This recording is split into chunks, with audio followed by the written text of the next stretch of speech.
was India. How does that inform your approach against them? Yeah, definitely. We have that confidence that we can beat them, and we have done in the past also. And today is, a very important game for us, and we just want to play our best cricket. Changes today? Yeah, we have one change. Pooja is back, place of Sajna. All the best to you. Thank you.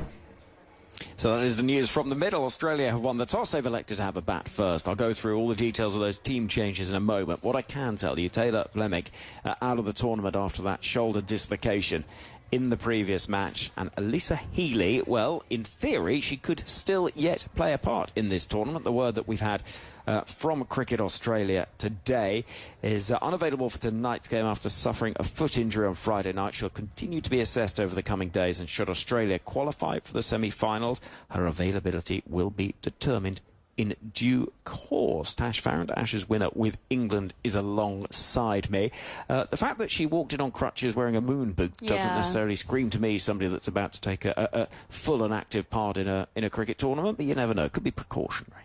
Yeah, sometimes actually, doctors and medical staff want to just put the boot on, if there is a chance, because actually that just takes sort of any weight bearing off that foot. So, I mean, they've kept it pretty vague, haven't they? I do feel really sad, actually, for Taylor Fleming. She's had so many injuries. Obviously, she didn't even get to bowl a ball in their last game, did it? That second ball of the game. She's dislocated her shoulder. So really disappointing for her that her tournament's come to an end. But obviously, Alyssa Healy is the Australian captain, so I guess they'll just want to sort of see what they can and kind of go with the flow on that one. Yeah, we'll wait and see how that plays out. It's a fascinating game, this, in terms of the context of it, what it all means, and the various permutations. I'm going to try and go through it a little bit more detail now in terms of how things could play out in Group A. If both India and New Zealand win their last matches, India against Australia here, New Zealand against Pakistan, they would tie with Australia on 6 points. So then the top two teams in terms of best net run rate would go through. Australia miles ahead on that at the moment, so realistically it would be 1 from 2 unless India were to win by a crazy amount in this game. If India were to lose this game, and also New Zealand were to lose against Pakistan, which is possible, that would bring Pakistan also potentially into the equation to qualify too, and then it would be the team with the best net run rate between India, New Zealand and Pakistan to join Australia, who would then qualify for the semi-finals.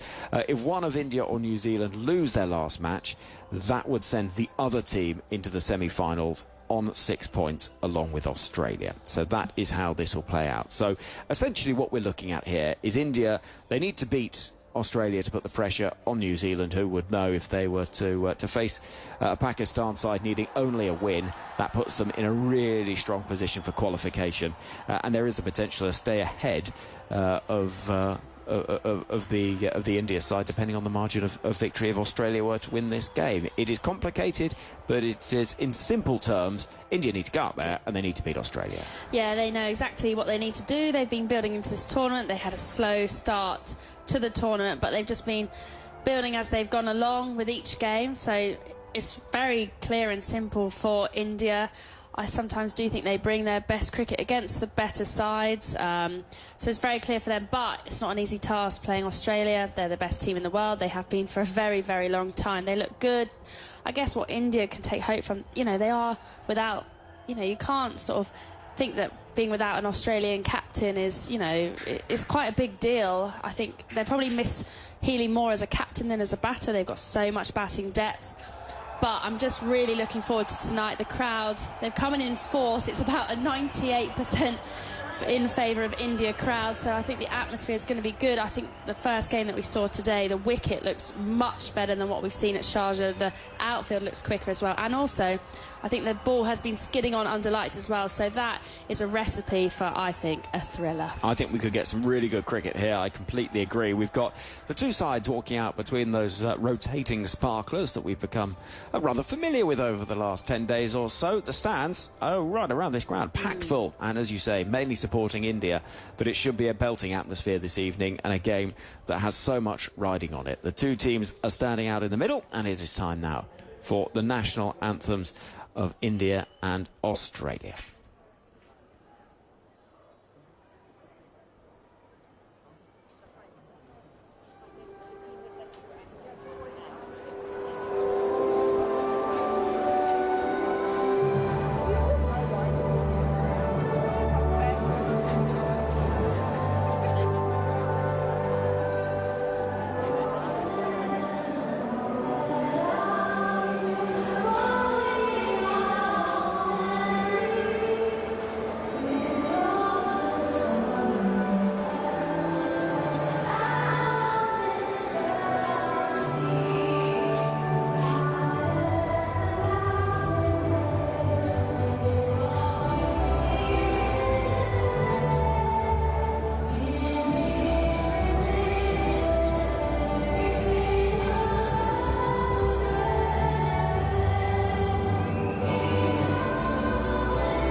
That's Australia fair, very enthusiastically sung by the Australian team.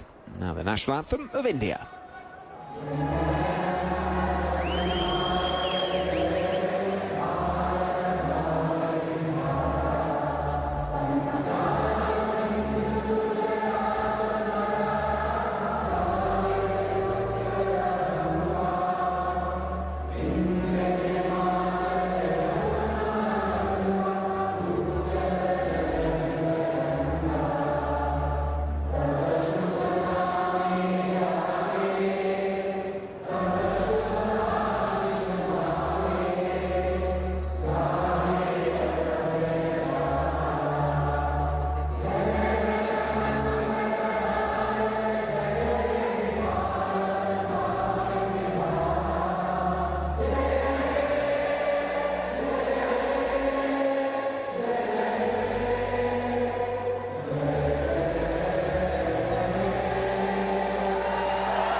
Well, there's thousands upon thousands inside this venue singing the national anthem of India with real enthusiasm, and those supporters are going to have to do their bit, Tash, as well, because India, they've had good moments, they've had bad moments in this tournament. They weren't impressive in their run chase against Pakistan. They certainly weren't in that defeat against New Zealand, and they have shown glimpses only during this tournament of what they need to do a lot more of if they're going to beat a side that has won 6 times this T20 World Cup trophy. How are they going to approach this? Australia batting first. What do they need to do, India?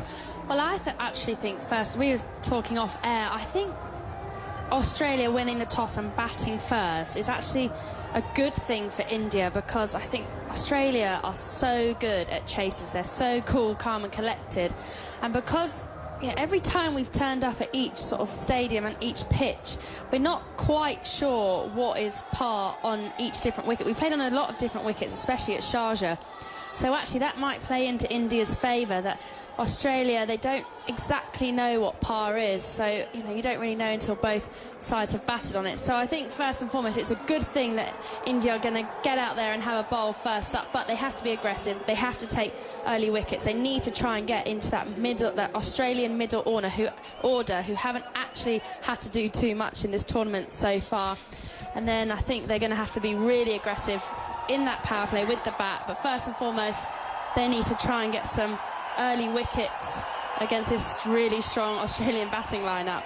Well, the two openers, Grace Harris in for Elisa Healy and Beth Mooney, head to the middle. India already out there as well. Tash, you're going to head out of the way, and Firdaus Munda is going to join Daniel Norcross for the opening stages of commentary here. And I've just seen a tweet from Daniel with all sorts of permutations and one thing and another. He's been getting out his calculator and trying to work it all out and exactly how it's all going to work. And it's one of those things where it can all get a little bit complicated. For those, I know you love a net run rate calculation. You're going to be joined by Daniel in just a moment.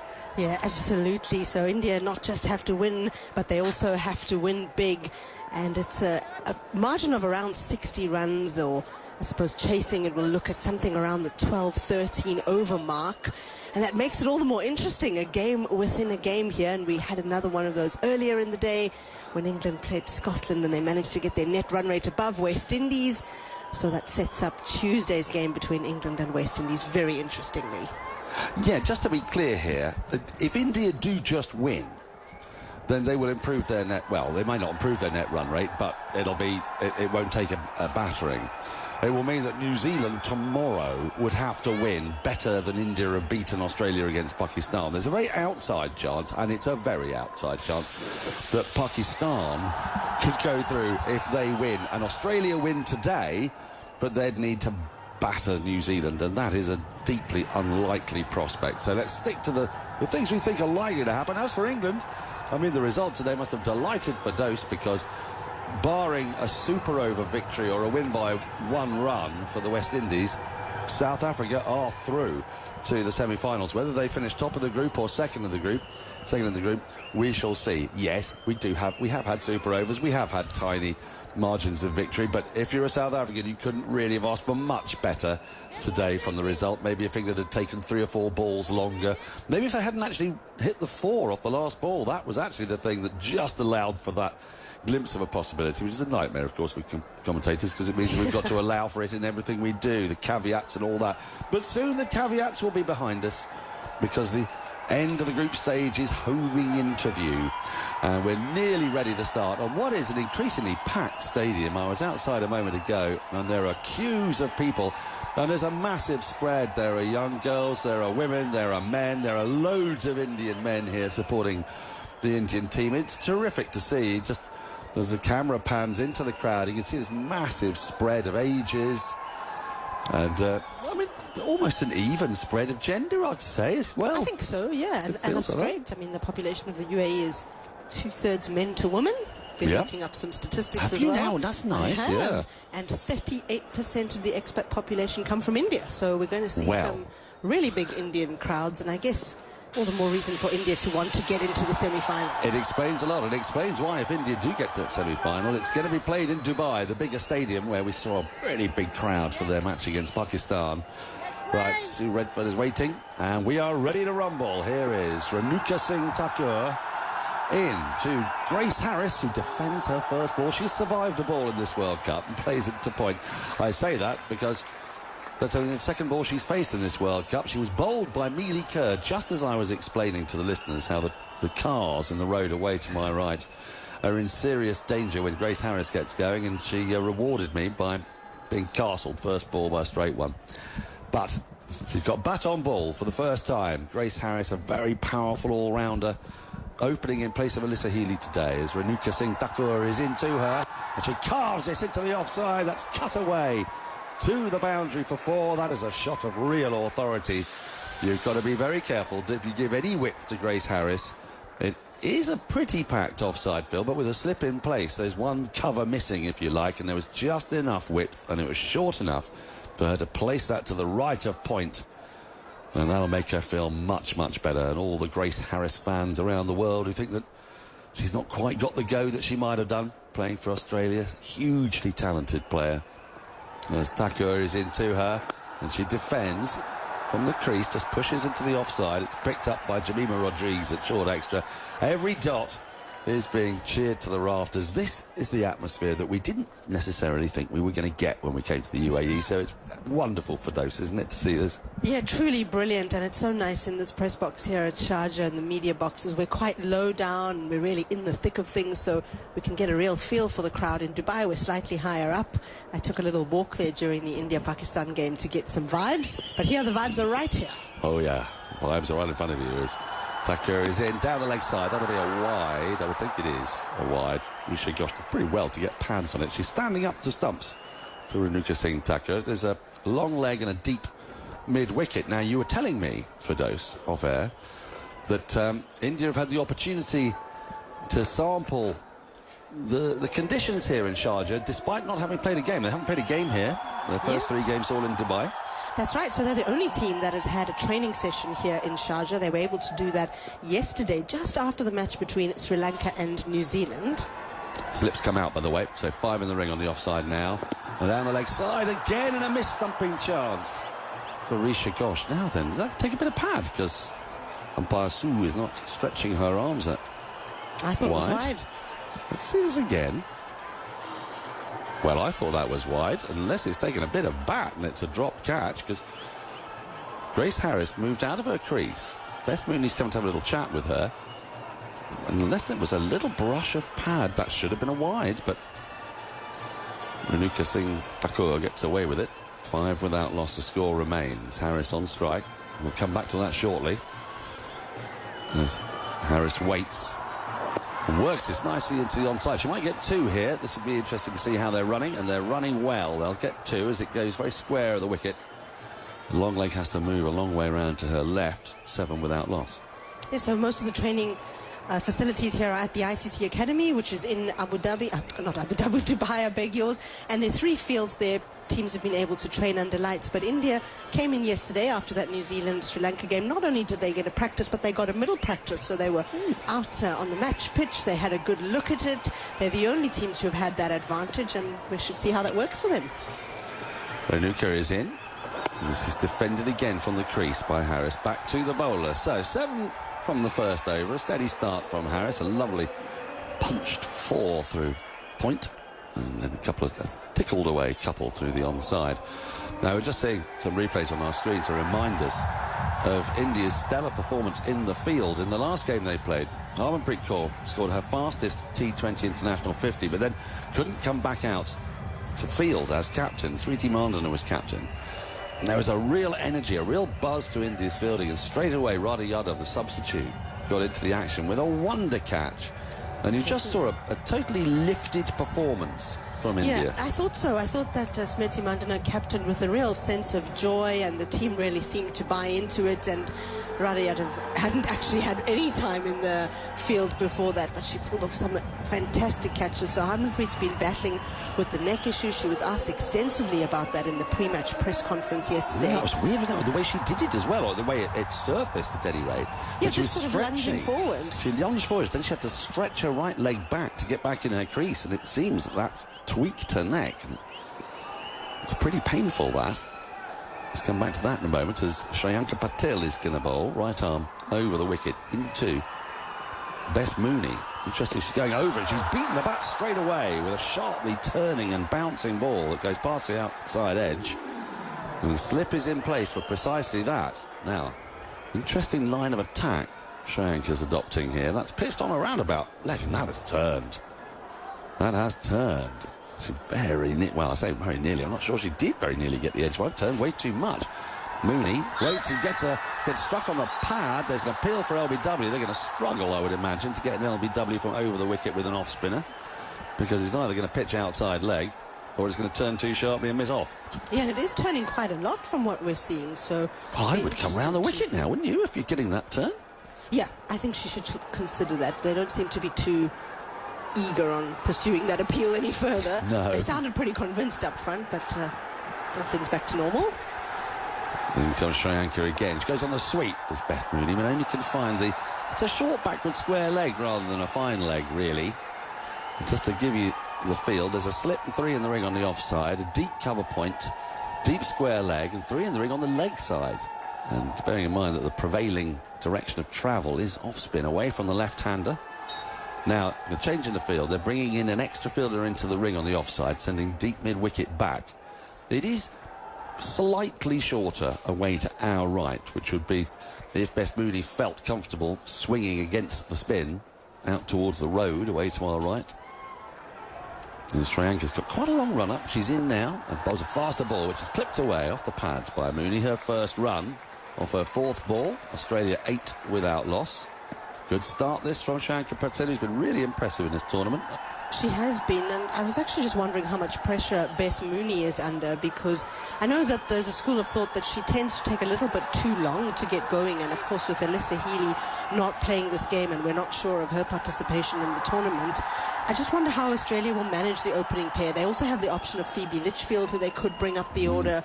So, you know, what kind of impetus are they looking for? Lots going on now. Well, there's a lot.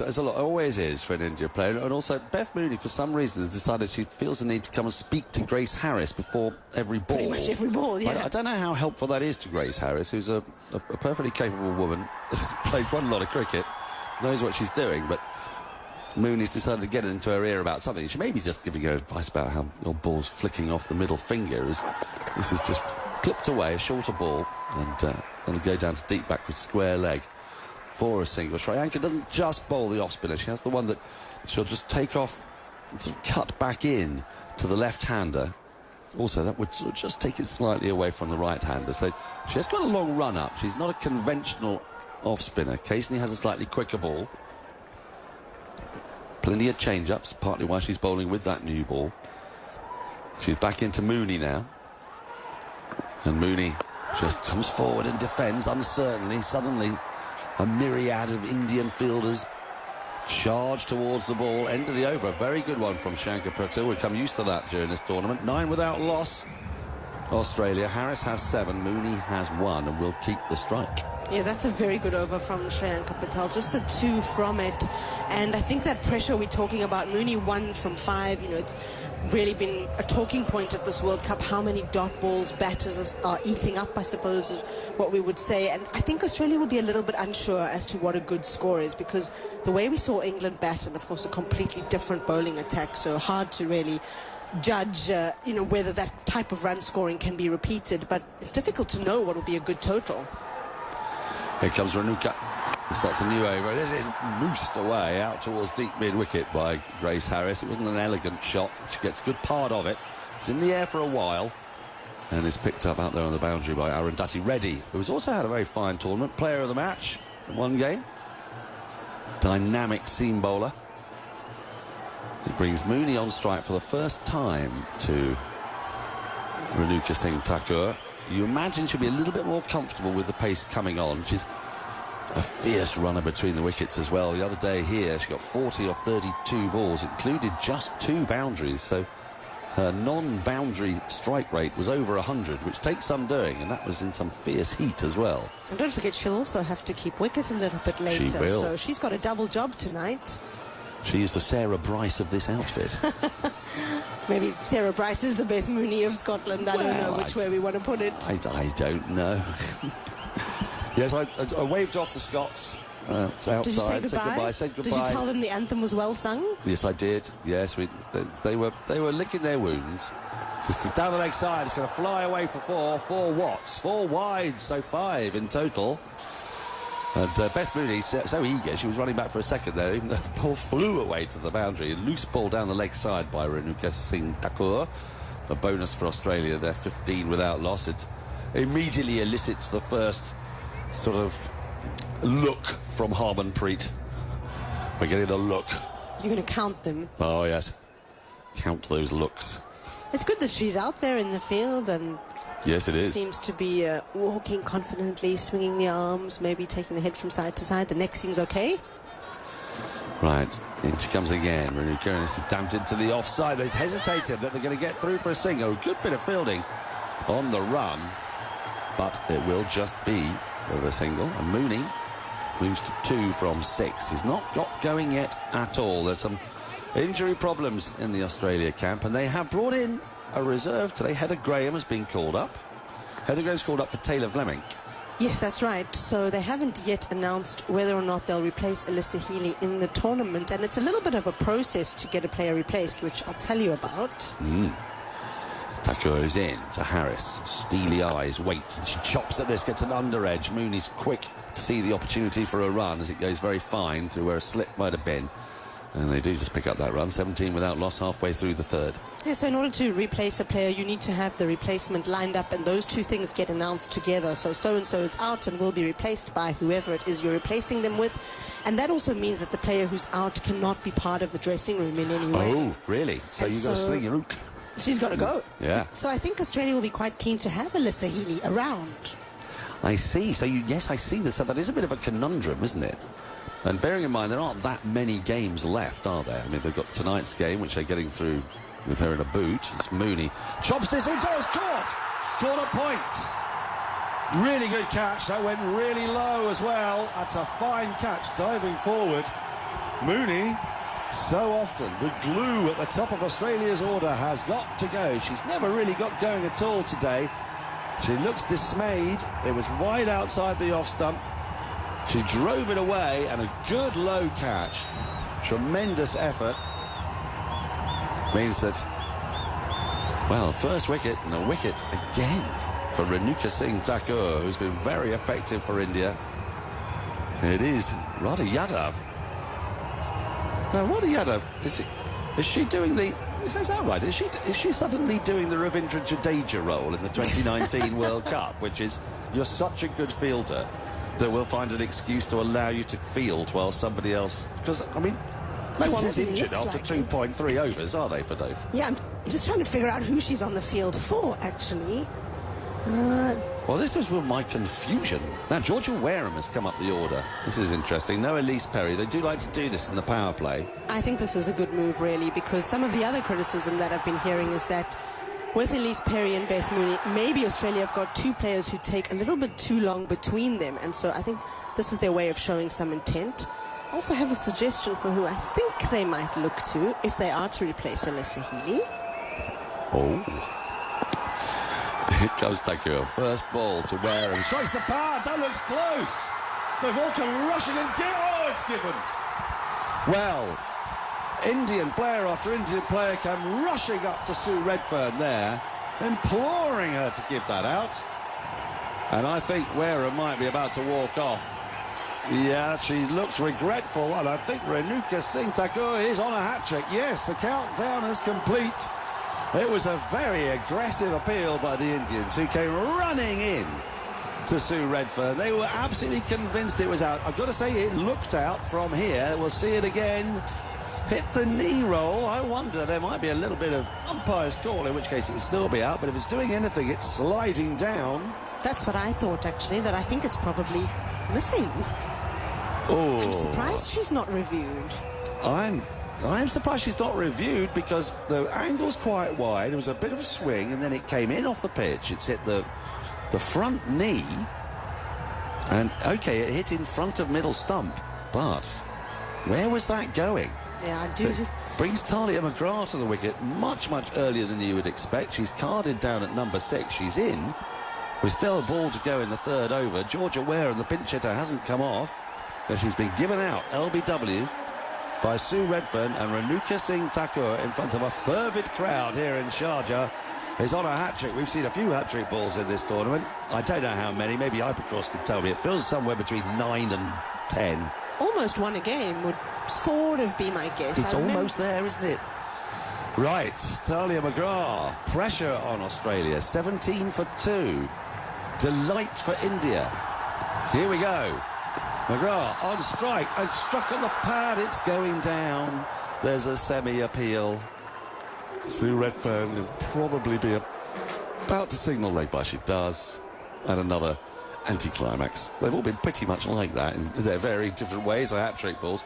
Now, what I want to see at the end of the over, by the way, 3 gone, 18 for 2. McGrath will keep strike with that leg by. I want to see a replay of that Georgia Wareham dismissal. And some ball tracking. You would indeed. Some ball tracking. That's what I'm after. That's what we're after. I'm after some ball to tracking. There's no hint. There's no bet involved. You can go straight to ball tracking. I think so. There's no need to rock and roll. I do like that, and I'll tell you who invented that phrase. Was it not Murray? It was. Yeah. It was. You can rock and roll that. Murray's biography is coming out soon, and I know that because my partner is writing it. Oh, how lovely. Oh, what a lovely man he is, Murray Erasmus. Or at least, what you were going to say. Well, I know your partner's a very lovely man too. But Murray is incredibly lovely. He's got some great stories, especially about officiating in many Ashes series. Oh, yes. Well, now this is a moment. Pooja Vastrika is into the attack.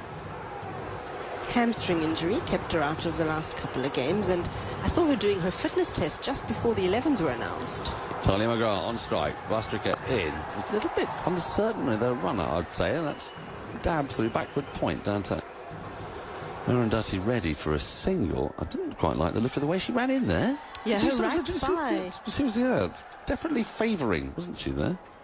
Yeah, and the right thigh is very heavily strapped from what I saw of her in the warm-ups. She was doing a lot of stabilising exercises, kind of making sure... Oh, and here's your replay.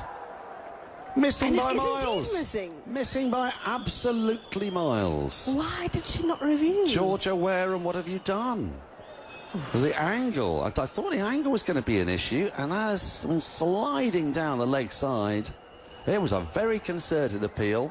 The entire team went up. It's what Catherine Sciver-Brunt has been talking about. She likes appeals like that. Does she? She does. If you said you're going to appeal, you're going to really go for it. Well, the Indians went for it. Vastrika is in wide of the off stump. Attempted cut. Misses from Grace Harris. But yes, looking at that again, we're not talking about umpire's call. We're not talking about missing by half an inch. It was missing by a fair way. That previous delivery just went over the top of Grace Harris's back. She's got underneath it quite a distance, and she was a bit late on the shot. She's got quite an awkward action, has Pooja Vastrika. So you sort of, there's a lot of stuff going on, so you don't quite sure, you don't have quite the same trigger movements. As she rushes in, this is defended on the front foot by Harris. Back to the bowler. The crowd are loving this. Australia are stuck here. They're 19 for 2 against an Indian side that has found its mojo after the first 2 games where they really didn't get going. And I just saw a smile on Harmanpreet Kaur's face. It was a sort of half smile. Yeah, I mean, okay, well, it's not a big beaming Cheshire Cat grin, I'll give you that. Wasn't a Chamari smile? No, but it was a smile, come on. It's one for the museum. There's Vastrika. Is in. Harris drives firmly down the ground, but can't beat mid off. Shafali Verma fields, and there is no run. Can't you feel this kind of intensity and energy every time an Indian fielder gets the ball? It's just cheers and lots of discussion between the Australian batters, and this is the first time I think that we're sensing Australia feel under pressure. Well, I think part of it is the atmosphere in here. There isn't a single person supporting Australia other than their friends and family down below us. Otherwise, this ground, which is almost full now, is united in one aim as Vastrika is in. Short, carved away. Misfield will allow a single, only a single. I think it's quite a painful misfield at that. Just looking to see who was that who's just dived and tried to stop that. Is it Radha Yadav again? Yeah, I mean, it's a great effort because it's bounced horribly and awkwardly right in front of her. I think that is Radha Yadav, and I still can't work out what she's doing out there. Or who's off the field. Well, more importantly, yeah. I can see Dipti Sharma. I can see Arundhati Reddy. See the bowler as well, Vastrika. In, off the pads, clipped fine. It's running away towards the boundary, no one's stopping that. That's a boundary for Talia McGrath. Just on the pads and just worked easily down to the fine leg boundary. 4 off the last ball of the over. 24 for 2 Australia. This game's got real energy. It's really buzzing here today. We always have fun at these tournaments, but those are always great. There's always talking points, there's always bizarre things happening, but as a general rule, this tournament hasn't quite ignited in terms of matches. We've had a few isolated games here and there that have really set the pulses racing, including New Zealand against India, but it was a big win for New Zealand. They won by 58 runs. So the tournament needs one of these, doesn't it, where you're just not sure what's going on. Yeah, we really need that fire starter, a close game where we're sitting here in the final over of a chase wondering which way things are going to go. Renuka is going to bowl her 3rd over in the power play down the leg side, well stopped rather than taken by Rishi Ghosh, and a wide is signalled.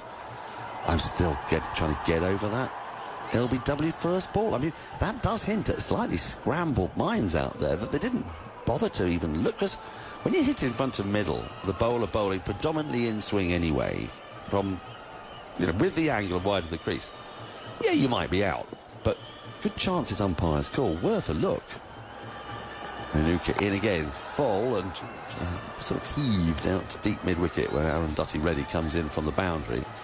Now they get 1 run. So just on the missing players, Smriti Mandan is at mid-off. Harmanpreet is at mid-off. I've seen Shafali Verma, that's the top 3. I thought I saw Jamima earlier. Rishi Ghosh keeping wicket. Asha Sabana? Asha Sabana. I can't see an Asha Sabana at the moment. That's a good call from you. As Renuka is in, driving, missing is McGrath. A ball outside the off stump. Harris 11, McGrath 5, 26 for 2. In fact, we've got an update. Dipti. Oh, yes. That Asha Sabana suffered a knee injury on during the warm-up on the sidelines and is not able to participate today. Oh, well, this explains a great deal. So out she goes from my list. In comes Radha Yadav. That's a bit of a blow on the bowling front as Renuka is in. That's clipped away into the onside by McGrath. She's going to get 1 as it goes to the right of mid-on. I did think it was a bit odd to see a substitute fielder out there so early. We did. But I didn't get that memo. It's just come in. And in fact, Asha Sabana was named in the 11. Yeah. So it's happened after the toss. It's happened after the toss. You're allowed to do that, presumably, before the start of the game? I wasn't sure. I thought that once you'd named your 11 at the toss, that was that. But now I'm going to check. Go and check for days. That would be marvellous. 27 for 2. Renuka is in. Oh, a swing and a miss. And how that's missed the stumps, I do not know. Harris gets away with that. She thinks of a second. It's gone through the gloves of Risha Ghosh. Need to see that again. Did you get a bit of bat on that? Let's take a look at this. It's a run. I can tell you that much. Big swing. No, she didn't get anything on it. It's gone through the legs of Risha Ghosh. Haven't seen umpire signal.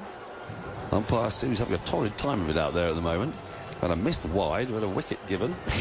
that was given a bye, in fairness. We've just seen the signal come up. 28 for 2. Renuka in again, full, driven into the offside, half stop, they're going to get a run for it. Jemima sprawling away to her right, gets 2 hands to it. 29 for 2, brings Harris back on strike. The thing about Australia is you can pick up 2 early wickets, but you know who's still to come. Elise Perry, Ash Gardner, Phoebe Litchfield, Annabelle Sutherland, Sophie Molyneux, before you get down to the bowlers. It's a long batting lineup, and their depth is just the envy of the women's cricketing world, isn't it? Probably the cricketing world, irrespective of gender. Australia have so many players available to them. But you didn't ask me who I think should come in for Alyssa Healy. No, I will ask you that in just one moment. That's down the leg side, touches a bit of pad, I think. It rolls to sort of short square leg. They'll get a run. 30 for 2, 5 overs gone.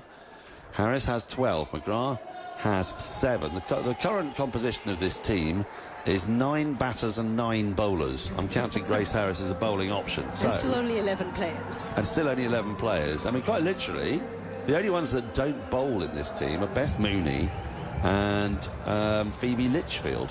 And she can bowl, Phoebe Litchfield. Can she? I haven't seen her bowl. Heavens to Betsy. I haven't seen her either, but I've heard that she can bowl. So who? Given that there are already a lot of bowlers and a lot of batters, how do you think you want to balance the side? Well, I've got an idea. I know that she is retired, but I also know that she's playing state cricket, and I would say it's the ideal time for Meg Lanning to make a comeback. Oh, ho, ho, ho, ho. Well, yeah, I mean, if you can strengthen this batting lineup, that might just about be the only way you could, isn't it?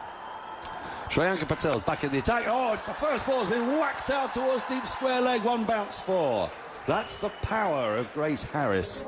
She has absolutely thrashed that into the onside.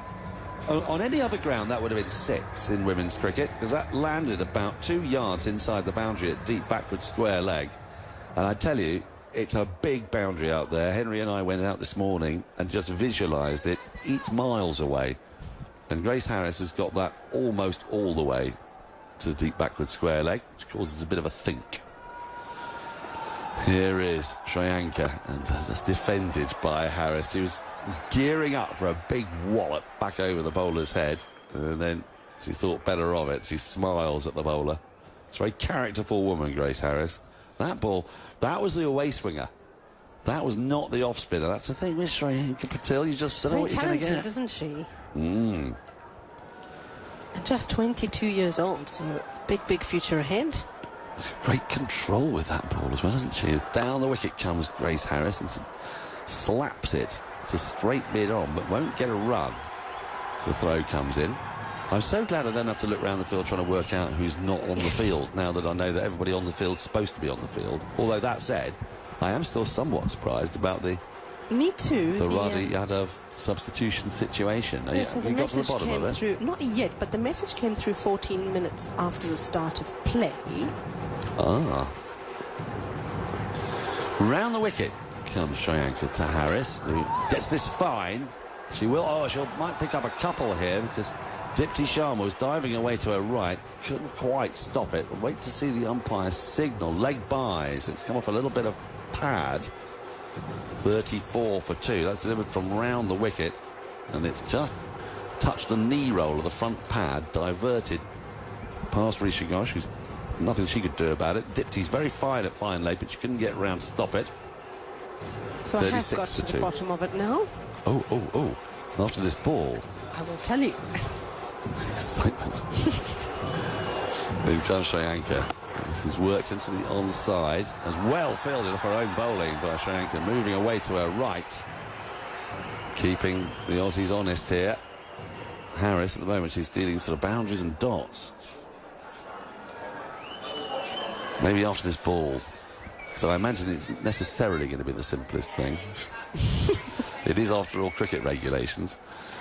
Sri Lanka in. Her last ball is worked up towards mid-on. She wants to run immediately. The throw comes in at the keeper's end. Talia McGrath was not on the same wavelength as Grace Harris there. Harris is very quick between the wickets, and McGrath just wasn't expecting to see the sight of Harris charging towards her like a bull. 37 for 2, 6 overs gone. OK. Get me to the bottom of this. So to change the 11 after the toss, you need the permission of the opposition to allow the swap. And Australia had to approve the change when Asha Sabana was injured, and they did, and they were happy to allow Radha Yadav to replace her in the 11. And so the switch was made after the toss. Yep. And of course, usually you wouldn't be able to change your 11. It's announced at the toss, the team sheets are handed over. But it does leave India a bowling option short. Yes, but I've got to say, this lack of ruthlessness from Australia is extraordinary. Yeah, not reviewing. Georgia Wareham didn't review, and she was not out. What would you have had them say? No, sorry, she got injured. No, absolutely. Can't change the 11. I thought that's how Australians operated. Yeah, fair enough. Suddenly today they're not. When is the Women's Premier League? As this next delivery is clipped away, fine, down to deep backwards square leg. They'll get a single. Who's captain today? Very interesting question you ask on the Women's Premier League, though, and I'd just like to mention that we're waiting on the Women's FTP, which is set to be ratified at the ICC board meetings next weekend, the weekend of the final. We'll see 2 additional teams, Zimbabwe and Thailand, but also we're hearing that that WPL window may move into January. Oh, really? Arundhati Reddy is in again. Strikes the pad. They're going to get through for a leg bye. We're outside the power play now as the ball just dribbles out into the onside in front of square. Rishi Ghosh has to come around and do the fielding. Umpire Sue is just waiting to see if there's going to be a review. She's not signalled anything yet, so maybe there was a bit of bat involved. She's looking around, and away we go. So there must have been a little bit of bat involved there. Takes McGrath to 8 from 7. Harris 17 of 23. Yeah, so there's a little bit of news just around how that switch happened. Asha seen hobbling shortly after the toss. Ready. In. Harris punches off the back foot. She's coming through for a quick single. Shy at the stumps, misses. That might have been close. And they're thinking of a second. Harris is thinking of a second, but Talia McGrath had overrun at the striker's end. So they'll just have to stick to the single. 40 for 2 halfway through the 7th. And yes, you're absolutely right. It is indeed about Australia giving permission and the option to let Radha Yadav replace Asha Sabana, who was injured in the warm-ups, needed Australia's approval, which they gave. So I'm as puzzled as you, really. You know, Australia talk about being ruthless and cutthroat. Well, I mean, good for them in some ways. As Reddy is in, that takes inside edge onto pad. There's an appeal, rather enthusiastic one, somewhat futile. And there's no run. I mean, look, another side of this is it's kind of a silly rule, isn't it? I mean, really, if you do have a player that's injured just because you've had the toss, I mean, I suppose the problem is that it can be manipulated, and you go in with your team at the toss, and then depending on what's happened, you then look to change your team, I suppose, and that's why you have that. As Reddy is in, this is worked into the onside. They'll think of 2. I don't think it's going to be there. Oh, well, McGrath was kind of interested, but Harris not so much. 41 for 2. So, I mean, I think you can see how it could be manipulated, but I'm not suggesting that at all, because, as you say, it doesn't really help India to be losing Asha Sabana. No. To replace with Radha Yadav. Radha Yadav is a superb fielder. That helps. Yeah, but they're missing one of their better bowling options in this World Cup, so it's very hard to imagine that was remotely deliberate. As Reddy is in, he's chopped away through backward point. They've run the first quickly. Harris will settle for 1. She moves to 19. And the score 41 for 2 after 7 overs. We're going to attempt something that's virtually never done in T20 cricket. We're going to attempt the double change because there's been stuff going off at the back of the box, and that stuff is now done. Tash Farron has come in brilliantly. Quick. That was very well done, and I'm going to get out of the way because it's time for a bit of Henry Moran, who's going to take you through some overs and we'll work out how many as and when we go. It's carnage in the comms box, but it's carnage out there as well. How good is the support tonight for India? Just the atmosphere completely changed. It's about 99% in favour of India, just the Australian family and friends in front of us as we look on to this great atmosphere at Sharjah. India have a decent start, but Australia, they're just pulling it back nicely here. Yeah, 19 from 25 for Grace Harris. Fascinating, compelling cricket here in Sharjah. Here comes Pooja Vastrika, fit again. This is driven. Goodness me, that came off the bat hard. And it's stopped by Shafali Verma. Listen to the noise around this place. It's packed full. We heard those numbers from Firdaus earlier on in terms of population and how many people from India live in Dubai and Sharjah. And so no surprise that the support is as good as it is. Yeah, absolutely. And, you know, it's at all of the India games, they've had brilliant support. So they need to use that tonight as their sort of 12th person just to G them on, try and get this win. Straight approach from Vastrika. Bowls a ball which, strikes the pad. Big appeal for LBW. No, some very patient umpiring and thoughtful umpiring as well, because it is not easy when you've got a big crowd and some big enthusiasm from the bowler right in your face. But Kim Cotton took a moment, took a deep breath and said no. Will they review this decision? Height for me might be an issue. Yeah, I immediately thought height as well, just seen on the screen. India are already 8 minutes behind, so whatever they do, they need to make a quick decision, because you don't want to get to that last couple of overs and you have to bring one of your boundary fielders up in the ring. I think they've decided to not go for the review. It looked high to me, straight up. Yeah. Oh, it was probably umpire's call, I would have thought. Hit the back leg, didn't it? So it didn't have that much further to travel before reaching the stumps. Still think high. I do too. Well, we saw one in the previous game. It actually hit the stumps and the bail didn't come off and it wasn't out. What have you got to do to get a wicket? Honestly. Matt Silverbrunt feeling very hard done by earlier on as England thrashed Scotland in that game earlier.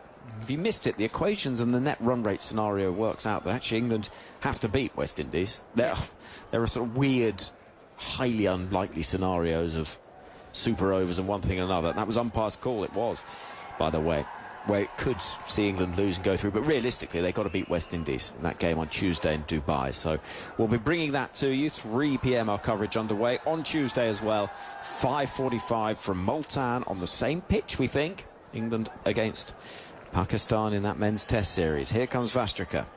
42 for 2 is the score. Harris and McGrath. With McGrath on strike, coming forward, crushing the ball through the offside, and it's going to be 4. That is savage, brutal. It's the word I'm looking for. It is a brutal shot, though, it really is. 47 for 2, what a shot. Yeah, Bosch, that was in the slots for Tali McGrath. She went on the deck, but it almost picked up speed as it raced away to that boundary. They do actually have a deep backward point, but this time she hit it so well. She hit it so almost 10 metres in front of that fielder. She had absolutely no chance because that raced off the bat. Great shot. Midway through the 8th over, here comes Vastrika to try again. Goes short. Yes. That's hostile. Come on. One for the over as McGrath sways out of the way. And we haven't seen any of that in this tournament because the wickets, well, especially at Sharjah, have been slow. That just shows, that bouncer, how it got up and actually rushed Talia McGrath for a bit of time. You can tell that this pitch is much better than what we've seen so far in this tournament. That's a brilliant bouncer from Vastrika. Well, it is. I like it. I like that. There's a little smile from McGrath towards the bowler and an acknowledgement that was a lively piece. Oh, thank goodness for that. That is fun. Here comes Vastrika again. This is a slightly fuller delivery, which is not quite timed towards the left of the fielder, Shrank Patel, who moves to a ball that just drops quite gently away. And the score stands at 48 for 2. Yeah, it's a big night for McGrath. She actually hasn't had to do too much in this tournament. Has bowled a couple of overs here and there, but she's the Australian skipper tonight. She found herself out in the middle early. So she, it's a big night for the Australian stand-in skipper. Vastrika bowls. Oh, lovely. Really lovely, clever batting from Grace Harris. stepping across the stumps, paddle down towards fine leg. 50 up for Australia, it's 52 for 2. Yeah, that's a really clever shot from Harris. Not something that you expect from her. She's so strong in front of the wicket. We've seen her hit some huge boundaries all around the world in franchise tournaments, but this time just kind of faces up to Vastra here, gets front on and just kind of paddles it past her left shoulder, gets the faintest of touches on it, and it races away for 4. That's clever batting from Harris. She's found it slightly tricky to get going. Normally we see her going at way above a runner ball. She's 24 off 28, but a clever bit of batting there from Harris. Yeah, it was, and it raced away, it did. It's like a different pitch tonight, and outfield. It's great fun, honestly. Doesn't half make it a better watch. Yeah, absolutely. Arundhati ready. He's going to bowl with McGrath on strike. Long on is out in front of us here, whipped away off one leg by McGrath out towards deep mid-wicket where Sri Lanka Patel will field. Throw comes in. They're going to have to get the skates on, but again, Australia do this. They will get 2 where 2 should never be possibly found. 54 for 2 the score, and they now moved quite comfortably ahead of a runner ball. Yeah, that's brilliant running from McGrath and Harris. That's what they've done so well in this tournament. You know, they've struggled, all the teams have struggled to find the boundary, but if they can sort of find the boundary along with their brilliant running, then that's quite scary for India. 54 for 2. And again, a meaty thwack to the offside out towards Jemima Rodrigues. 1 run taken. 55 for 2. We're coming to the midway point of the 9th over. Partnership for this 3rd wicket, 38 of 34. We saw 2 in 2 balls. We've yet to see a hat trick. Yeah, honestly, I reckon we've seen 9 or 10 near hat tricks, but I think when it happens, we're all going to go absolutely mental. As long as it doesn't happen against England, I guess. Arundhati ready with the keeper standing up. Bowls a ball which is in the air. Oh, put down. Dipti Sharma at backward point. Had a long time to look at it. It dipped in front of her. But it is put down. 56 for 2. Just want to see the replay, see if that carried. I'm pretty sure by the reaction it might have carried, but just have a look at the replay now. Oh, I think that carried. She just didn't... She kind of moved... She went away from the ball. She kind of went backwards instead of just... If she'd slightly leant forward a little bit, she would have got that on the floor. It was a tough catch, but that's what you need to... You need to take those opportunities against Australia because they don't give you many. Here comes Arundhati ready, trying again. In the air, over the infield, and despite the leap of Harmanpreet Kaur, standing at mid-off, she's probably half the height of where the ball eventually goes, and it's a smash back over the bowler's head for 4 runs, 60 for 2. And watching the replay of that drop catch, Shafali Verma fielding at short third actually went for the catch as well. No, she will. Do you know what I mean? So I could have taken that. Almost sort of going through the motion as Dipti Sharma was as well, but the catch put down. India are up and about here, but they're just not finding a way through. Out goes Smriti Mandhana to the boundary at long off. We've got a deep mid-wicket, and there is a deep square leg, is there? Yes. Long on, long off. In comes Arundhati ready. Strikes the pad. Big appeal for LBW. No, the big tilting hat of Sue Redfern to say nothing doing. 60 for 2. Yeah, it's kind of a half-hearted appeal from Arundhati Reddy. She knew that was going down leg, but just thought she'd give it a whirl, and then as soon as none of her teammates joined her in the appeal, she just cut it short nice and quickly. As we look out on 2 young Indian fans in front of us waving that Indian flag, they want to get on the comms. I know. Should we let them in? It'd be nice to have some maturity in the room, wouldn't it? In comes Arundhati bowling down the leg side. That might be wide, or did that flick the pad? I think I heard 2 noises, and Sue Redfern cuts a rather serious expression as she says, I'm afraid not. I heard a noise there. McGrath is not happy. Massive sense of humour failure. 9 overs gone, 60 for 2 is the score. And McGrath on 21, Harris on 25. And this partnership is motoring. I mean, they are such a strong side. You look at who's still to come: Elise Perry, Ash Gardner, Phoebe Litchfield, Annabelle Sutherland, Sophie Molyneux. Yep, keep coming. I keep looking down at Annabelle Sutherland coming in at 8, and it's just a bit ridiculous, really. Well, I know.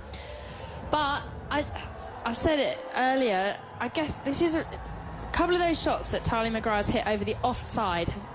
You can only play those shots on the up over that offside ring if it's a good wicket, and she has played it. I think it's a really good wicket, and you know, Australia, they're going at just under 7 and over, which I guess because of this tournament seems like they're going at a decent rate. Actually, normally, you know, you want to be going more towards that 8 run and over. So I think it's actually really hard to know what is going to be par on this pitch, and I think that's why I didn't think it was a bad thing for India that Australia opted to bat first, because they might not know what they need to get on this pitch. But they might just go and hit a massive score and assume, well, we're better safe than sorry. Yeah. She appears to be doing that, does Grace Harris, as she reaches forward, sweeps out towards Jemima Rodriguez at deep mid-wicket. And 1 run is taken. Dipti Sharma's into the attack. I saw Dipti Sharma at the cafe of the team hotel making a video call to some young relatives. It was one of the sweetest things, honestly. You realise so nice. It was a little reminder, actually, of the fact that these players are around the world the whole year round. As in comes Dipti Sharma now with the off-spin, and deep in the crease, worked into the leg side by McGrath, out to deep mid-wicket for another run, 62 for 2. And, you know, they're spending time away from loved ones. It's a wonderful job and a wonderful opportunity. Of course it is. But, you know, I just found it a very humanising moment for these people you see on television and from here in the commentary box, and these elite athletes. Yeah, and especially the big guns playing all of the franchise tournaments all year round as well. Dipti Sharma bowls a ball that does turn quite sharply, and Harris is late down on it but gets it away. Yeah, Dipti Sharma, she's coming off some brilliant form. More so with the bat, actually. She was outrageous in the 100 this year for the London Spirit. She helped her side win the 100 competition. She's got the ball in hand now. Dipti Sharma bowls, and this is nudged into the onside for another run. It's only a single, though, heading towards the halfway point in this first innings, with India looking to try and break through this partnership. So far unable to do so. It's been very impressive. Third on the list of wicket takers in T20 International Women's Cricket. Dipti Sharma, 133. Reverse is attempted, misses. Ooh, not far away from what's off stump but becomes leg stump when the reverse sweep is attempted. Dot ball. Yeah, well bowled from Dipti Sharma there. Just a little bit. Oh, was that? It looked like it's very close to the bat there. It's a good take from Risha Ghosh. Tali Magara trying to access that offside that's up inside the ring. Thrashed away through the offside. Oh, beats the infield, and the dive eventually from the skipper, Harmanpreet Kaur, will prevent 4 runs. They'll get through for a couple. That's really good fielding from the India captain. 5 from the over, 65 for 2 after 10. Harris is on 27, McGrath 24. Yeah, sparing dive there from Kaur, which is good to see from the Indian skipper. She actually sort of creaked her neck in the game previously. The lights have just gone off at the ground. We're having a bit of a light show here for the crowd that have come in their numbers tonight, so we're going to take drinks. It's a little bit cooler tonight. It's obviously the evening game, but I think this first innings is in the balance. I think the fact that Australia have rebuilt after those 2 quick wickets inside the power play, I think India are going to have to keep taking consistent wickets to try and peg back this Australian total, because the batters, they just keep coming. They almost bat to number 10, Australia, so you feel that India, they need to take consistent wickets to try and keep that run rate down. But I think it's in the balance at the moment after 10. What do you reckon? Yeah, I think that there is a degree of truth to that, and Dean makes the point on the email, tms@bbc.co.uk, that it's all well and good having batters right down the order, but actually you sort of need to approach things a bit differently from both the bowling and batting point of view, and suddenly it's all about economy. It's how many runs per over, because if you know players are going to be able to score runs right down the order, it's how do you join the dots, how do you put pressure on, how do you potentially see a team failing to get the number of runs they should do, and you don't think too much about wickets, other than the fact that, of course, it slows down the momentum. The light show has finished, which is a relief to those of us for whom that sort of caused a bit of a headache. I imagine not terribly good if you're trying to forget your focus out there in the middle. But India looking for that 3rd wicket, 65 for 2, and the situation and why this matters so much, this game, is as follows, because India know that if they lose this game, any sort of victory for New Zealand against Pakistan tomorrow in Dubai will see New Zealand qualifying ahead of India. If India can win this game against Australia, well, New Zealand still have it in their hands. They will then just look at the net run rate situation and work out exactly the margin they need to win by against Pakistan to overhaul India. So that is why this matters so much. As for the England group, Group B, well, we saw England against Scotland earlier, and a mighty victory by 10 wickets for England, with Maya Boucher and Danny Wyatt scoring the 110 runs that they needed off just 10 overs. They got to 113 actually without loss. But the way that net run rate has played out, and the way the fixtures have played out, by our calculations, they still do need to beat West Indies to guarantee qualification. And there's only very, very peculiar circumstances that will see South Africa failing to qualify. So I think we can pretty much say we know that they are through as having qualified, and then it'll be England or West Indies. So here comes Renuka Singh Thakur. She's got the 2 wickets to fall so far. She's trying to get another one as it's whipped into the leg side. Oh, it's almost a brilliant catch.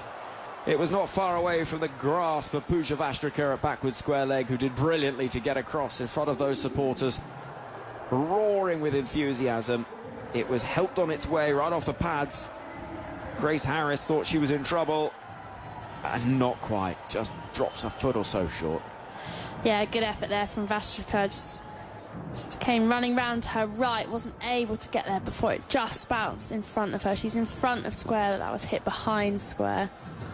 Renuka Singh Thakur bowls, that's outside the off stump, keeps a little bit low. Grace Harris ends up in a sort of downward dog position as she's trying to she's just having a stretch of the old hamstrings as well. Is that downward dog? I think it was. No, I don't think that. No. Is it? Or is it very. Well, maybe. That's like an extreme downward dog. Very downward dog.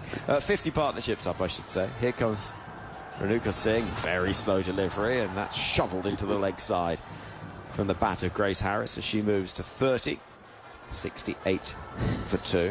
That was an interesting shot, wasn't it? It was the slowest of slower balls from Thakur, and Grace Harris, she went across to that offside, and she almost could have played about 3 shots by the time that it reached her, but managed to get it away into that leg side for 1.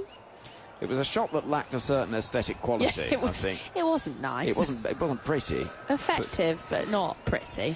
68 for 2 the score, as we see Renuka Singh ready to bowl to tonight's stand-in captain Talia McGrath for Australia. And this is crushed down the ground. Goodness, that came off the bat quickly, but it'll be stopped down below us by Radha Yadav, who plays today in place of the leg spin Asher Sabana, who rolled an ankle post the toss happening in Australia. So that's okay. You can make a change, which was decent. Yeah, that is decent. But you know, she's been very good bowler for them in this tournament. The leg spinner, I just feel like they're lacking that slight dimension, but the Indian bowler's doing decent so far. Outside the off stump, hit away airily over the infield out towards deep cover, where running in it'll be collected by Rodrigues. Another run accrued at the moment. Australia on course for, you'd have thought, a minimum of 150 they'll want from here. 1 ball left of the 11th over. Yeah, they'll be looking at that, above that 150 mark. They've set a very good platform here. They've got a lot of big hitters in that dugout. I'm sure they'll be slightly flexible with that order as well. They can sort of chop and change between that batting lineup. It's a low full toss which has struck the pad. That looks a good shout. No, says umpire Sue Redfern. Well, they'll be intrigued by this, surely. And she's limping the bowler.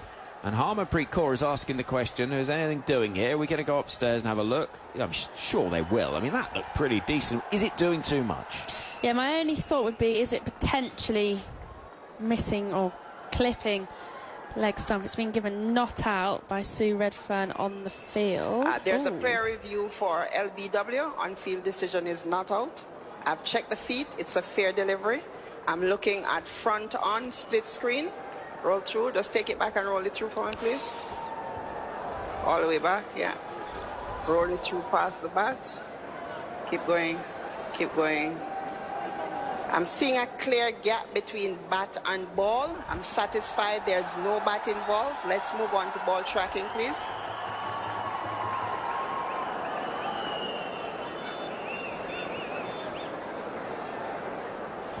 Well, ball tracking will tell us everything. Umpire Jacqueline Williams is tracking coming up. Watching on. Let's have a look. It's here on the back leg there. Missing the wickets. Sue, I'm going to ask, Impact is in line and it's missing the wickets. Sue, I'm going to ask you to stay with your not out decision.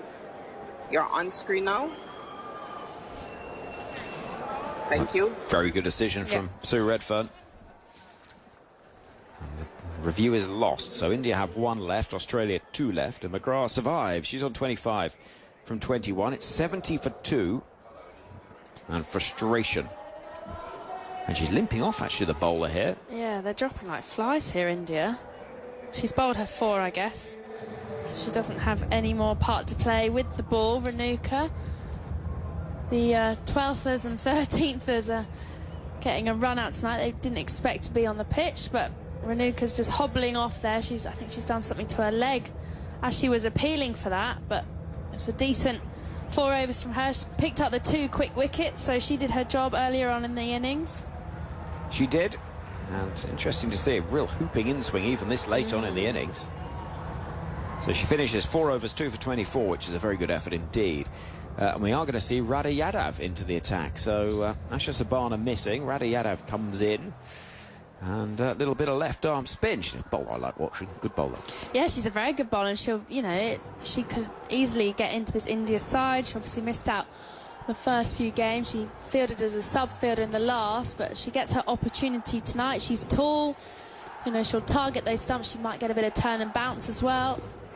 She's in now, stepping across the stumps is McGrath, walloping into the leg side, and she gets a 1 bounce 4. Well, welcome to the game, welcome to the tournament. Yeah, that was a wallop. That is a shot of authority from McGrath. She feels like she wants to make sure she puts Radha Yadav under pressure. This is her first over of this competition. That's her first ball, and it's being whacked by Talia McGrath. She just kind of pounces deep in the crease to the offside. Square leg was up inside the ring, so it was a free shot, but it's a great bit of batting from Talia McGrath. She's put the pressure on the bowler after their first ball. In comes Radha Yadav round the wicket, left arm spin. Next ball is thrashed through the offside. There's a point out towards the boundary from Dipti Sharma, as if to say, well, someone's going to have to stop it, and indeed it is stopped out there in the deep, but not before 2 runs almost instantaneously are taken. As we have another look at that LBW shout. Impact was in line. You can see why the appeal was vociferous, but it was missing. Yeah, they know how big that wicket was as well, so don't blame them for going up for the review. Coming forward and hitting the ball in the air. Oh, it's dropped. Harmanpreet Kaur has put down a dolly. Yeah, it was going hard, but she barely had to move. And India have missed a massive opportunity. Yeah, Kaur should be catching that. She'd take that most of the time in training. She just seems like the pace that came off McGrath's back, she did hit that hard at Harmanpreet Kaur. It's just kind of no give in the hands. It just bounced out. She seemed like she wasn't expecting that one to come so hard at her. Chipped in the air, could be a chance immediately. Who can get underneath it? It's the captain. No. So close, diving, but unable to get there. That would have made up for it. That was a brilliant effort from Kaur. She sprinted to her right, just dropped sort of just behind the bowler, so she had to make up a lot of ground. Grace Harris completely mistimed that one. She just dives full length, but just not able to stick in the hands. A good effort from Kaur, who's dropped 2 now. Oh, could be a stumping, and it is. Radha Yadav gets the turn, gets the bounce, gets the wicket. Thank goodness me, she deserved that in this over. That was a beauty. And it was. She's come in and she's caused real problems. And there is that 3rd wicket. The over's been expensive, 8 from it so far, but the breakthrough. 79 for 3. That was a peach of a delivery. Talia McGrath comes down the wicket. She's tried to hoik that into outside of Sharjah. That's a brilliant ball from Radha Yadav. Just pitches on sort of middle and leg stump and then just sharply turns past the outside edge of McGrath. And a sharp bit of work from Risha Ghosh as well. She just cleans up behind the stumps. A good innings from McGrath. She has to go for 32 of 26. She felt like she needed to put the foot down there for Australia. So a selfless bit of batting, but how good was that ball from Radha Yadav? Absolutely superb. It really was. And thrilling cricket. I have to say, this ground has seen some challenging watches over the last couple of weeks, but this is brilliant. It is a furnace. We're standing.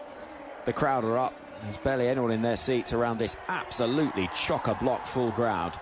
And Elise Perry comes to join the action with the score at 79 for 3. Perry joins Harris, and Yadav is coming in to bowl once again. Round the wicket, in, bowls. This is slapped into the turf, out towards deep cover. Single is taken, and the score moves forward to 80 for 3 after 12 overs. So Harris is on 32, Perry is on 1. And at the moment they're going at just over 6.5 over an over here. Australia has to re-emphasise the equation, why it all matters. We know that if Australia beat India here, then any sort of victory for New Zealand tomorrow will be enough to see them qualify. And if India can beat Australia, they are still in the hands of New Zealand, but they will know what they need to do against Pakistan. So a bare minimum, really, you have to say, for India is to beat Australia in this game. And Australia's side, that are missing key players. Taylor Vlamek, we saw with that really cruel, unfortunate shoulder dislocation. She's such a thrilling player to watch. Second ball of the game, we've seen her walking around with her arm in a sling, and it's very disappointing to see. And Alyssa Healy misses this game, but could yet be fit for other parts of the tournament. Here comes Arundhati ready. Elise Perry is on 1 and waits for a ball which is shoveled into the onside, straight to mid-wicket, and there's no run. It keeps a little bit low that time. Harmanpreet Kaur will be feeling relieved out there in the field, because she dropped that one in that Radha Yadav innings. It was Tali McGrath that smoked it to her right, and it just bounced out of her hands. But she'll feel relieved that she's seen the back of McGrath now, because that's the worst feeling in the world as a fielder, when you drop a catch. No one means to. Arundhati ready, bowls a ball, work down towards fine leg, could be 4 runs. Fielder giving it all she can to get round, and will get there as well. Vastrika is so quick across the outfield. 2 runs taken. Perry moves to 3 off 3. It's 82 for 3. Yeah, the hammy doesn't seem to be bothering Vastrika out there. She missed the last couple of games because of a slight hammy niggle, but good pace around the boundary there. Stops the boundary. Couple of runs for Perry. She was carded in to come at number 3, but she's found herself coming in at number 5. She might just try and build this partnership with Grace Harris out there. Arundhati ready outside the off stump, and that's hit nicely out towards the deep. It made a lovely sound from Perry's bat, but just the 1 run. A couple of stats for you. Talia McGrath, the fastest Australian, and the joint 7th fastest woman overall to bring up 1,000 T20 international runs. And Charlotte Edwards is in 4th place. The GOAT. Ster Callis of the Netherlands, and a name from English domestic cricket. It took her 31 innings. So Talia McGrath joint with Sarah Taylor, 37 innings for 1,000 T20 international runs.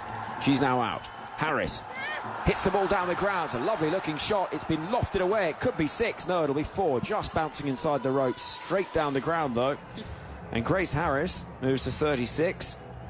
And it is her longest innings in international cricket now, would you believe? Really? Yeah. I don't believe that. When she faced her 36th ball, it was the longest time she's been out in the middle. Fair enough. Well, that was a lovely... She's seeing it nicely now. She spent a bit of time out there, but that's a check drive. Just 1 bounce for over a very straight mid-off. She didn't even have to go through with that shot. Shows her power that she possesses. Harris waiting. Oh, it keeps a bit low. It's pushed into the offside, and there's no run. A little word, by the way, with the score 87 for 3. We mentioned earlier that India had trained here last night and had seen the middle. And the word from the ICC, I've asked the question, is, yeah, they trained here last night. All teams have had the same opportunity. Fair enough. So that is what we're hearing from the ICC. So India were here last night, but other teams could have been. And the ICC Academy has been used for most of the training in the tournament. 87 for 3 is the score here. Harris looks up and works the ball round the corner, down towards the boundary, and for 4. Clever batting from Grace Harris, who punches gloves in such a fashion with Elise Perry that Perry might be left with rather bruised knuckles on her left hand. 91 for 3, 13 overs gone. Yeah, straight in line there. Arundhati ready, and Harris, she seems like she's seeing it nicely out there. As you said, Henry, this is her longest innings in international cricket, which T20 international cricket, which I can't quite believe, but that was a poor ball from Reddy to finish the over. That's what you want to do as a bowler. You need to try and get in and out of your overs well. You need to try and bowl in partnerships to create those strings of sort of dots and ones to create a little bit of pressure. But that was an easy shot from Harris. Just swiveled on that And as we've seen so far today, this outfield, it's a lot quicker than what we've seen in the previous games at Sharjah. So Grace Harris, she just seems like she's getting her iron now, which is slightly worrying for India.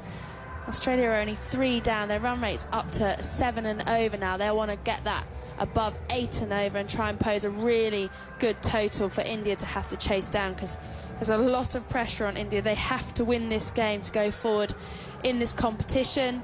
But Australia, they're batting nicely here. I'm looking for, if it is a big target, be interested to see how they approach it, because they've got no choice. They have to. They've just got to go for it. It might be good. Make it simple for them and good for us to watch. Simple for me would be useful as well. I like simple. There's a lot of calculations going on. I just leave it to you and Daniel. I can't get involved. Dipti Sharma bowling to Elise Perry, who comes charging down the track and then eventually plays a very delicate little dab towards short third. Good work from Shefali Verma, who's, I have to say, her fielding's got so much better in recent times, and she does well to stop that. 92 for 3. Yeah, she's looking fitter and stronger as well. They probably come hand in hand. You know, the fitter you are, the more able you can be agile in the field. You know, you don't get fatigued. You can sort of, you know, keep it going for longer as well. She's looking fitter, and yeah, you're right, Henry. She's really improved on that fielding, because that was the one part of her game that she really did need to improve. In comes Dipti Sharma. Hit in the air, straight to the fielder at mid-wicket. The catch is taken and Grace Harris goes for 40. And a little bit of a look as well from Dipti Sharma. Harris, 40 from 41, very much has done her job at the top of the order. Vital wicket, though, for India, that. 92 for 4, early on in the 14th over. Dipti Sharma strikes. Yeah, those two, Grace Harris and Dipti Sharma, they've been teammates for the London Spirit in the 100 previously, so Dipti Sharma just having a little look at Grace Harris there, just to let her know who's come out on top of that battle. Such an impressive performer for India, always brings her A game in the pressure moments. Grace Harris just going back to that ball that probably wasn't short enough, just wasn't able to elevate it over that short mid-wicket fielder. That's a big wicket from Dipti Sharma. Australia, India here, if they feel like they can go bang bang, which we've seen a lot in this tournament. We've seen a lot of potential hat-tricks in this tournament. We haven't seen a hat-trick yet, but if India can just, you know, if they can get Gardner out early or Perry, then we get into that middle order that actually haven't featured that much in this tournament. We know if India qualify for the semi-final, by the way, their semi will definitely be in Dubai. That is part of the tournament regulations. 92 for 4. It's chipped back towards Dipti Sharma by Ash Gardner. Just past her, dive into her left. 93 for 4, and I almost became a beat poet before I knew it. The crowd are getting into this game, aren't they? Every single ball that just slightly goes up in the air, they're right behind India here. It's a great first ball from Dipti Sharma. In comes the next delivery. It's pushed towards the offside, and Shefali Verma, despite my praise, has rather fumbled that at backward point, so 2 runs will be taken. She's let you down there. She has a bit. 95 for 4. Claire emails, can you explain why India have a predetermined venue for their semi-final and not anyone else? No, I can't actually. It's just in the playing conditions. It was the same for the men's tournament in the West Indies, in the T20 World Cup. It was the same in the 50-over World Cup, as this is whipped towards the leg side, and it's stopped at a straightish mid-wicket. What I would say is that it is not just India that have had that previously. We saw Australia, I think, were guaranteed the Sydney semi-final in the 2020 edition of the tournament, and so it isn't unheard of for teams to know where they're going to play ahead of a competition. This is smacked into the ground and stopped at mid-wicket. Very good over, 4 from it. 95 for 4 off 14. The other point to make is Dubai is a much bigger venue. They want big crowds. We saw 17,000 in for the India-Pakistan game. So, you know, there are reasons and there are logics that come into play for such things. But it will be India that play in the Dubai semi-final if they qualify. Very much in the air at the moment, Tash. We're going to have a double change here, so I'm going to keep on rabbiting on for 10 seconds while Firdaus Munda comes in to join us. BBC Sport website and app, by the way, for all the details and highlights of the England win over Scotland earlier. And Firdaus is just moving alongside me. What have you made of this? Then Daniel is going to take up commentary.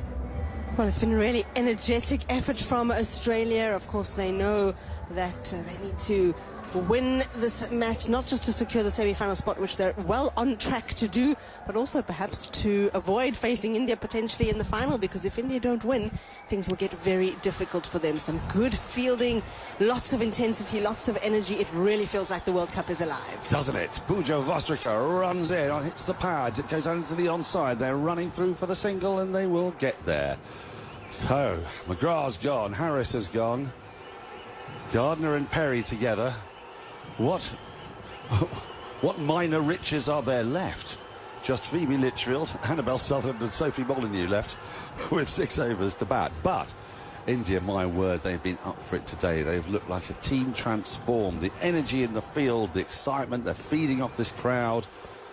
A really good atmosphere. Elise Perry on strike, and she guides his ball nicely, but can't quite beat Dipti Sharma at backward point, so they'll just get the single. 97 for 4. The big hitters at the top of the order there, McGrath and Harris, put on a fine partnership, but they're gone now. And this just means that there's going to be a little bit of regrouping, perhaps. We shall see. Puja Vostrika into her 3rd over. 3 in the ring on the offside, 2 on the leg side. Field is scattered far and wide. Vostrika in, this is chipped in the air. Fielder's running back, ready, she's not going to get there. She's not going to be able to stop it either. That's a wonderful shot from Gardner, just lifted up and over mid-on and down to the boundary for 4 for Dos Munda. That's a shot and a half. It really is, and I'm glad to see that she's willing to take this kind of risk. You know, she knew if she got it up and over Arundhati ready at mid-on, then it was probably going to go for 4, and we haven't seen a lot of these shots going for 4. I'm just thinking about in the Scotland innings, a lot of those balls were stopping just before the boundary, so she's got a lot of power behind that. 100 up. In comes Vostrika again, works into the onside. Well, Perry wants a run, it's not there, as it's picked up in the ring by Dipti, who's moved. She was a backward point a moment ago, and now she's at the short mid-wicket. Fielders are moving all over the place. But this is quite...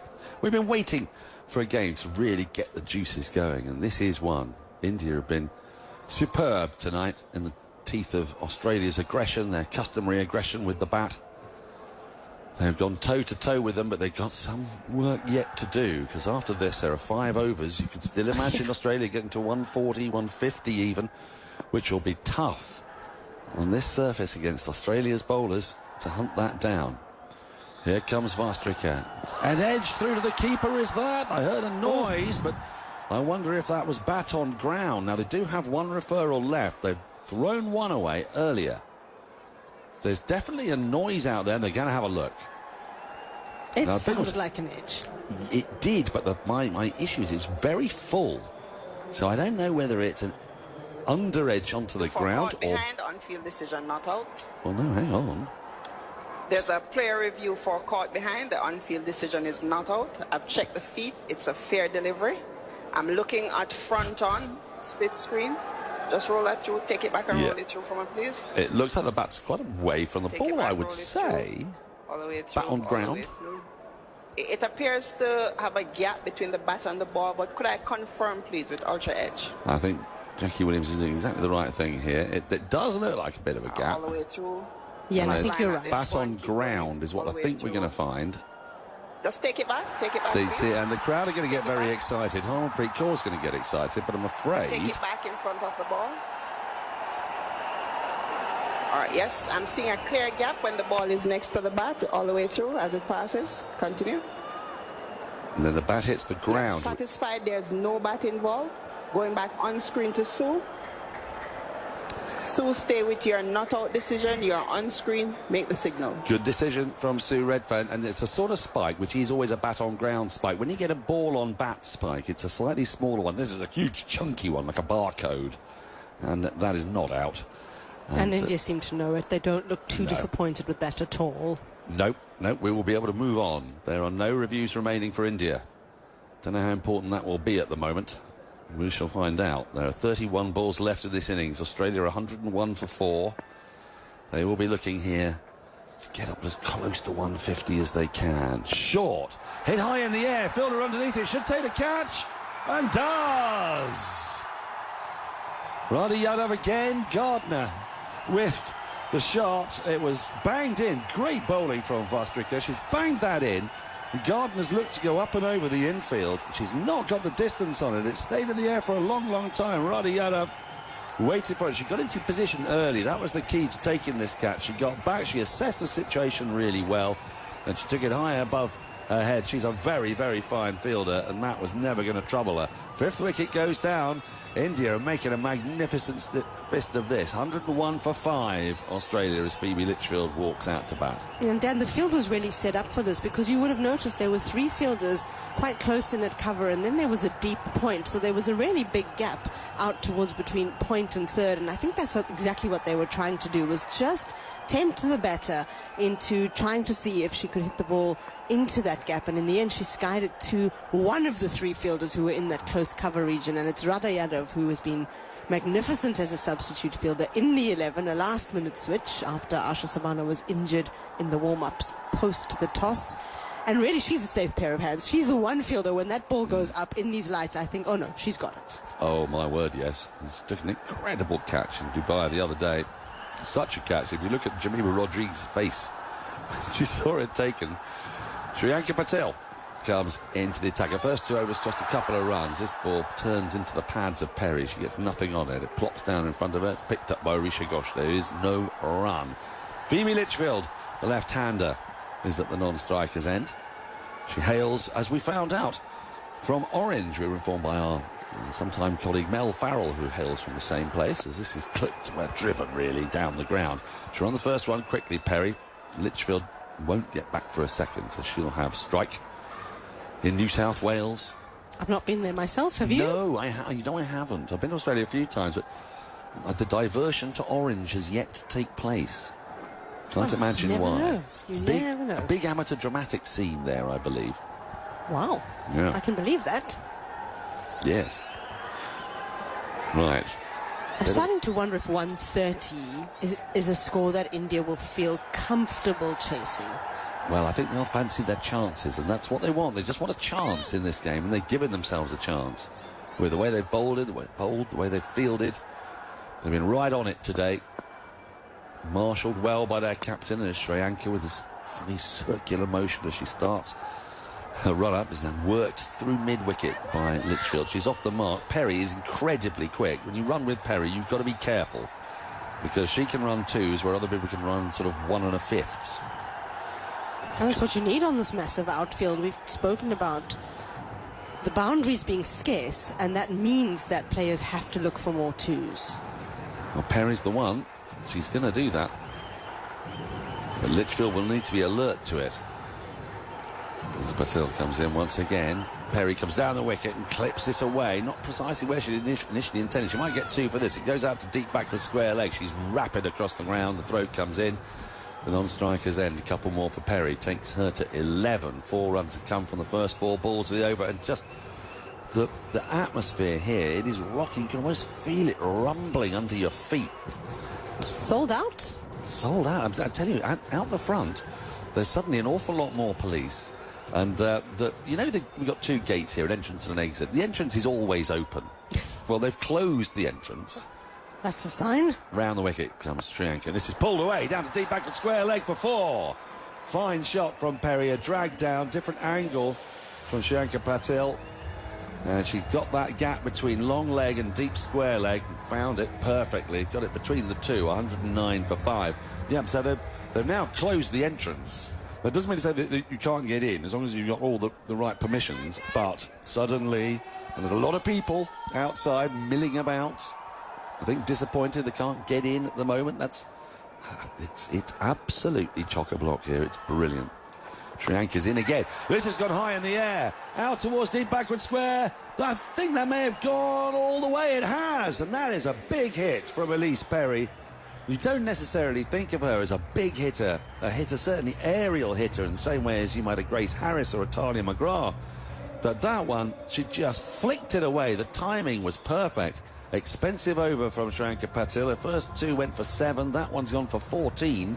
And Australia are 115 for 5. It was almost like the shot before was Perry's kind of practice run. She sent that along the ground, and it was placed and timed excellently, and then decided she was going to clear the boundary this time, so she hit that really, really well. I know it's been a criticism, but perhaps maybe more of a mild critique than a strong criticism that her and Beth Mooney are sometimes a little bit too slow.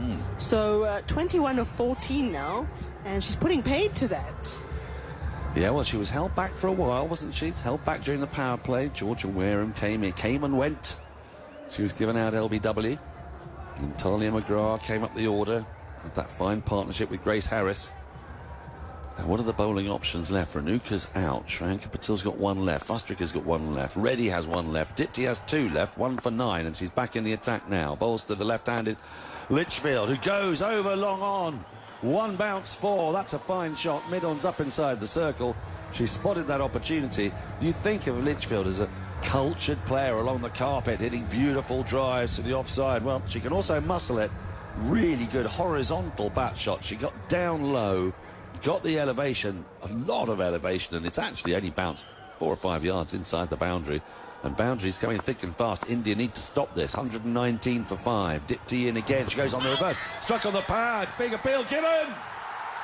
Up goes the finger.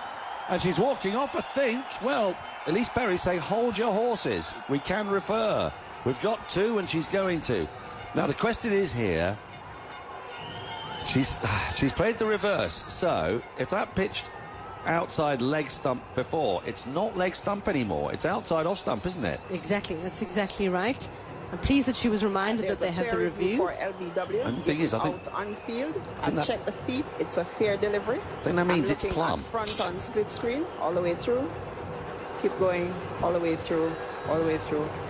Ball pass is very close to the gloves. I'm going to need ultra edge to confirm if there's any gloves involved, please. I don't think there is, you know. I mean, Jackie Williams is quite right to check, but when she says very close to the gloves, I would say it's about a couple of inches away from those gloves. And the problem, Phoebe Litchfield is walking off. She's walking off. She knows full well that that is absolutely plumb. And Elise Perry's talked her into the review. Will be a little while here. Flat line at this point. Keep going all the way through. Passing first gloves, flat line, flat line, flat line.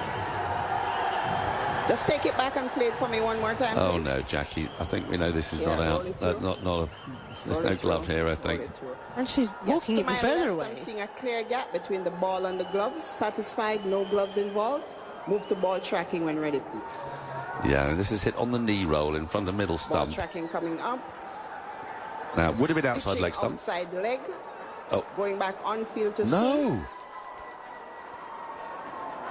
Now, how? Hold on screen. Well.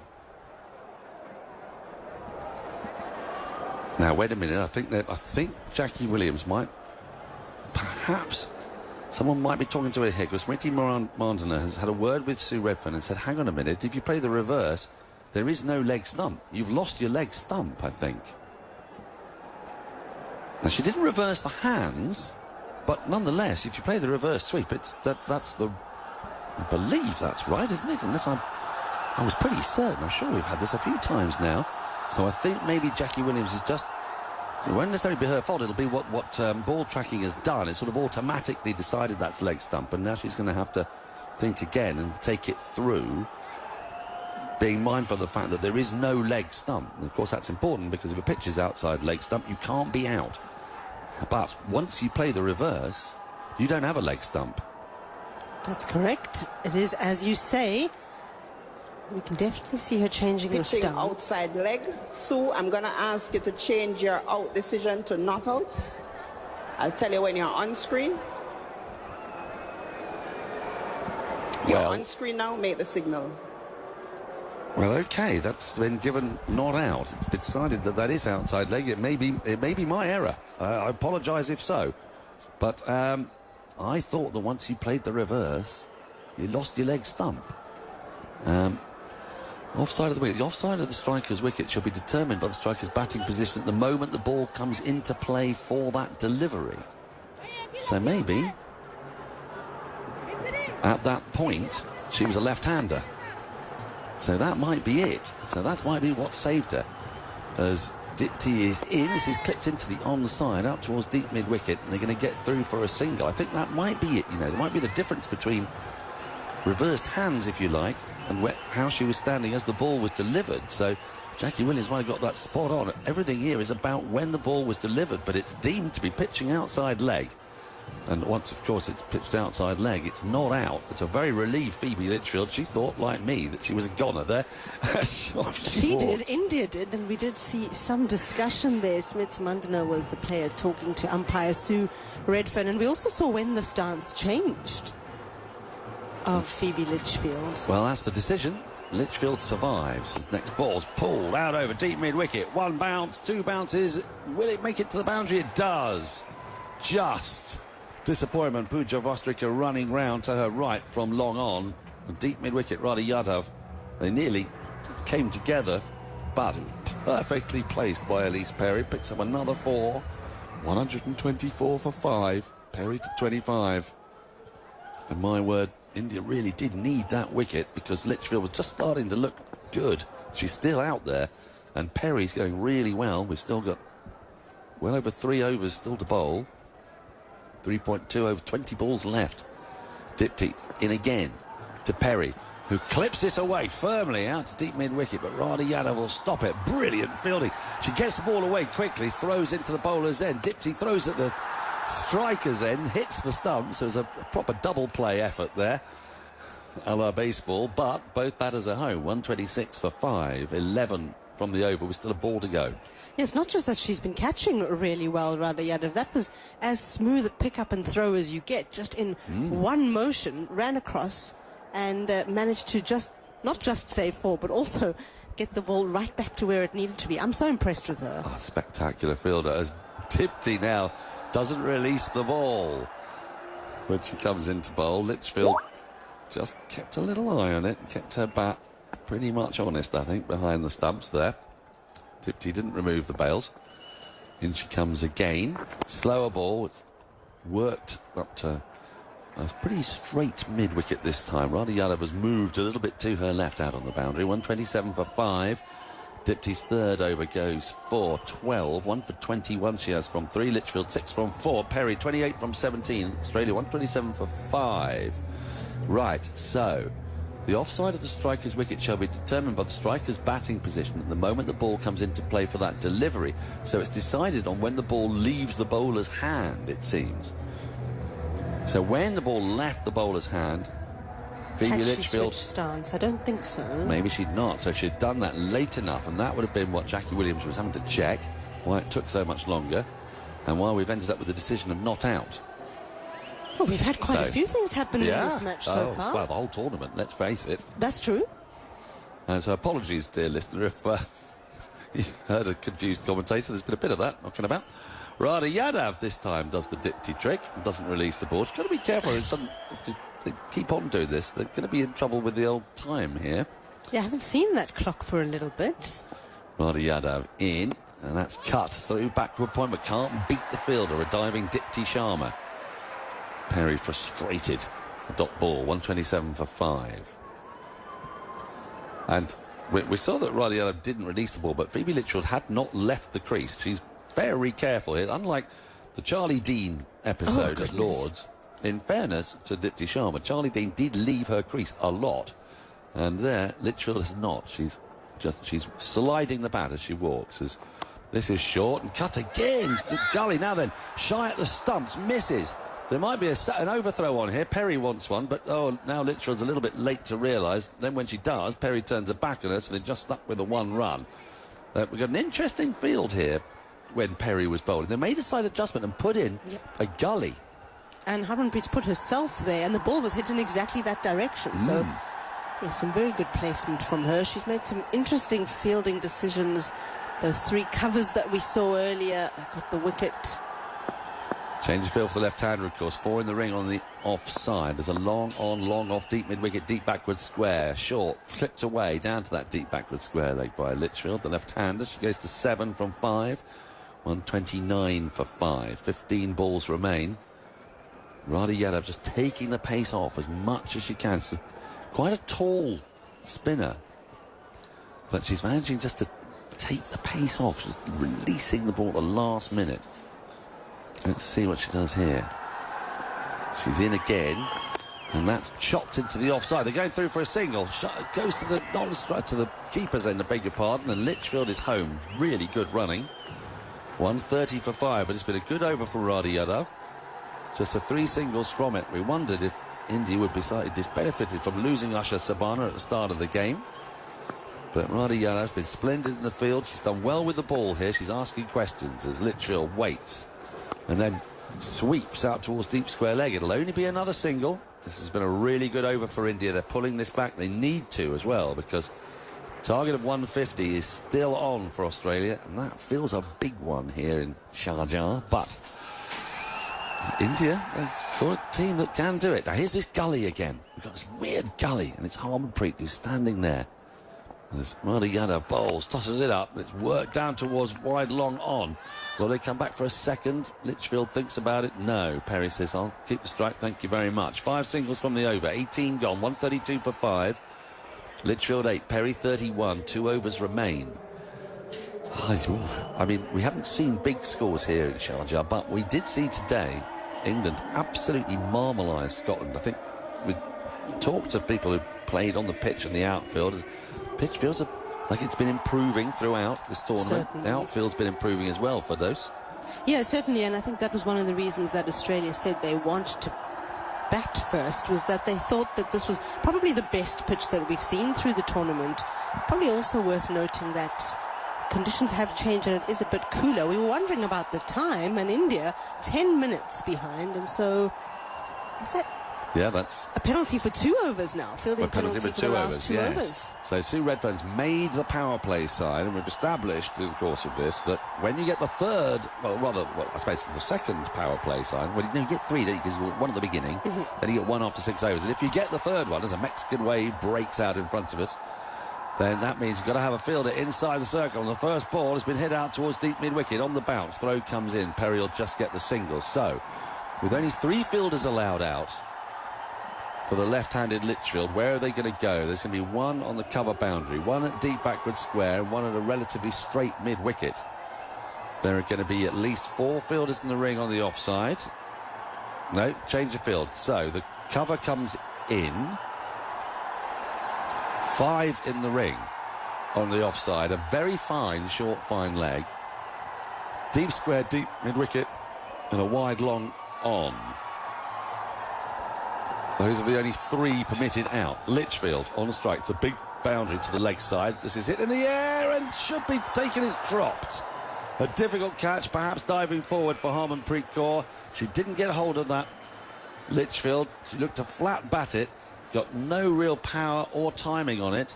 It looped in the air. Harmanpreet, it's not a drop. Actually, it's a very brave effort. She's diving forward, and it's bounced just in front of her. She gets clapped from Dipti Sharma to say, thanks for the effort. That was a potential tooth cracker. As Dipti's in now to Perry, who hits high in the air out towards the field, who must take it and does. It's Sajjana Sajivan, who has dropped for this game. She's come in as a substitute and she's taken a good sharp catch, actually. Sharp because Perry really got hold of it. She pulled it out to deep mid-wicket. It came at her slightly quicker than she was expecting. She wrung her hands after she caught it, because that was a stinger.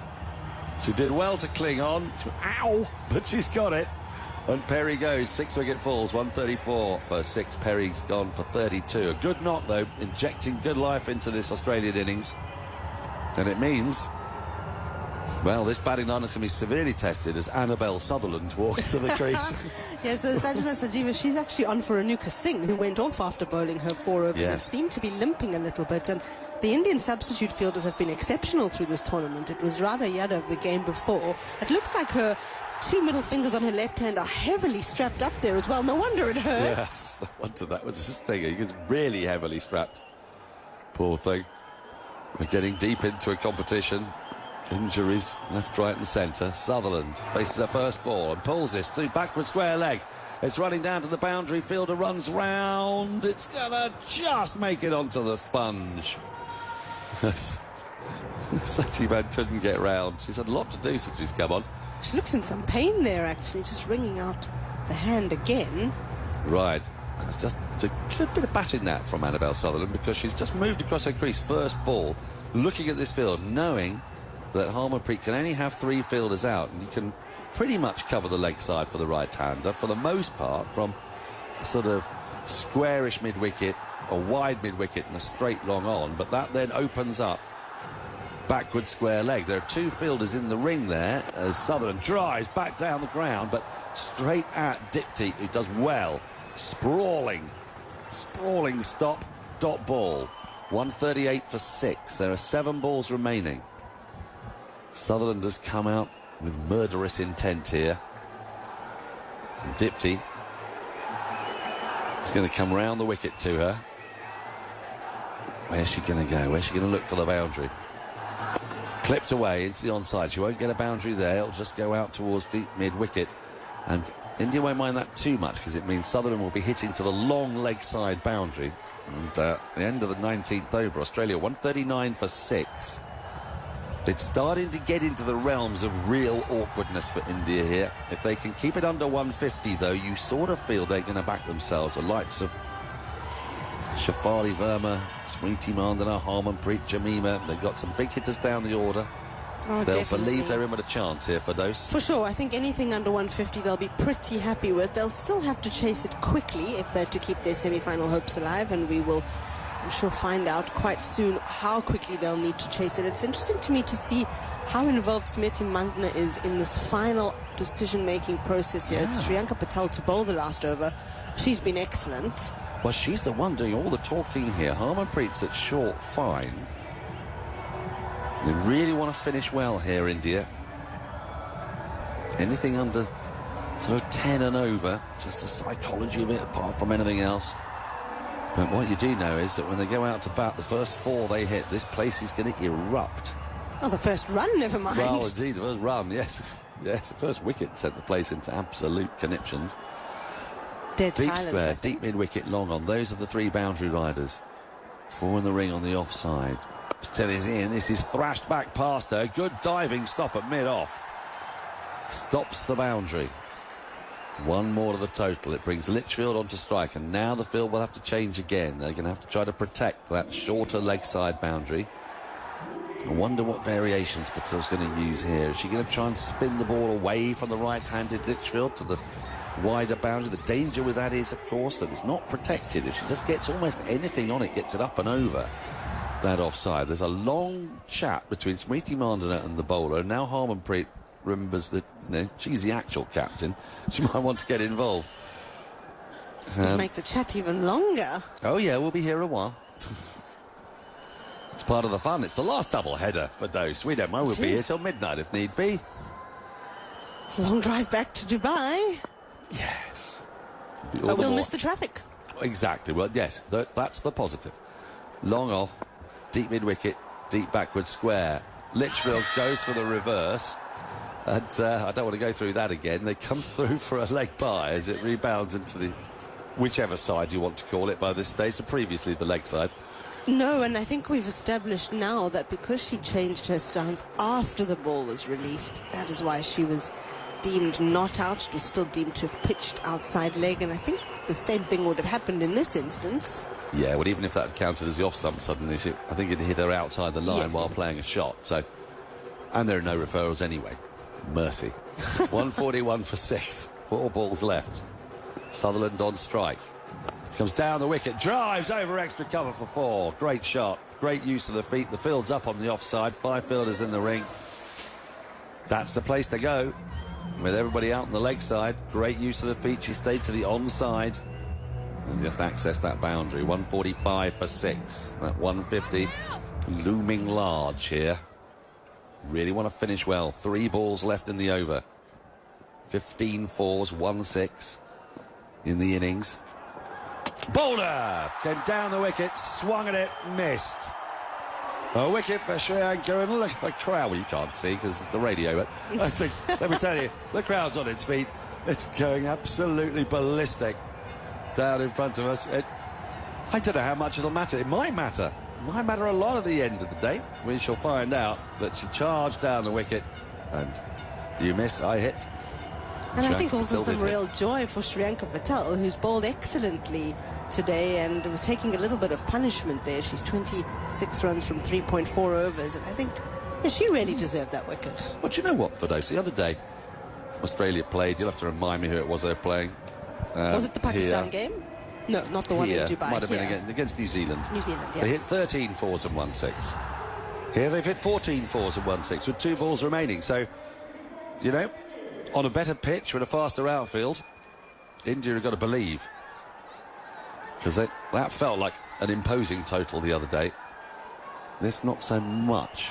It's still much the same total, but it just feels a little bit less chunky. There's a left-handed Molyneux. He's in to bat, and she chops this in the air, and it's caught. Oh, dropped at backward point. She's going to be run out because that's really, really bad cricket. Terrible cricket all round.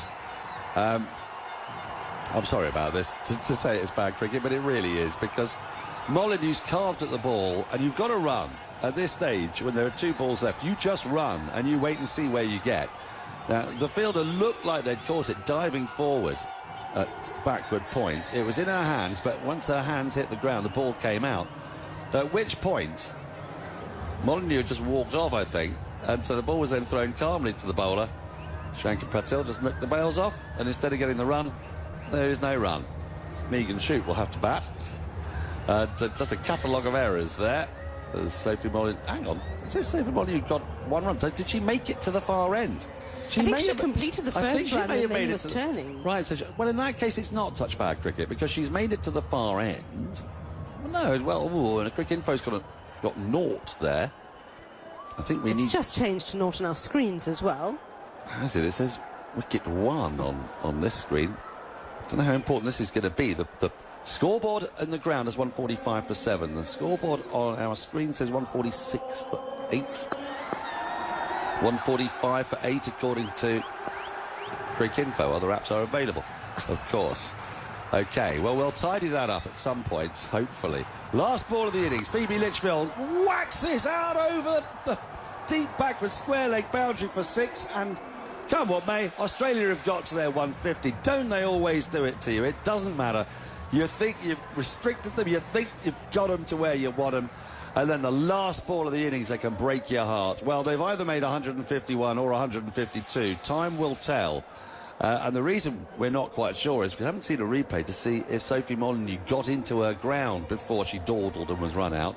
If she did get into her ground, then all that happened is that she was run out, and it allowed Phoebe Litchfield to whack the last ball for 6. Yeah, so maybe she did her job in the end. So maybe she did. Maybe she did. 152 for 8 is the score that I'm seeing in front of me. And I'm also saying 151. Hopefully that doesn't become very, very important. Or, unless you're a particularly mischievous person, you hope that it does. Well, we did want a close game, so maybe that's one way of looking at it. And for those, might we get that, do you think? Does this feel to you... I mean, it does to me that India have actually...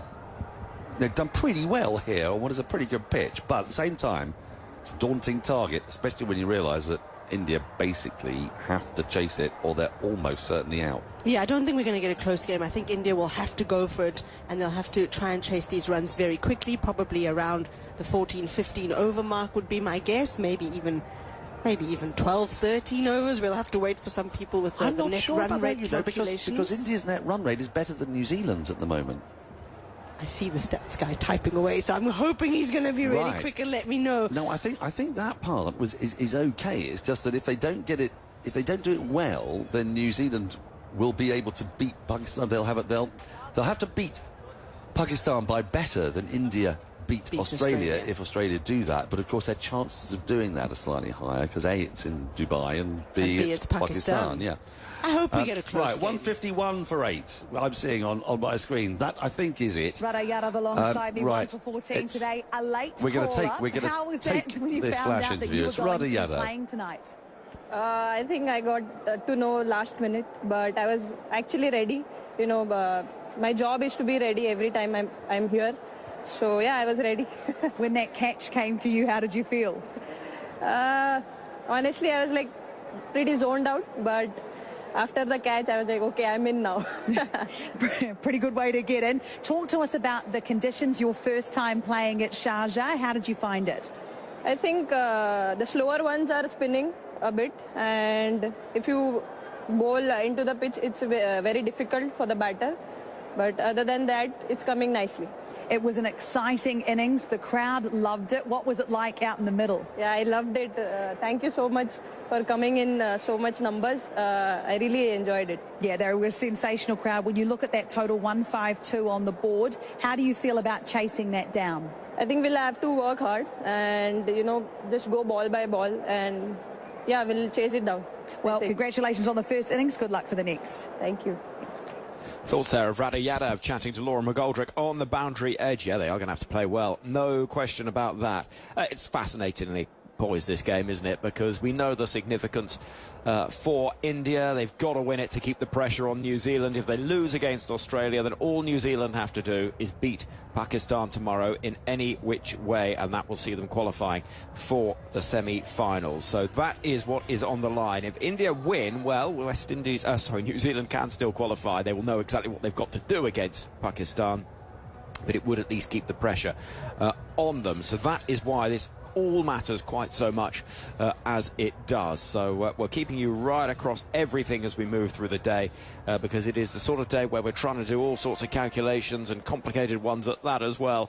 And it's been such an interesting day. It really has. We've seen some brilliant cricket. England were outstanding in their victory against Scotland earlier on today. They beat them by 10 wickets, and what it has meant for England, well, it's good, but it could be simpler, shall we say. England currently know at the top of the group that if they beat West Indies in that game in Dubai on Tuesday, they will qualify as group winners, top of the group.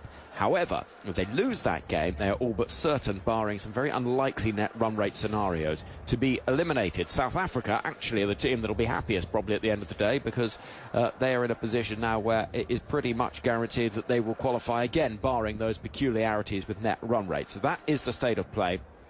England were outstanding, as I say, in that victory, chasing down a target of 110 for the loss of no wicket. Maya Boucher was player of the match, 62 not out from 34 balls. She set a stand of 113 off those 10 overs with Danny Wyatt-Hodge, who similarly was excellent in that game.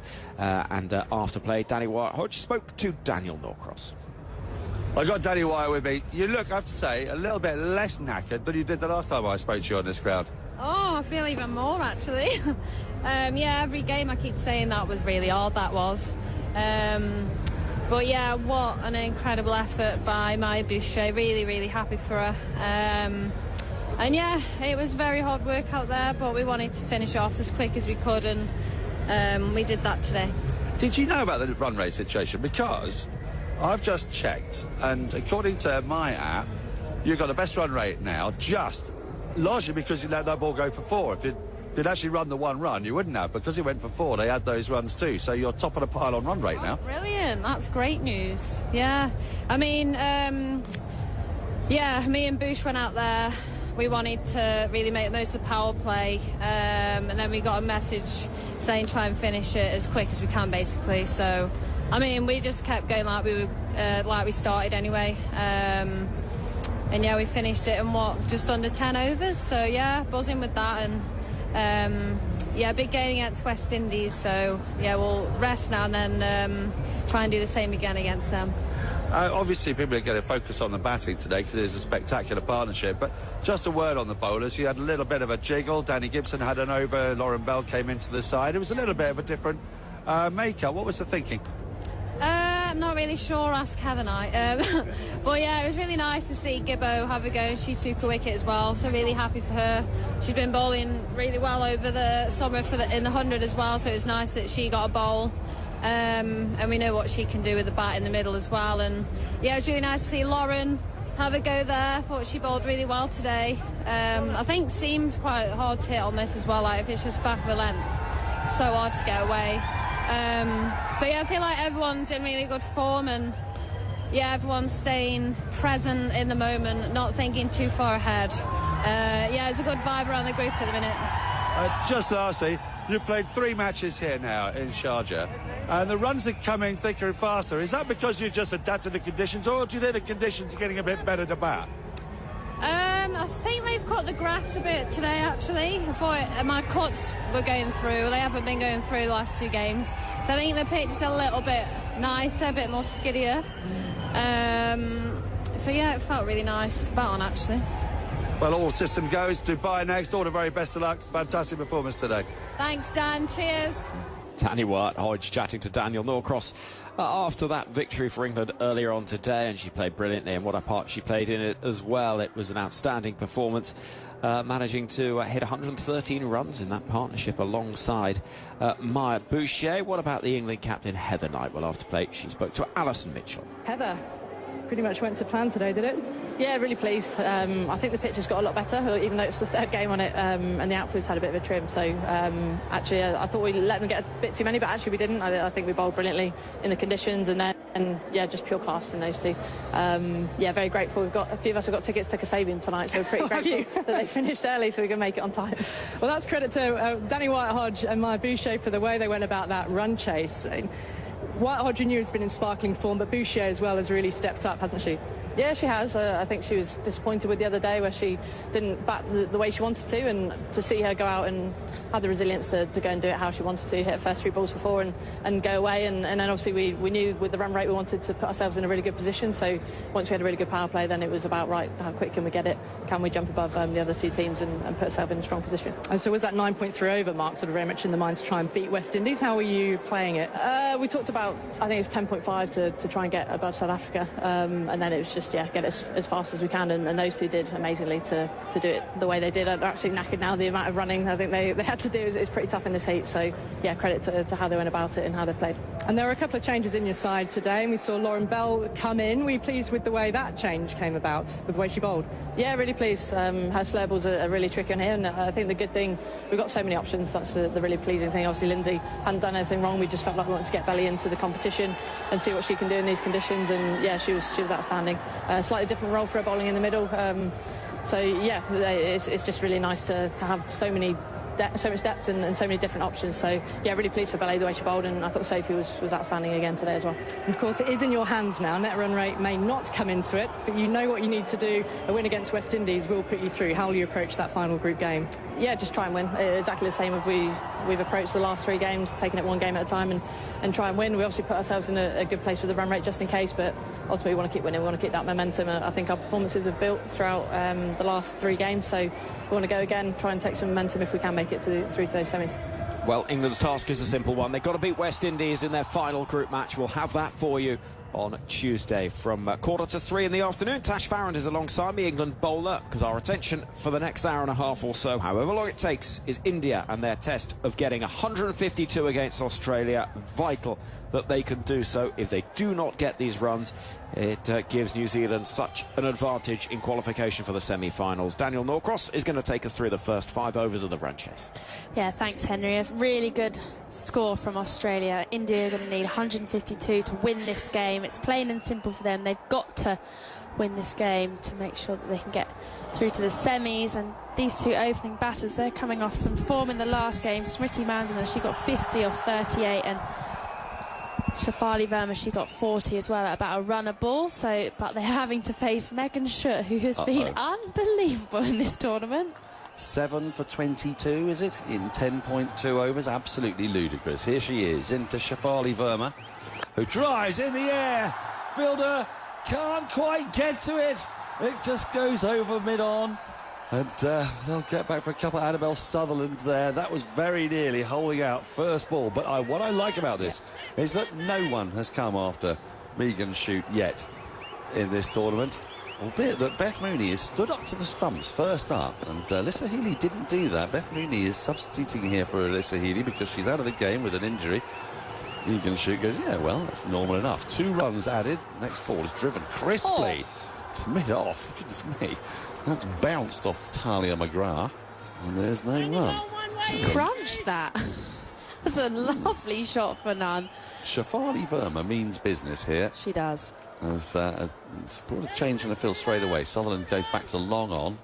Deep mid-wicket stays out, but a square leg comes up. There's no short fine leg, interestingly enough. 5 in the ring on the offside. Shoot into Verma, punches off the back foot along the ground up towards Sutherland. And they'll just get the single. But they'll be happy with that to start with, because at the moment, I mean, Shoot's going for a runner ball here. Before this, she's been going 2 and over. An average of 3. Yeah, and that first shot from Verma, even though, you know, it didn't find the boundary, is a little bit streaky, but it's already changed the Australian field. They haven't had to do that in their first 3 games. Megan Schutt she's been so on the spot, every ball, and actually, so, you know, Catherine Sivert-Brunt was in the box saying, like, why is no one going after her? She's so sort of economical, and you know exactly where it's going to pitch. Shoot into the left-handed Marner, who covers up in defence, pushes a foolish ball back to the bowler. There's no run. We've got a deep forward square leg and a deep cover. Those are the boundary riders. 5 green-shirted Australians swarming around in the ring. Yeah, they've gone for the Pakistan Berlin Wall there, haven't they? They have. They have. It's an interesting field because they've got a short third and then they've kind of got a fly gully, would you call it? Yeah, I like that. Fly gully is sort of that. There's, Martin looked to do the flip a Rooney up and over. She got nothing on it. It was half stopped by Mooney. And they'll get no run. This is a fascinating field. It is, but I remember all the times that we've played Smriti Mandana, she's so good through the offside, but it's also her weakness. If you could, Megan Schutt, she's going to look to push it across Mandana, and you know that's where she can get caught in that gully sort of third region. Shoots into it and she drives. Oh, beautifully for 4. I say for 4. It might actually be cut off. It's going up. It is going to be cut off by Sutherland, who does very well running, pursuing the ball all the way to the boundary. But what a shot that is, because I just don't know how you would find the gap between those 6 fielders. So many people on the offside. She did it, and it was sort of to the right of mid-off, sort of to the left of extra cover, but it was a beautiful shot, but just the 2 runs for it. 5 off the first over. Bit expensive, that, from Schutt. Oh, massive. Take her off. Should be worried about a place on the side with the likes of Kim Garth waiting in the wings. Right, 7 off the first over of India's innings, 5 off the first over of Australia's innings. Wondering about who's bowling here. There was that crunched 4 from Grace Harris, couple of runs and a wide. Now Ash Gardner is going to bowl with her mystery off spin, and she's going to be bowling to Shafali Verma, and I just get the feeling that Shafali is ticking here. Yeah, and this is the matchup. They've brought we've seen Molyneux open the bowling for Australia in this tournament, but Gardner's coming on second over because I think she wants to bowl at Smriti Mandana. That's the matchup that Australia are looking for. So if Shafali Verma can hog the strike here, and that's not playing into Australia's hands, and I think the ball coming in, she's going to fancy a bit of this. Right, Gardner is into her. And she crunches this through the offside. It's running away up to the boundary, but it's not going to get there. That was not a million miles away from cover. Yeah, Megan Schutt there. She's normally a brilliant fielder. You find her roaming the boundary, which is up inside the ring at cover. I just feel like she should have caught that. Oh, she should, you know. Just seen it. Yeah, it's burst through her hand. She may have got just a little bit on it. As this is driven back up the wicket. It was in the air for a while. Gardner didn't dive away to her right. It passed very close to the stumps at the non-striker's end, and they ran through for a single. Now, this does bring the matchup you were talking about, and instantly Gardner is sending her field all over the place. She knows exactly what she wants. Deep mid-wicket, long off. 4 in the ring on the offside. From an extra cover, a point and a short thirds, a short fine, a square leg and a mid-on. We've seen a bit of turn tonight, haven't we, from Radha Yadav in that first innings, and Sophie Eccleston earlier on in the day. No slip, as this is clipped away fine glance, but goes straight to the fielder, Darcy Brown, who's bowled for 1 over in this tournament, went for 12. Yeah, was it an 11 ball over? It was an 11 ball over. It was a long one. Was it here? I think it might have been. Gardner in. This is worked along the ground by Martin. A full ball on leg stump, but up to mid-on. There's no run as McGrath does the fielding. 152 would be Indian women's 3rd highest successful T20 international chase, and their best at a T20 World Cup. That tells you how tricky this is, as this is bowled away. Out towards deep mid-wicket, along the ground. A short ball just fired in by Gardner. 9 without loss. 1 ball left in the second over. Brings Shafali Verma back on strike. The field now goes back to where it was. Very precisely placing itself. Darcy Brown just jumped 1 metre to her right, absolutely in the right place. Now she's gone swinging this away. Shafali's going to get 4 for it. 1 bounce 4. It's a great shot. Down on 1 knee. Swept away. Crowd go berserk. And a bright start for India. 13 without loss off the first 2 overs. The 16th 4 in the match. And, well, a bright start indeed. 8 off that over and 5 off the previous one. Yeah, nice shot there from Verma. Just gets down on 1 knee and just hits it over that vacant square leg region. Shafali Verma's probably known as, you know, better at targeting straight and through the offside, but not seen too many sweeps from Verma. But that was the shot that she needed to play there to put a bit of pressure on that over. It's a good finish to the over from India. And Shafali Verma, she looks in the mood tonight. Megan Shute back into Mandana with this tricksy field. Mandana, down the leg side. That's bounced off the keeper, who's not chased after it, and they've run a wide. They've just run the 1 wide, though. Might have been a second one on them available there. So Megan Shute has extraordinary figures. Have none for 7 off 1 over still. It's more than she's gone for in the whole tournament, is it? Not quite, but yeah, well, it's about 1/3 of the runs that she's gone for. She's expensive tonight. No, over a tenth, under a tenth of the overs. In she comes.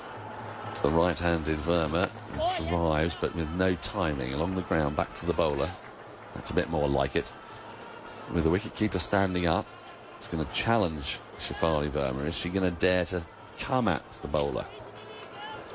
Yeah, Megan Shute, she's actually the leading wicket taker in T20 World Cups now. She's such an important cog in this Australian side, and she has been for almost a decade now. In she comes. Oh, a thick inside edge, bounces off the pads, rolls out into the offside. There'll be no runs. It's picked up by Beth Mooney. 15 without loss. The required rate, 7 3/4. Doesn't sound massively imposing, does it? But trust me, here in Sharjah, that is not easy. Yeah, we've already seen a couple that we thought were going straight to the boundary, but they just slowed up 5 metres or so inside that boundary edge. Shafali Verma, full driven beautifully for 4. In the air, straight through a straight mid-off. Tanya McGrath not able to get across to her right to stop that. The crowd signal the force, the flags are waved.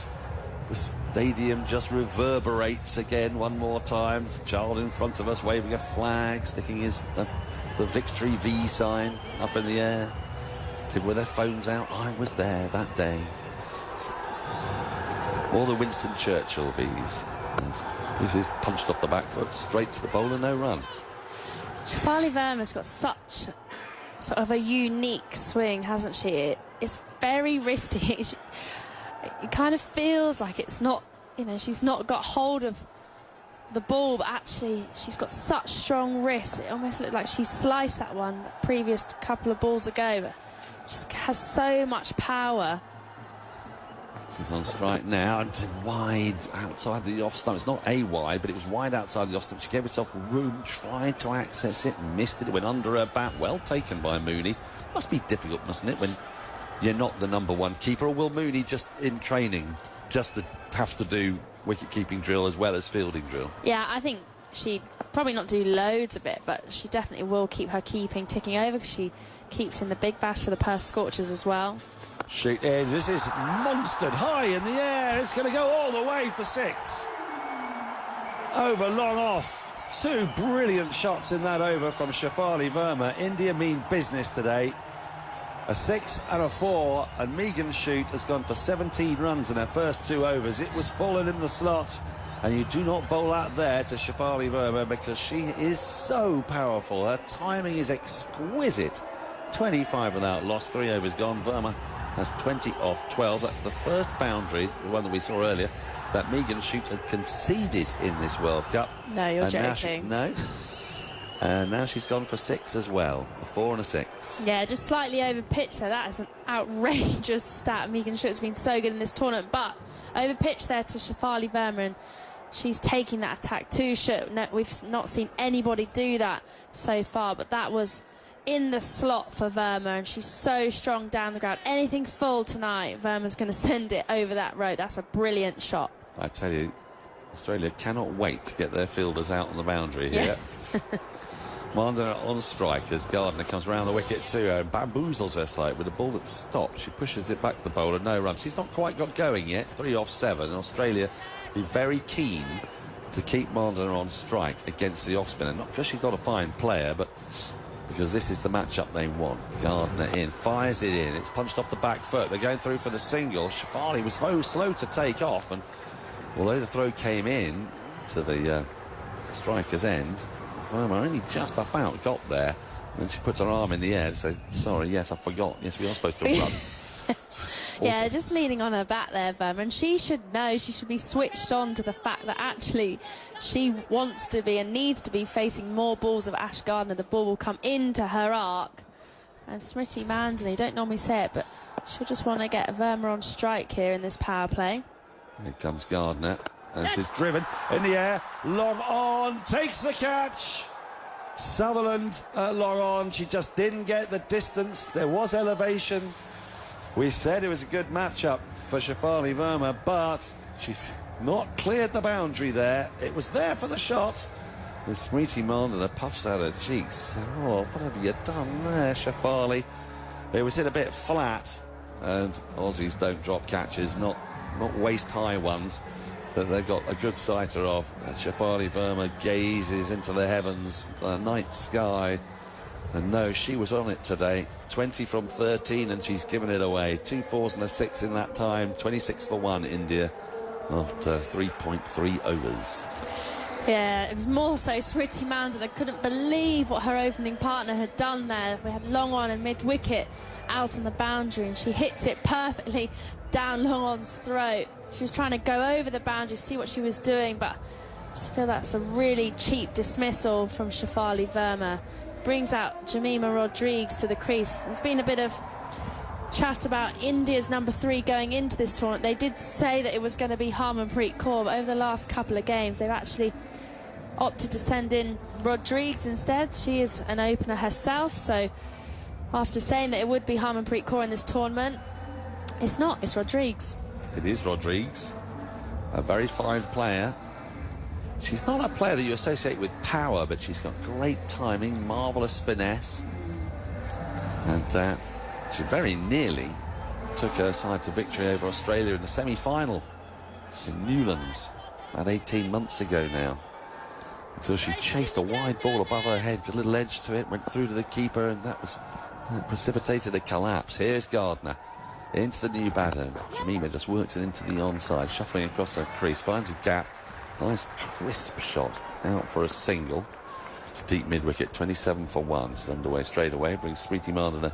She's not got going yet, she has 4 of 8 up to take strike. Yeah, she's such a busy cricketer, Jemima Rodrigues. Just that first shot, so quick to scamper up the wicket, completely different from Shafali Verma. Mandana drives along the ground fluently, beautifully, up to long off for a single. 28 for 1. Still in touch here in this power play. They just lost the 1 wicket. Such an important game for India. They lose this game, they are on the precipice. They need Pakistan to do them a favour by beating New Zealand, but not by beating them by too much. That's sort of the equation. As this is fired in and pulled away out deep backward square leg. That'll just be the single as Shoot runs in from the boundary to field. 4 gone, 29 for 1. Jemima has 2. Smriti Mandana has 5.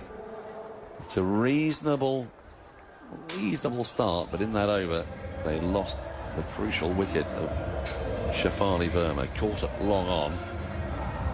That could prove vital. Yeah, I think so, and it's just interesting to hear, if you hear on the stump mic there, Beth Mooney just getting a little bit stuck into Smriti Mandana. Doesn't normally find herself behind the stumps for Australia, but with the Australian skipper Alyssa Healy out with a foot injury, we're not quite sure how long, if that's going to completely take her out of the tournament. They've been pretty vague in the Australia camp to how bad that foot injury is, but it's interesting looking at the dynamics here. Talia McGrath's obviously the stand-in captain, so she's the vice captain, but I'm sure the experience of Beth Mooney behind the stumps, she'll use her a lot as well. Sutherland has replaced Chute. She's in to Jemima Rodriguez, struck on the pad. The ball rolls down to deep backward square on, sort of fine leg, really. And they're having a little chat about this because they think that that was close. Yeah, now, Mooney's keen for this. She's advanced a bit on this, so there could be that issue. They're having a good long chat, and Talia McGrath's made the T sign. So, we're going to have a referral. It looked pretty straight. I wonder just how far advanced Jemima Rodriguez got, because we do have that issue. Yeah, you could hear Mooney there actually just say, I think that's hit her in line, so it just depends how far she's come down the wicket. For LBW, on-field decision is not out. I've checked the feet, it's a fair delivery. I'm looking at front on split screen, play it all the way through, To my left, I'm seeing a clear gap between bat and ball. I'm moving on to ball tracking. Impact is either outside the off stump or umpire score. Yeah. We can see all three stumps, so I don't think she needs to worry too much here, would be my guess. Which means it's a long way down. Pitching outside, off, impact outside. And over 3 meters as well. There was nothing going for that. No, Beth Mooney was really keen for that. I guess she hasn't kept for Australia for a while. Maybe she's a bit rusty on the old reviews. Well, Sue Redfern gets it right again. And that's a referral gone. Early on, burned. Surprised they took that one on, actually, just because Jemima Rodriguez started walking down the pitch pretty early. Yeah. So it was not going to get overturned anyway because of the over 3 meter rule. And then you're just sort of guessing on impact. Hard to see as well, because you just don't know where it's hit. If you're behind the stumps, and the bowler, in their follow through, doesn't get the best sight of it as Mandana drives languidly up to mid-off, but straight to the fielder, Grace Harris. There is no run. 30 for 1. Yeah, there wasn't much going for it, was there? But I don't think Annabelle Southern was that keen to go upstairs, but it was Beth Mooney that was trying to will on her bowler and her captain to go for the review. And she comes again, Sutherland, and Mandana pushes this out to the covers between point and extra up towards Elise Perry, who's out on the boundary, and they'll get one more. 31 for 1. Jemima back on strike on 2. Things just slowing down a little bit here. Current run rate a little bit under 7. Not a problem yet. A target 152, so 121 to get. It's getting up close to 8 and over the required rate. Sutherland is in. Nicely punched off the back foot. Can't beat this packed offside field. On this occasion, Georgia Wareham as the tidying up. It's a very shame to me we haven't seen Lana King. Yeah. Played in any other squad. Yeah. She would be their front-line spinner. Yeah, she's an unbelievable leggy. I guess they're going for Georgia Wareham. She's obviously coming in at 3 in the power play. She offers a bit more with the bat. Doesn't probably turn it as much as King. Sutherland in. This is chipped in the air, but chipped well enough to run away towards the boundary. Fielder in pursuit will not get there. 4 runs. Fine shot from Jemima. Didn't feel like she'd timed it perfectly initially, but she's got enough on it. 35 for 1. It goes straight to the right of Talia McGrath. Yeah, just a little shuffle down the wicket, but she has punched me. When that ball went for 4, she kind of punched gloves with Mandana, but also punched her bat as well. She enjoyed that shot. It didn't quite come out of the middle, but it was more the movement to get the length that she wanted. She's on it today. Sutherland's into her. She's gone again, but better this time. More of it. High over the bowler's head and down to the boundary for 4. 10 runs from the over. India, who, when they lost that wicket, just went into a little bit of a slump. Well, they're back on it now. 39 for 1 from 5. They're up with the rate. And the match they absolutely have to win. Tash Farron, I think we've got the game we have been waiting for. At the same stage, Australia were 30 for 2.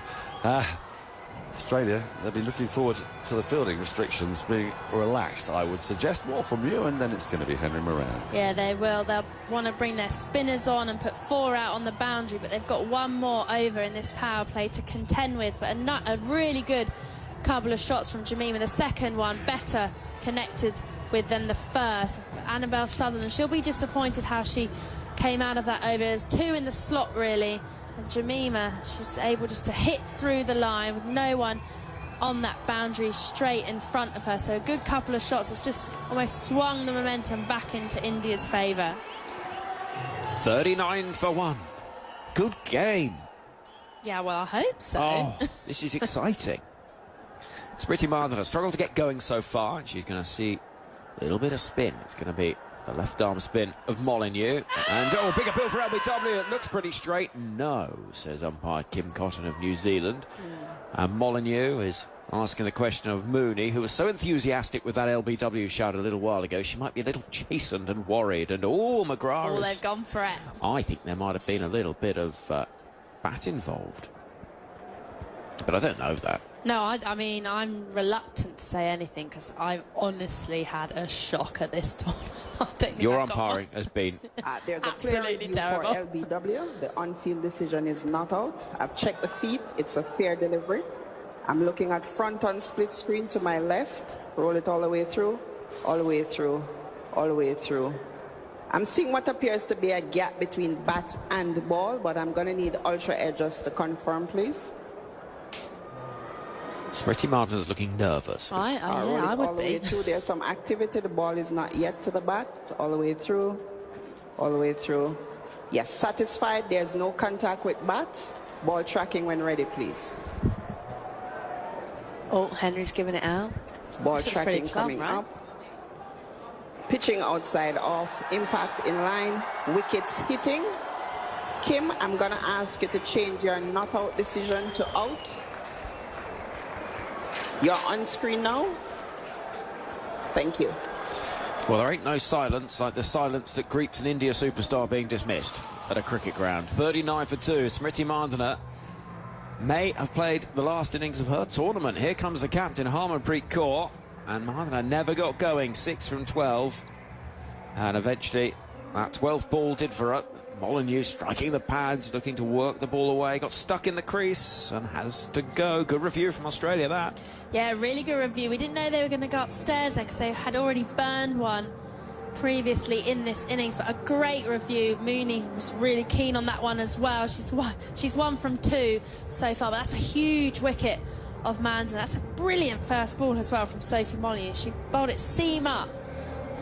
It actually beat Mandhana for pace. She bowls at such a quick pace, the left arm spinner of Molyneux. That's her super strength. She absolutely fires it through. She also gets a bit of swing with the new ball as well. So she's had a brilliant tournament. That's a great first ball for her in this game. Well, Harmanpreet Kaur comes to the middle. The India captain with the weight of expectation. That's why she is the captain. In many ways, you head out there, 35 years old, vastly experienced, having played well over 300 times for your country, and it is these circumstances that you need to perform. This is the moment you've got to stand up. She made a brilliant unbeaten 52 in the last game. What can she do now? 39 for 2. Here comes Molyneux. This is nicely driven towards cover, but collected by Phoebe Litchfield, who hit the most glorious 6 into the leg side off the final ball of the innings for Australia. And it's a wonderful replay of Mandhana's face when she saw the first replay. Yeah, she knew she was in trouble. She would have known she didn't hit it as well. Oh, yeah, love that. Eased into the onside. Good piece of running first up, and that's exactly what India need to do. It's copy and try and replicate exactly how Australia behave and exactly how they try and construct runs, chases, and first innings totals where they put the pressure on at all times. There's a bit of a hush around the ground. All that excitement with Shafali Verma hitting it all around Sharjah. Well, she's gone, as is Mandhana. It's Jemima Rodriguez on strike now. That is a quicker ball again from Molyneux. She's so hard to get away. She is, because she just bowls so quick. Just waiting to see what that one clocked at. But she just does people for pace. It's so hard to almost move your feet to her because you've got the keeper up. It's hard to get down the wicket just because of the sheer pace that she's bowling. Molyneux in to bowl to Jemima again, and it's been hoiked in the air. It's going to land safely between 3 fielders. A sort of Bermuda triangle, as eventually it's Wareham who runs in from deep mid-wicket to collect. And the score stands at 41 for 2. There was a moment where it looked like it could be problematic, but in the end they get away with it.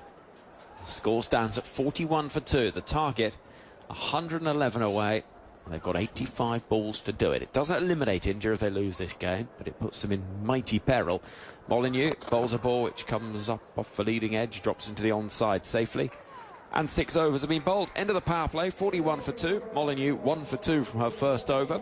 And it looks like this. This is how all the permutations work in this group. I'll talk a little bit about England as well at the 10 over mark, because there are some complications and various reasons why it's not quite as straightforward as it might have been. But anyway, the headline figure for England, just so you've got that in your mind if you're worrying about it, is they beat West Indies and they qualify. So that is the simple way of looking at it. In this group, Australia are top of the pile at the moment. If they win, they go through as group winners with a perfect record. India, meanwhile, currently in second, but only because of a superior net run rate to New Zealand, who play Pakistan tomorrow. If India lose this game, their net run rate will take a hit, and New Zealand will only need a win of any sort to beat Pakistan.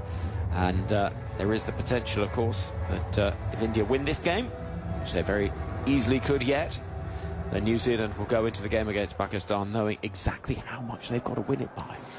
Yeah, you would rather be in the teams that have it in their own hands, England and New Zealand.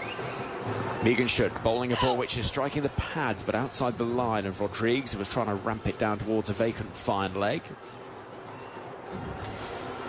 Yeah, there's a massive gap there between the keeper and deep backward square leg, so good option from Jemima, but just wasn't executed. This one fired in nice, full and flat and fast from Megan Schutt. She's bowling her 3rd over of this innings. Schutt runs in, bangs it in short, pulled away, into the leg side it goes. It's going to land safely. It might be 4, you know, and it is. That's a nice piece of timing. It's coming off the middle of that bat very nicely indeed. 15 off 10, 45 for 2 the score. This game has already yielded 24s, which feels like untold riches compared to some of the games we've seen in this tournament.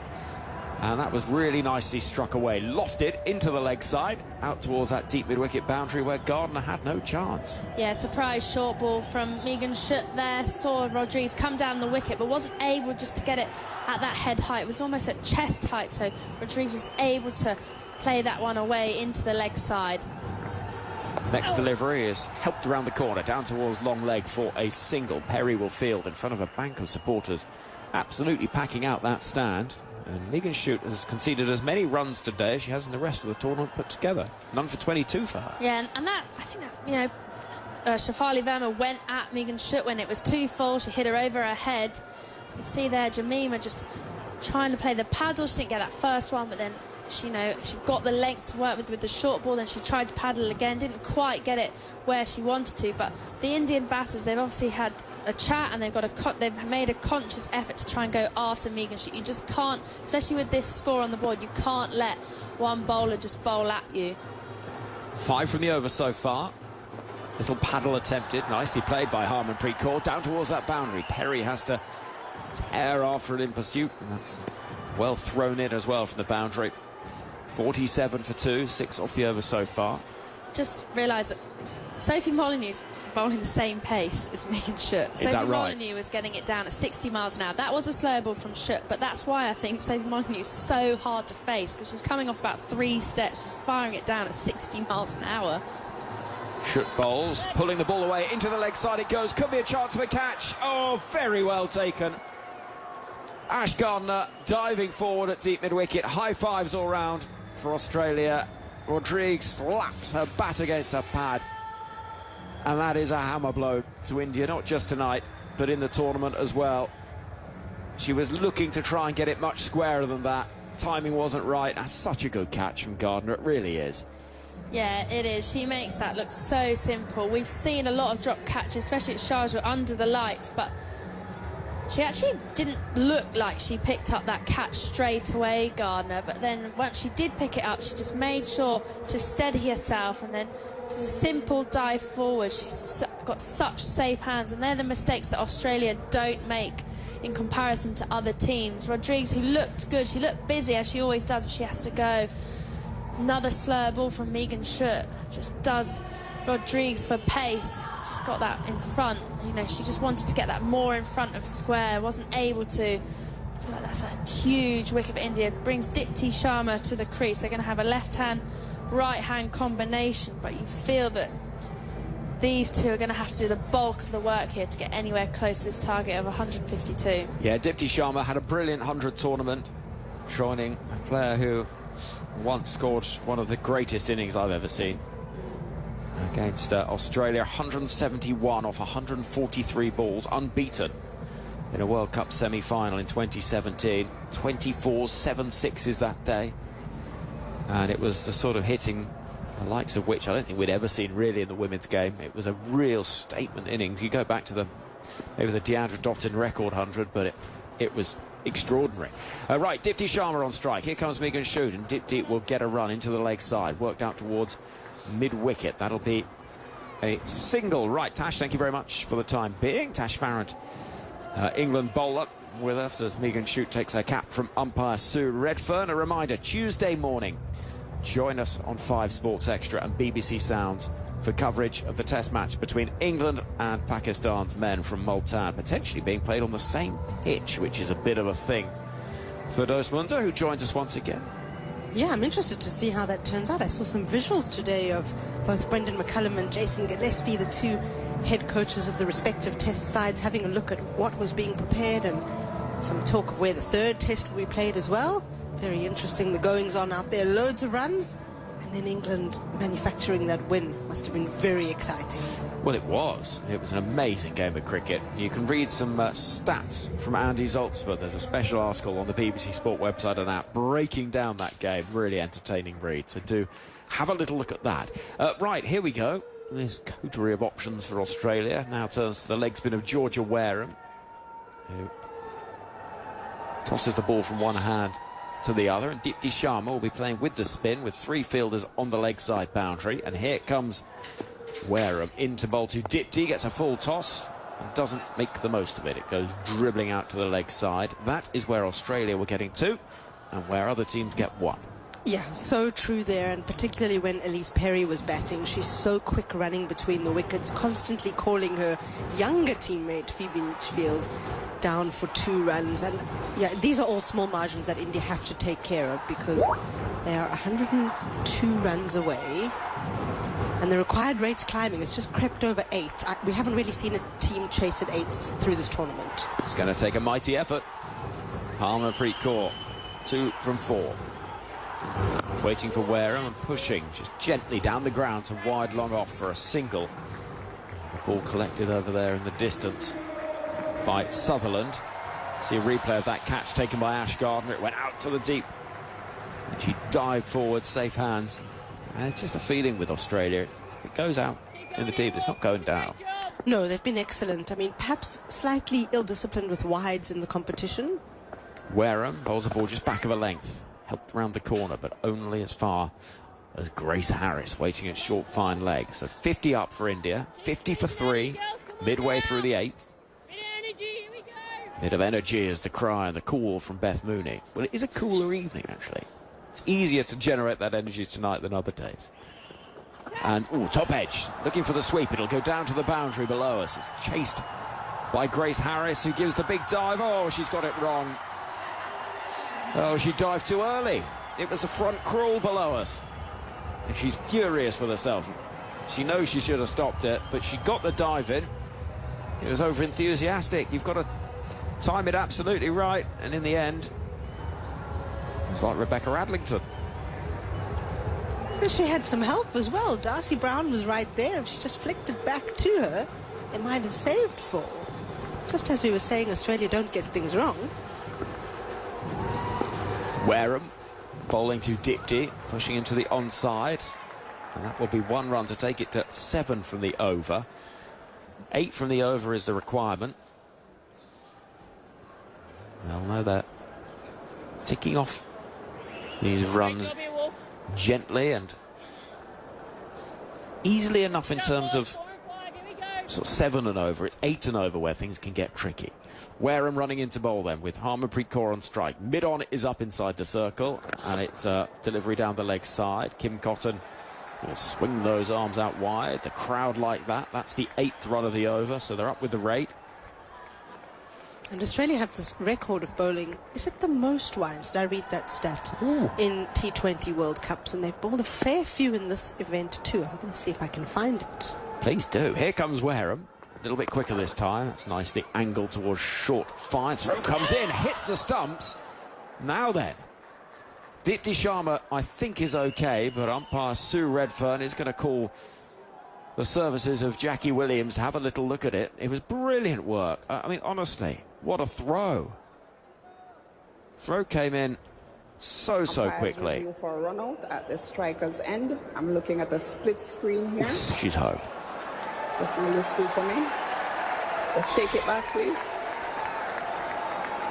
I'd like to see the batter. Yes, the batter is grounded. Ready for my decision for the big screen. Well, it's Sophie Molyneux who's done the most wonderful bit of fielding. Moving around, picking up, throwing in one fluid motion. And Deepti Sharma is getting some tape on her hands. I imagine that big dive has possibly aggravated maybe a little cut on the arm, something like that. But the over comes to an end with 9 from it. 57 for 3. The target 1-5-2.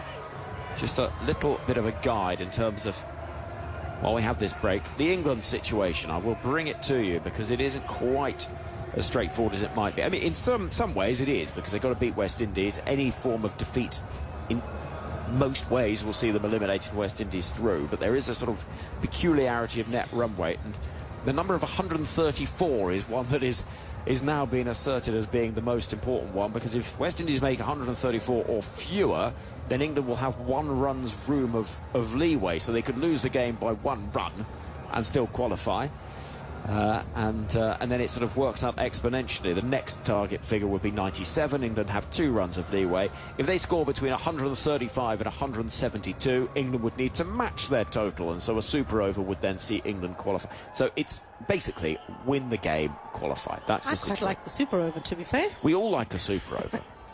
57 for 3. Here comes Annabelle Sutherland for a second over. No, she doesn't. Loses her run up, and Harmanpreet Kaur will have to set herself again. Keep her standing up to the stumps. We've got fielders out in the deep at deep cover. Long on, deep mid-wicket, deep backward square. Tempting Harmanpreet Kaur to go big down the ground. Will she be tempted? Sutherland in and bowls. Oh, the most delicate little flick. Where's that come off? Possibly the finest glance off the face of the bat. Down towards long leg for a single. So score moves on 58 for 3. We see Sutherland directing traffic as Deepti Sharma comes on to strike the left-hander. So the field changes round again. We've got long on, deep mid-wicket, a fine leg out, very exact and clear plans from Australia. We've got a deep cover over there to our right. That's Ash Gardner in front of the scoreboard, beyond which only 10 yards or so behind that stand goes that highway, a relentless stream of traffic. And Sutherland is running in again. There's a little pause. And now she begins the approach. Sutherland running in to bowl to Deepti Sharma, who whips the ball to mid-wicket. There will be 1 run taken. And it is only the 1 run, so the equation 93 from 70 balls. For those, you're going to be joined by Daniel for the next few minutes. Yeah, and I think this is exactly what Dan was calling for. Asked for an exciting game, something that we might see go down to the wire. Required run rate for India just under 8 and over. And with these 2 at the crease, they could still get there. Sutherland into Harmanpreet. Harmanpreet goes again down on 1 knee and plays this strange little paddle down to deep backward square just for a single. She's obviously decided that's how she is going to play, Annabelle Sutherland. The required rate now exactly 8 runs and over, 60 for 3. The target 152. New Zealand watching on, I have no doubt. From the hotel, not from the ground. No, I don't think get in the ground. Sutherland into Deepti, flicks this just past the diving short mid-wicket. They'll think of a second, then, oh, there's a mix-up, but they'll get back. Just taken the 1. 61 for 3. The reason being, from a New Zealand point of view, the life is made much, much easier if India just lose. If India win, then it's How quickly do they win will determine how quickly New Zealand need to win tomorrow against Pakistan. As Annabelle Sutherland is in, bowls a slower ball, which is nicely dinked into the onside. Beth Mooney chases after it. They'll just take the single. Singles are for first 5 balls of the over, 62 for 3. A much better batting surface here today, a much better outfield. It's great. The pitches have got better. There's no point in looking back at the early pitches and going, what a disappointment they were, how difficult it was. It's amazing that this competition has been put together at such short notice. The ground staff have responded really well. And now we've got a venue where we can expect to see runs and boundaries. It's not easy, but it's doable. There's nearly the most extraordinary catch at backward point. Diving to her right. That is a great effort. Sophie Molyneux, the fielder, she started at point. It was shanked a bit by Dipti Sharma. She went to cut it. It came off sort of thick outside edge and ballooned. It was in the air for quite a while. Molyneux made a lot of ground to her right, stuck out her right hand. It's not her favoured hand, of course, but she got a hand to it. But 1 run is the result. 6 singles off the over, 63 for 3. And now the batter's just having a little chat with Sue Redfern here. Don't know quite what this is about. As we look at the worm suggests that India are just ahead. Now, is there a problem? Is it a problem with gloves? Is it a problem with pads or knees or something? Gloves are being brought out. We've got 1 over to go till the drinks break. And I can't honestly tell you precisely what's happening here. Maybe Harmanpreet's just a little bit of discomfort, I think. And physio's coming out. Now, did you notice the tape on Harmanpreet's neck? And of course she's had that neck spasm issue through the tournament. Quite a lot of tape there. It's almost leopard print in its nature. Oh, yes. And it seems to be, I guess, holding down the upper trapezius, and that's what she seemed to strain in the match against Sri Lanka. So I don't really see...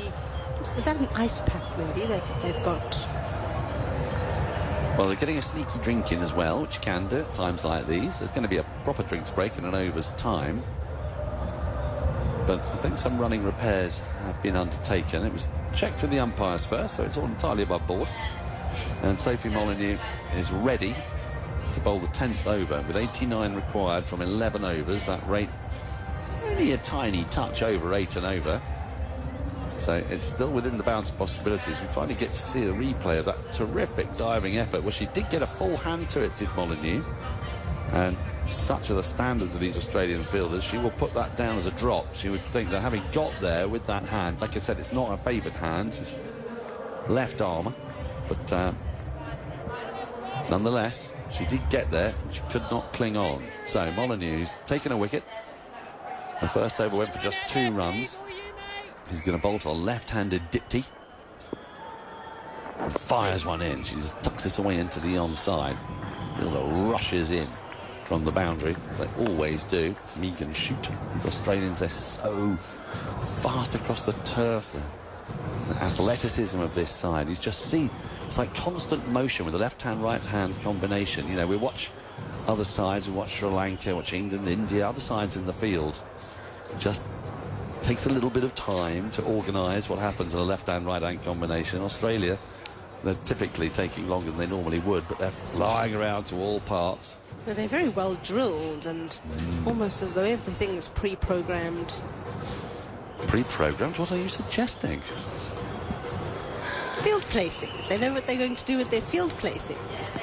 Molyneux looks around.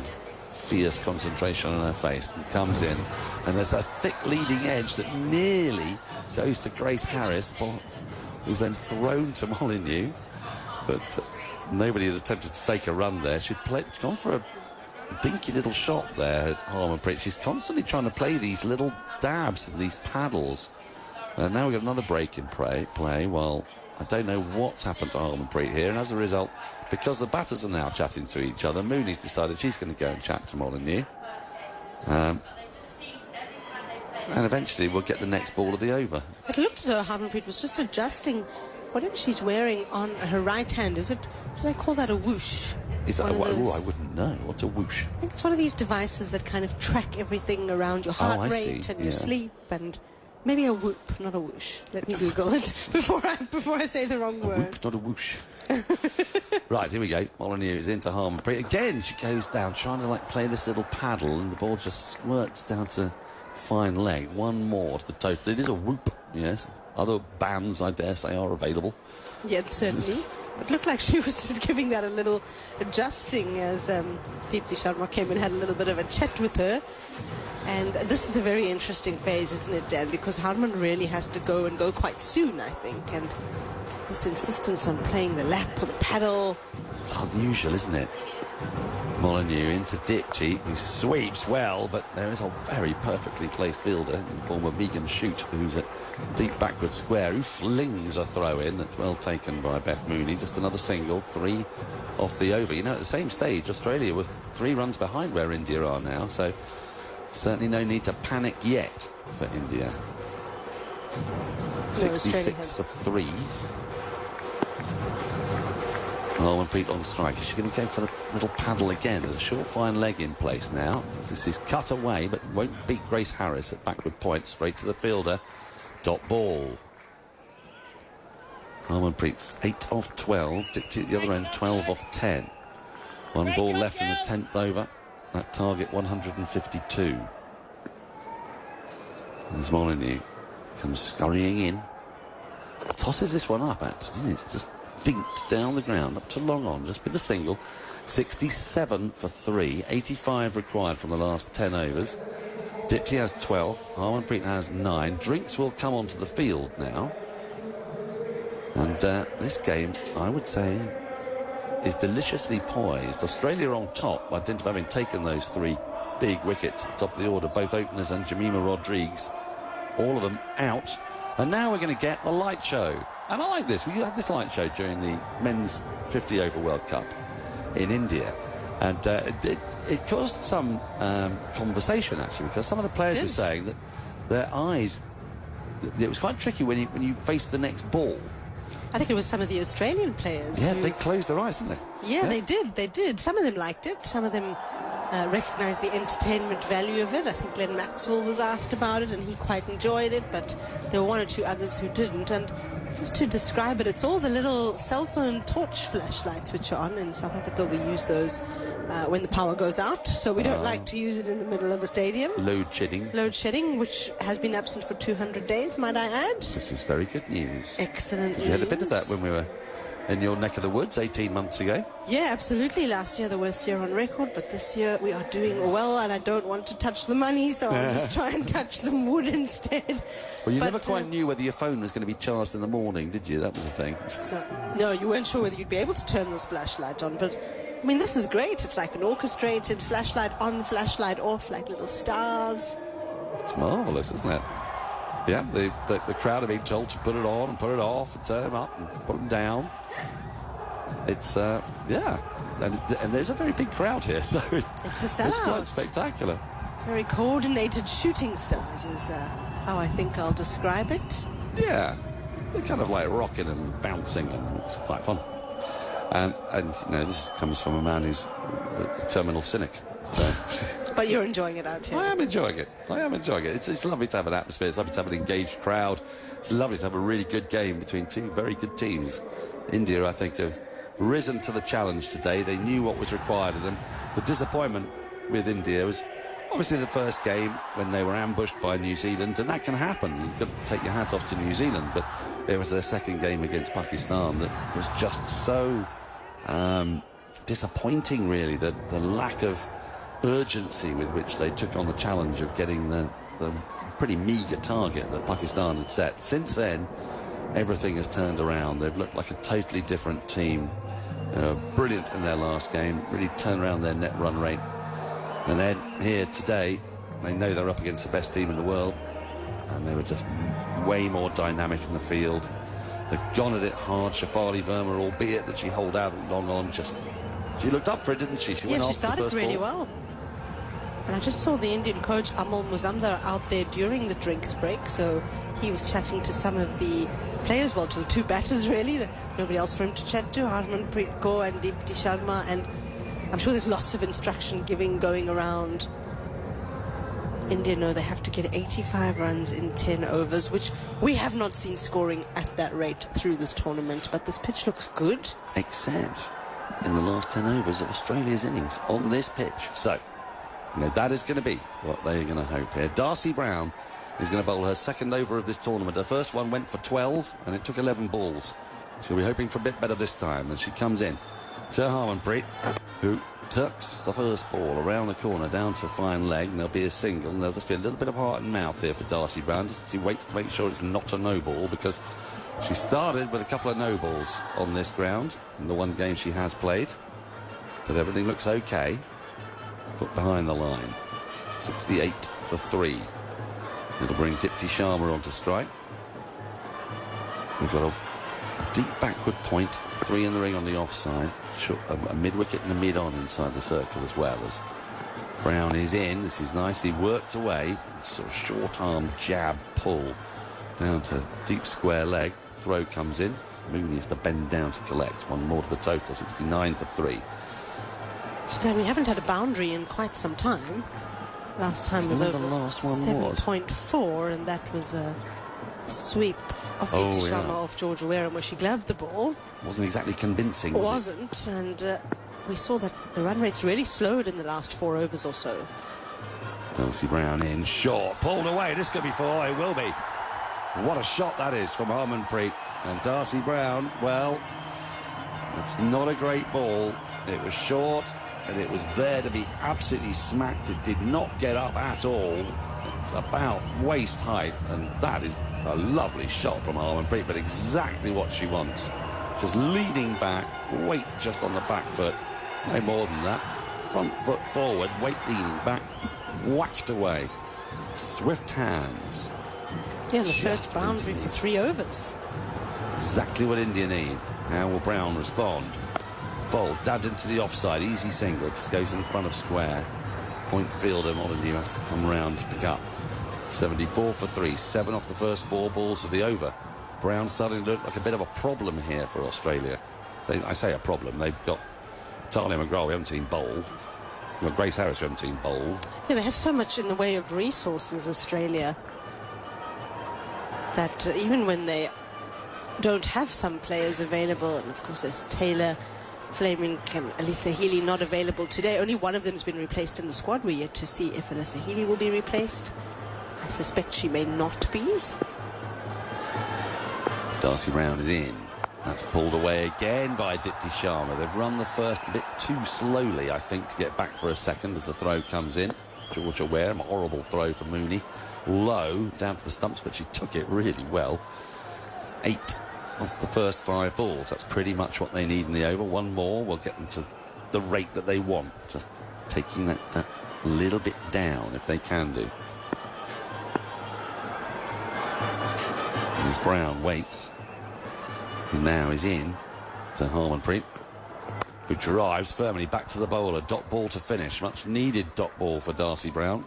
8 runs from the over. I'm just going to take a little look. What are we looking at in terms of bowlers that Australia have used so far? Well, Megan Shute has bowled 3 overs, 1 for 24. So 6 bowlers have been used. Gardner still got 2 overs left. Sutherland a couple of overs. Molyneux a couple. Georgia Wareham, 1 over went for 9. Bowlers that haven't been used, well, there's a few. Talia McGrath, Elise Perry and Grace Harris, but we haven't seen Elise Perry all tournament, have we? No, we haven't. She's bowled a ball. And we're not going to see her quite yet. I thought maybe this match will be the one where we saw her bowl a little bit. As we say, Australia have so many resources. They can really play around with how much they want to use the bowlers, when they want to use them. I remain baffled at the lack of Alana King, because Georgia Wareham's a very fine player, but she hasn't yet quite fired with the ball. They've got more than enough batters not to really need that. She bowls a horrible full toss, which she's going to get away with. It's only going to be a single as it goes down to Shoot, a deep backward square. A filthy delivery. 76 for 3. In a way, you're sort of thinking that Australia are going to try to bowl sort of maybe 2 overs of Wareham and 2 overs of Brown, perhaps. It looks that way. And that's going to be their 5th bowler. But with Alana King, you just think, you definitely want her to play. I know you do. I really, really do. You know, I just find it bizarre as a player that good that we're not getting to see, but it's a nature World Cup sometimes. This is chipped away out towards long on, and nearly a superb catch in the deep. It was a truly fantastic effort out there, and my word, as Darcy Brown is not had the greatest time with the ball, but it was a big sweep, got a lot on it, did Harmanpreet. It's a big moment in this game, possibly. She dived forward, she got both hands to it. It would have been a spectacular looking catch, but she hasn't quite pulled it off. Just one run to the total. Another ball that's slog pulled out towards deep mid-wicket. Elise Perry does the fielding. One more. 3 singles to start the over. India is staying in touch here. You can hear hang in there. Says Beth Mooney, hang in there. They're doing a bit more than hanging in there. You'd say they're a little on top, but they're being challenged here as this is carved a backward point. Good fielding from Molyneux. Watches the ball as it spins and bites off the outfield. It's coming, says Beth Mooney. It's coming. Well, we shall see. Here's Wareham. Full driven back to the bowler. She does really well, Wareham, diving away to her left. A dot ball, 3 singles, 2 dot balls, 78 for 3, 74 needed now from 49. That rate just creeping up. They need a boundary from somewhere here. Harmanpreet 16 off 20. The partnership's going at a run of ball 31. Wareham earballs a flatter ball that's short and strappled up to long on along the ground. They amble the single. So 73 needed from 8 by my calculations. That's just over 9 and over now, and Australia will be delighted with that over. Just the 4 singles coming from it. Yeah, that's an excellent over from Georgia Wareham, not giving away any boundaries. And I think now that the rate has climbed to over 9 and over, you're getting to a situation where India need at least a boundary, but I think they'd actually prefer 2 boundaries per over for the next couple of overs. You're and it greedy, looks to me You're greedy for those. Well, it just looks to me that run scoring's actually become really difficult after the power play, because we saw that they were going along at 6.5 runs and over in the power play, and then it was down to around 2.5 between overs 7 and 10. So things have really slowed up. Changes of pace, of course, key, as we know they would be here in Sharjah. Here's one of the frontline bowlers back, Annabelle Sutherland. And they've got to target someone, because Australia have now bowled 3 overs between Wareham and Brown.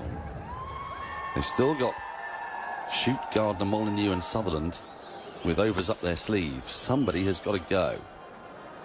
Here is Sutherland into Harmanpreet. She gives herself some room, a good slower ball. She saw herself giving the room.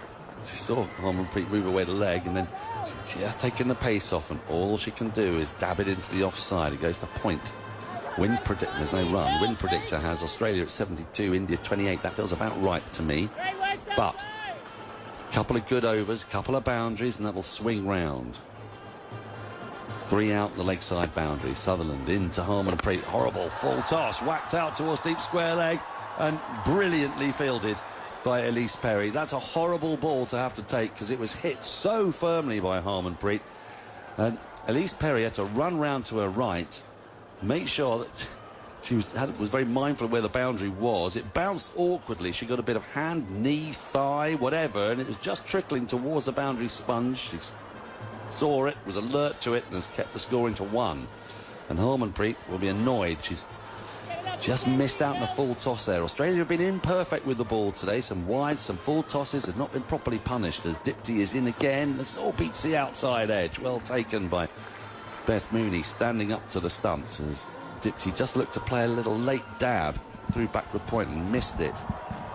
And we're starting to see some concerned looks on the faces in the Indian change room. We just saw Smriti Mandana, and she looks as though she's a little bit worried about the rate at which India is scoring, and particularly at how Australia are taking pace off, I think. Sutherland in to Dipti Sharma, who pushes the ball into the offside. They've hesitated. A throw at the non-striker's end, but Dipti Sharma is home. You just got to go. No hesitation here.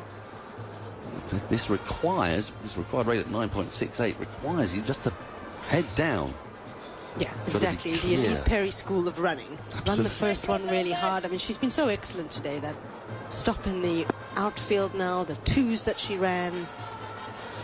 Here comes Sutherland into Harmanpreet, drives into the extra cover region but finds the fielder. Good stop, going down to her right. Good stuff that from Georgia Wareham. Another dot ball, and the pressure is really mounting now. That requirement 71. There's only one ball left in the 13th over. If this doesn't go for 2 runs, then that rate goes up to 10 and over, and then that really is tough out here, even with those wickets in hand. Huge boundaries in Sharjah. Sutherland into Harmanpreet. Slower ball, hit down the ground. It's going to land safely in front of Ash Gardner. One more to the total, so 70 needed off 7. Anyone can work that one out. What it does mean, though, from a New Zealand point of view is, yeah, they want India to lose this game. Of course they do. It makes their situation much, much easier. But it's pretty clear that if India do get over the line, they're not going to give themselves much of a net run rate boost. So that will make things a little bit more straightforward for New Zealand when the calculation comes tomorrow. It may not come to that, but as every dot ball happens on either side of the ledger here, this is helping New Zealand. Yeah, always nice to play last. And very handy. One of the reasons we always see the last game in the football pools, they're always played at the same time. Yes. So that nobody knows what anybody else has done and what they need to do. But New Zealand, they have that advantage. They can calculate exactly what they need to do, and it may be as simple as just winning. Changes being rung here. Ash Gardner is coming in to start her 3rd over. She's in to Harmanpreet, who goes back into her crease and pulls out towards deep mid-wicket, finds the fielder. There'll only be the 1 run. Just a reminder, if you're joining us, India are on the precipice here. They've got really to win this game. If they don't win this game, they are relying on an unlikely favour from their neighbours, Pakistan. And their biggest rivals. And their biggest rivals. And asking them to beat New Zealand tomorrow, but not by too much. Not by too much. Fatima Sana will be back for that game, by the way. This is short, pulled round the corner. It'll be a single. It goes straight to Grace Harris, who throws at the non-striker's end. Ash Gardner fumbles, but they don't get through for a second. 68 needed from 40. This partnership's been together a while now. Dipti on 17, Harmanpreet on 20. Wickets have not fallen, but at some point India are going to have to go, and it feels like it's very soon. Ash Gardner, the Australian, fires one in, short and fast, and it's strappled down the ground to long on. 1 more to the total. 3 singles from the first 3 balls, and need a boundary, India. 85 for 3. And Dan, we're back in that boundaryless territory now. It's been 2.5 overs, no boundaries scored. You do sort of need 1 and over, really. As Gardner is in, this is pulled out towards deep mid-wicket. They've run the first, but they're not getting 2s either. That's the part of the problem. They're just not finding those pockets where they can get 2. It's very difficult against Australia because they're so good in the field. They anticipate, they see where the ball's coming, they swarm in like wasps, giant human wasps. An unpleasant thought. Here comes Gardner again, another fast, flat one. It's pushed to Molyneux at point. There's no run. 4 singles and a dart, 86 for 3. 1 ball left in the 14th. We're going to have a double change at the end of this over. Henry's going to come in first. For those who are going to stay there, and once Henry's in situ, we will bring in Tash. So it's a horrible bouncer bowled by Gardner. It's been pulled away for 4. Don't bowl those. Well, you're on to bowl, take the pace off. And it worked a little bit earlier on, but there is the boundary that India have been seeking. Important moment that could be. Required rate, 10 1/3, yes. Oh, pretty tricky still, but a most bizarre bit of cricket. 90 for 3, 6 overs remain, 62 required, and India really need to get those 62. Thoughts from you, Firdaus, and then it'll be Henry Moran to take you through to the end of the innings. And a much needed boundary there from Harmanpreet Kaur. She got herself well into position to that Ash Gardner bouncer, rocked back and absolutely hammered that through deep backward square. Timed it perfectly, got through the 2 fielders. But it's a big ask for India. They need 62 runs in 6 overs. So that's a required rate of more than 10 and over. They've got 2 set batters, and Harmanpreet, who scored that fastest 50, she is the player that has to make it happen. You get the feeling if it's not her, it's not going to be anyone. I'm with you, but she's got to find a way of getting moving, because at this stage, it is going Australia's way. We're going to see Georgia Wareham bowling from our end of the ground. with 90 for 3 the score. A target that is still some distance away. 62 needed off 36. Sweep attempted by Dipti. She's missed out there. Tash Farrant's back alongside. Tash, for me, we haven't seen them pushing hard enough for these twos. No, they've just... I don't think that's India's super strength, is running between the wickets. They're just kind of jogging the first one too slowly. I reckon they've missed out on 3 or 4 twos. Maybe they need them. Dipti whips them all the way into the leg side. She'll get a single, and again, it's just a very gentle trot through. I mean, it's probably most of the time it's 1.5, but if you don't put the pressure on the fielder, you don't get the fumble. Yeah, exactly right. Just if you are able to just, you know, put the burners on for that first run, you know, you might not get the 2, but you know, you might create something out of nothing by just creating a little bit of pressure. Also, just kind of get you going as a batter a little bit rather than just sort of dawdling up the other end. Wareham bowls to Harmanpreet, whipping the ball into the leg side. It drops a yard or so short of Annabelle Sutherland, who, like one of those great big wasps, comes lurking in. They're more wasp-like Australia when they're in the yellow and green. The gold, green and gold, sorry. It's in the bottle green with the yellow. They lose a certain waspish quality for me. Yeah, I'm with you there. I'm trying to think what they are, but nothing came into my brain there. Wareham bowls. Ooh, big gold tangle for Dipti Sharma. And these two are both struggling to get going. Neither are going at a strike rate in triple figures, and they need to be. They need to be going at almost 2 runs a ball here. And they're just not finding a way of getting moving. Isabel Westbury made an interesting point on social media a short while ago. Oh, there's a full toss. Where's that going to go? Straight to the fielder. That might be a no ball, you know. It looked a little high. And it is a no ball. Free hit. Right. This is the moment, surely. Kim Cotton signals free hit. The ball slipping out of Wareham's hand. 93 for 3. Required rate 10.88. Isabel said, the difference between Australia and other teams is Australia have got Annabelle Sutherland coming in at 8.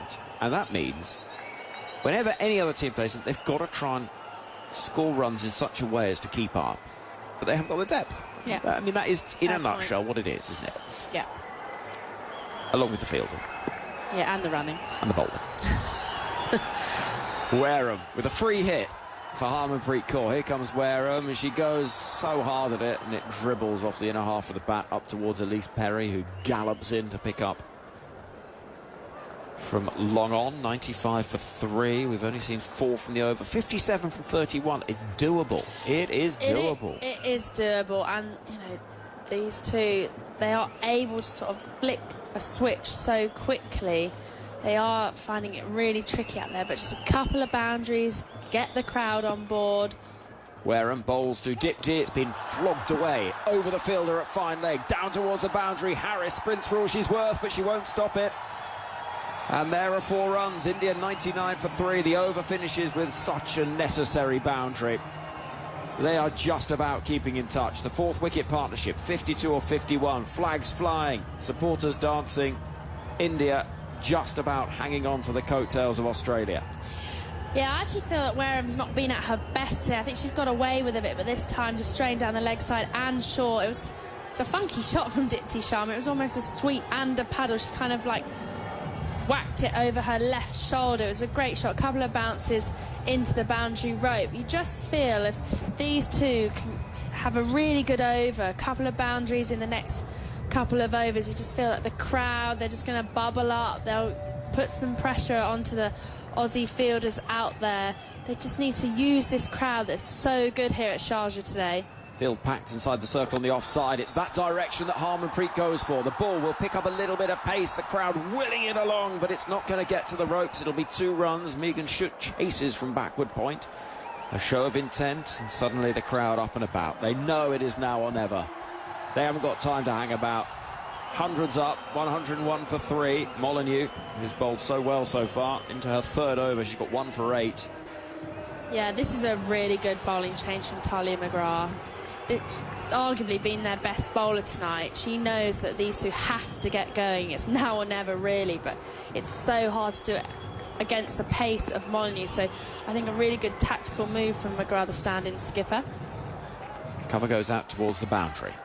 Molyneux bowls a quicker ball, which is in the air, but beating the infield, it's 4.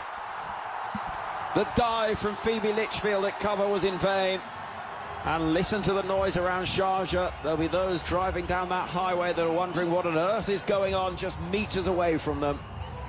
But what's going on is we're seeing the onslaught. This is the moment. Harmanpreet Kaur knows much of her captaincy legacy could come down to what happens in the next 4.5 overs.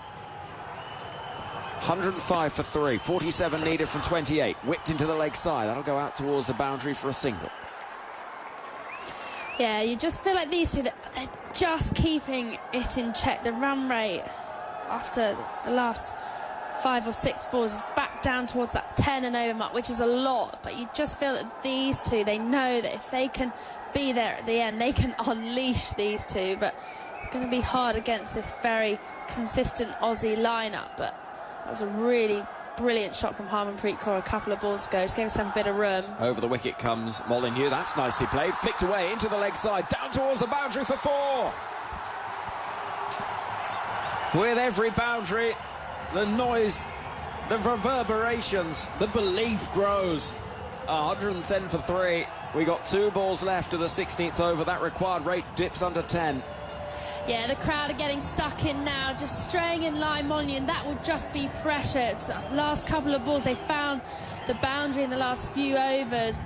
And it will just be the pressure of the crowd getting to Molyneux, because she's been so consistent in this tournament. We've not seen her stray in her line and length at all. This time fires it full and down the leg side. And with no fine leg on the boundary, that's an easy shot for Dipti Sharma. Molyneux bowls a ball which is hit hard into the leg side. Could be a chance of a catch, could be 6. She's out. Darcy Brown takes the catch at deep mid-wicket. I thought it was going all the way. It was up there for an eternity, and what a good catch that is from the young fast bowler who's not had an easy night, not had an easy tournament. But the catch is taken. And it's Wareham out there, forgive me. What a good fielder she is, by the way. Up it goes. And yeah, safe hands from Wareham. Yeah. So Darcy Brown continues to have an okay time, but she could do with a catch like that. Yeah, you probably would want Wareham under that one, but she judged that so perfectly, just made sure she kind of took that side-on stance so she knew exactly where the boundary sponge was, just steadied herself, got her hands nice and high in the usual fashion that we see the Aussie fielders take, fingers pointing towards the dark sky here in Sharjah. A simple catch for her, but under quite a lot of pressure. Dipti Sharma has to go. She played a decent knock. She just seemed like she was about to get going. She found the boundary a couple of times in the last few overs, so that's a huge wicket for Australia. But the big hitting Risha Ghosh, she comes out, hasn't had to do too much in this tournament so far. She can hit a long ball and give it the long handle, but you just feel that's brought it back into Australia's favour. You just felt that India, though, with those two at the crease, felt like they were kind of under control, even though that run rate's pretty high at 10 runs and over. But Risha Ghosh, she's got to make sure she doesn't put pressure onto the Indian skipper here. She's going to have to go from ball 1. She can't take her time out there. She's going to have to find that boundary early on in her innings. Just turned 21. What a moment this is. Risha Ghosh driving. That's a nice looking shot, and she'll get a single. Throw comes in. Oh, she will if she's quick. Goodness me, why does she dawdle like that? What's she doing? 41 needed off 24. 4 overs left. Ghosh will be on strike. It's 111 for 4. Ball watching. That was an awful running. She just hit it, you know, a good shot to the right of extra cover. Just kind of dawdled up the other end. The Aussie fielder fired it into the stance. I felt that if that had been taken cleanly from the bowler, she would have been well out there. So she's taken a life there, Risha Ghosh, because that was lazy running. I think India, they really need to, they do progress into those semi-finals. We'll wait and see, but they do progress. Then they're going to have to really have a good chat with the batters just to make sure that they don't sort of leave runs out there. There's probably been 5 to 10 runs with it. If they had pushed a little bit harder, they could have come back for the 2, potentially got a few more quick singles. Just feel like, you know, they're leaking runs out there, India, from poor running. 111 for 4. The requirement in terms of rate per over is 10.3. 41 needed from 24 balls. Risha Ghosh on strike as Megan Schutt bowls a ball outside the off stump, which has gone straight to the hands of cover. Oh, she got away with that one. She did. She has no one apart from a long off on that offside boundary. That was short, that was wide, it was slow. She's got away with one there, Megan Schutt. The little leg cutter, she didn't get it quite right. Got some net run rate news, and I know it's your favourite kind. Oh, I love it. In comes Schutt. It's a full delivery. That's well dug out. Oh, could be a run out. Should be a run out. Throw hit. It's brilliant. Risha Ghosh is run out by Phoebe Litchfield with a laser-guided shot at the non-striker's end. It's a brilliant throw. The running was poor again, I'm afraid, but it's fabulous fielding. Litchfield picked up, threw from cover, and there was only ever going to be one outcome. Do you know what? I'm not just saying this, but as soon as she picked this ball up, Phoebe Litchfield, she was so quick to sort of steady herself, calm under pressure. You just, as soon as she released that ball, even though we're not sort of at a good angle to see, you actually just knew that that was hitting the stumps because she was so cool, calm and collected. She steadied herself, knew that she had one stump to aim at. She hit that. But again, lazy running from Risha Ghosh. She might not have been in. She sort of got off the mark a bit early, but you just felt there was no urgency whatever in her running for the first couple of balls. But Phoebe Litchfield, normally behind the stumps, she's another keeper that could be keeping tonight, but that's a brilliant bit of fielding from the young gun. Really is spectacular. BBC Sport website and app to see the best of the action. Here comes Megan Schutt to bowl to Harmanpreet Kaur, who's now on strike. She'll dig out a full delivery, but it's stopped by the bowler. This could be the over that seals the deal for Australia. Dot, wicket, dot.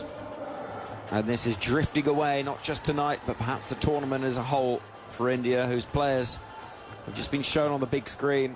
Smriti Mandana, chin resting on her arm and just looking out at a scene filled with passion for Indian cricket. But at the moment, the hope ebbing away for this team. Harmanpreet Kaur is beaten by a perfect Yorker. Keep her up to the stumps. It's another dot. Yeah, third perfect Yorker from Megan Schutt. She's nailed three now. She's got away with one first ball of the over. And she's on the money. She has hit that Yorker length 3 times in a row. This is why she's so good. This is why she's been pick of the bowlers this tournament so far. She took a little bit of tap in the power play, but she's coming back strong. She's showing her skills. I just feel like this is, as you said, Henry, the over that's swinging back in Australia's favour. Hit firmly up to mid-off, no run. Nicely timed from Harmanpreet Kaur. It's 111 for 5. We've seen 4 dots and a wicket this over. The required rate is skyrocketing. She can't bowl a maiden here, sure. Well, you'd think not. I mean, it'd be some going. She's had a brilliant tournament. The target, by the way, is 152. 41 needed in 19. Schutt bowls. It is going to be a maid. Oh, they're going to go quickly. Could be a run out. Throw misses. They're going to get 1. Oh, it was risky. Harmanpreet had to get on strike. She won from the over number 17. Schutt finishes 4 overs, 1 for 25. It's 112 for 5, and it's brilliant. Yeah, smiles all round for the Aussies there. So Elise Perry goes straight up to her teammate Megan Schutt, going for 1 in the 16th over is absolutely ridiculous. Nearly took a wicket with another ran out. Sort of a hit and run, from Harmanpreet Kaur. She felt that she couldn't let that one go for a maiden as well, but that is a brilliant over from Megan Schutt, and it just looks like there's a lot for India to do now. There's 3 overs to go. They've still got Harmanpreet Kaur there, so while she's there, they have some sort of hope. Australia are now officially through, net run rate wise. Here comes Ash Gardner, whipped out towards deep mid-wicket just for 1. They're not going to push hard for that because there's never going to be a second. And the equation 39 from 17. Thank you to Hypercourse, whose stats I actually have to say I trust implicitly. Net run rate means Australia now officially through regardless of who wins this game. The only side to have made the semi-finals all 9 editions of the tournament. In comes Gardner, drops it in short. Vastrika, the first ball that she faces, will... Again, no pressure on the fielder. That was probably 15, 20 yards away from the fielder. And absolutely no pressure. Yeah, I guess Harmanpreet Kaur wants the strike, but yeah, you're right, Henry. Just dawdling up the wicket. Too easy for the Australian fielders at the moment. 38 needed from 16. Hit away over the offside and for 4. That's more like it. There's a leap from Litchfield and she couldn't stop it. Kaur moves to 40 at a run a ball. She's trying her best here. Yeah, and that's why she only wanted the one there. A little bit full from Ash Gardner. Leaping salmon-esque dive from Phoebe Litchfield. We saw her get a brilliant run out in that last over, but Harmanpreet Kaur goes over the offside with a lot of power. Great shot. Field remains the same. This is dropped short. It's hit firmly away again. It's another 4 runs. Whizzing through the covers. And dare I say, far be it from me to criticise, but I think Ash Gardner's variations haven't really worked tonight. No, we've seen the bouncer from Ash Gardner. She's almost trying to be too funky. She's one of the best off spinners in the world. Normally so consistent. Just doesn't look that clear, which you don't often associate with Ash Gardner. Talia McGrath, the skipper of Oz tonight, just has a little word with her. Just wants to check in, just to make sure she's nice and clear what she's going to bowl with the field that she has. Gardner in again. It's aimed towards the pads, driven up to wide long off for a single. 29 needed from 13 balls. Doable, difficult. It's my favourite score in cricket. 1, 2, 3, 4, 5. Yeah, that's a good one. I like it. I feel like this is a free hit from Vastraka. She waits, works the ball into the leg side. They've got to push for 2, surely. Just 1. 124 for 5 off 18 overs. Even if she gets run out, it'll be Kaur presumably well, I see the risk, but Kaur needs to set off incredibly quickly and reduce the chance of her getting run out, except that you might lose the other one. But yeah, and Pooja Vastraka, she just needs to make sure the first ball of this over, she needs to get Harmanpreet Kaur on strike. Unless she finds the boundary herself, that is her first port of call, to get her skipper on strike, because she's seeing it well. You almost feel that that's India's only hope. If Harmanpreet Kaur, the Indian skipper, takes her side home by herself pretty much. 124 for 5. The target is 152. Here comes Molyneux. Into bowl to Vastraka, who's digging the ball out into the offside. Oh, there's a misfield. Very seldom see those. They'll turn for a second run. They'll get 2 runs. Well, the ball beating Megan Schutt, who raises a hand of apology. At point, she managed to let that through her legs. 26 needed from 11. Yeah, we saw a drop catch earlier from Megan Schutt, which you don't normally see. You actually normally see her out on the boundary, but she's in at point there. Just kind of nutmegs her. Maybe it was the spin that you so often get a point, a backward point, and a little let off there for India. Come back for 2 runs. Harmanpreet Kaur redoes her shoelaces at the non-striker's end. India will not be eliminated if they lose this game, but they'll be right on the brink. Here comes Molyneux. It's tossed up. It's driven through the offside and for 4. Good shot from Pooja Vastraka. There's a roar of encouragement from inside the India dugout.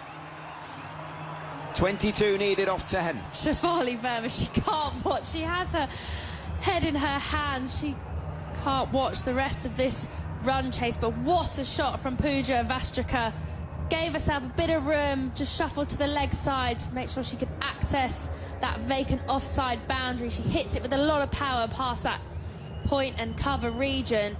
It makes Australia make a change in the field. They put back a deep cover and they bring up deep backwards square. So if she wants to find the boundary again, she's going to have to go leg side this time.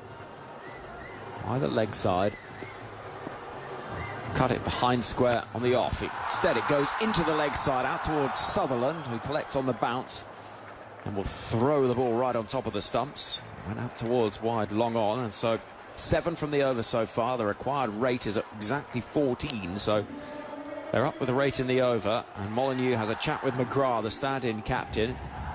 21 needed from 9 balls. Harmanpreet Kaur is on 45. It's compelling. Here's Molyneux. Harmanpreet goes hard at it. It's over the fielder at short third. It's running away from Grace Harris, down towards the boundary and winning the race. It gets to the ropes. It's 17 off 8. Would you believe it? The crowd are going absolutely berserk here at Sharjah. Harmanpreet Kaur with a thick outside edge, and that's the 3rd chase that Grace Harris has had to do to that 3rd boundary. She's 0 from 3 at the moment. Just didn't quite have the pace to knock it back inside the rope, a little bit wide from Molyneux, but Harmanpreet Kaur, if you're gonna swing hard, you might as well, because if you get a thick outside edge, it's gonna fly over that short third fielder.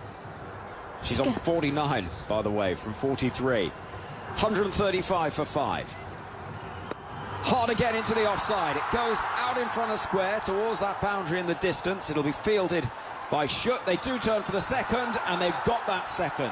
Great Amazing running. what you can do when the pressure is on the fielders. Yeah, they ran that one, that first one hard. Harmanpreet Kaur didn't know if she wanted the second then, but it was actually Pooja Vastraka who was calling her skipper back to get on strike. That's her 50. It's a brilliant knock from Harmanpreet Kaur. That's 2 50s in a row for the Indian skipper. They need 15 off 7. Just having a look out there now. Harmanpreet Kaur, she's just leaning on her bat here. She looks like... I think she's just knackered. Is she knackered, or has she hurt that neck of hers? Well, we're going to have a little moment for everybody to have a breath, and on come the India physios. 7 balls left, 15 needed.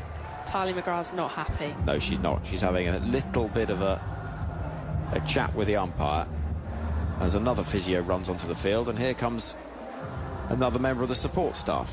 Yeah, they're all coming on. But Harmanpreet Kaur, you know, maybe that quick two just did her in there, but don't know, she is carrying that little neck niggle as well, so it might be that as well. But she's just slowing the game down here, just making sure she puts herself in the best possible place to get these last 15 runs. She's brought India right back in this game, and you feel that it's completely 50-50 now. 15 off 7.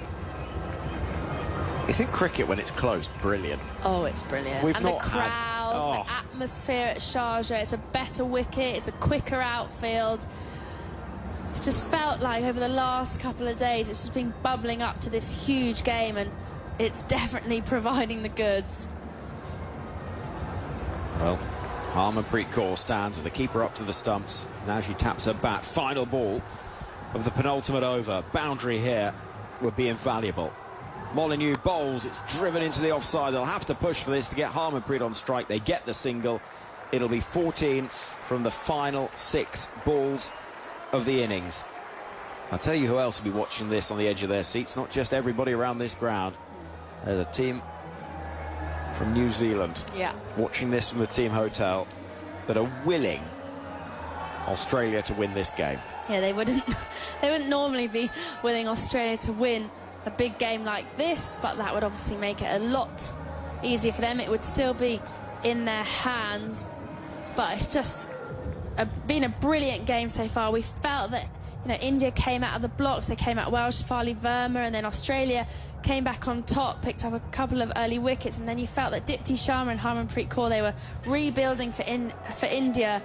You feel like with this last over, it's all on Harmanpreet Kaur here. She needs to face pretty much all 6 of these deliveries.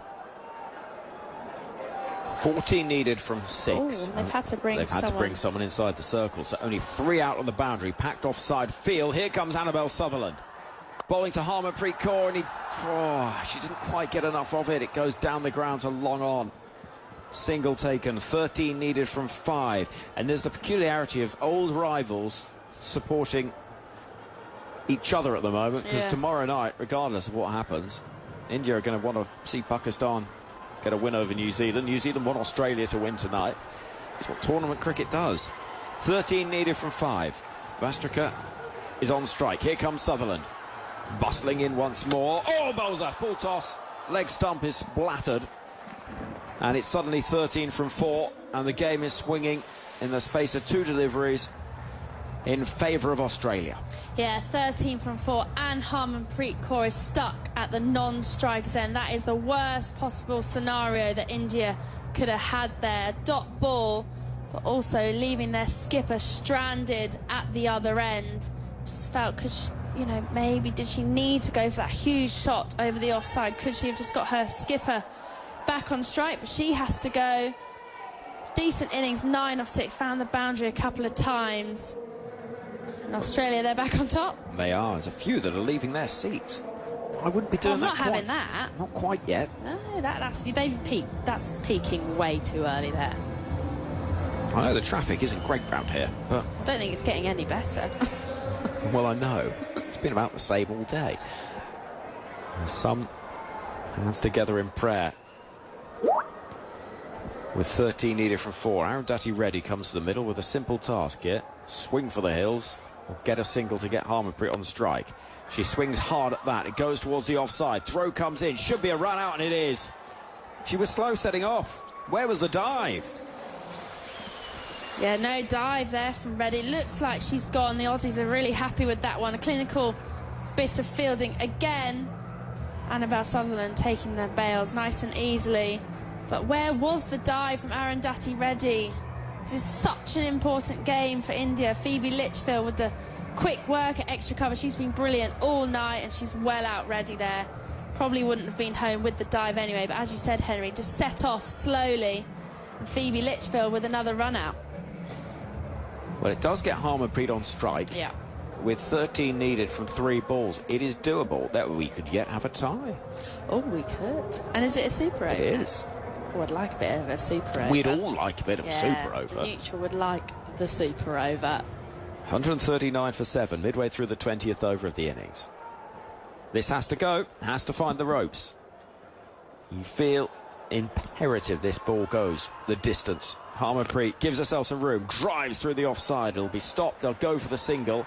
I think in that situation you don't, because now it's 2 sixes required from somebody in Shriyanka Patel, who is not a six-hitter. Yeah, no, and I just feel like they've got this over all wrong. It's that big wicket of Pooja Vastrika. It was more so the fact that Kaur was stranded up the other end. She looks absolutely gutted with that shot, but you can't just do it all by yourself.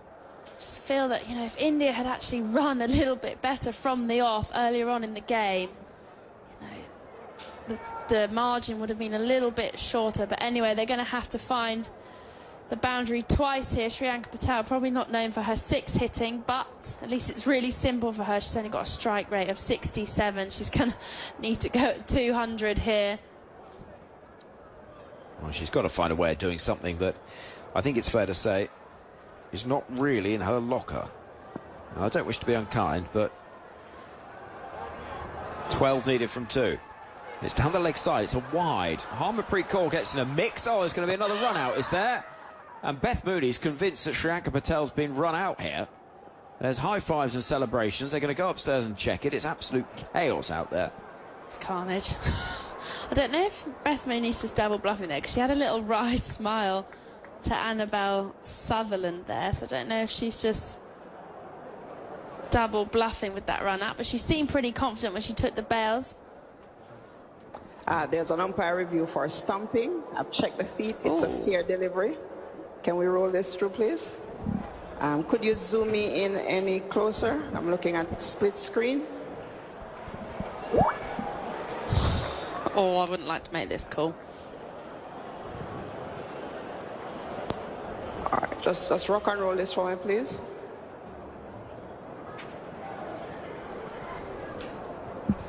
Well, at the moment, the screen is sort of darting all over the shop.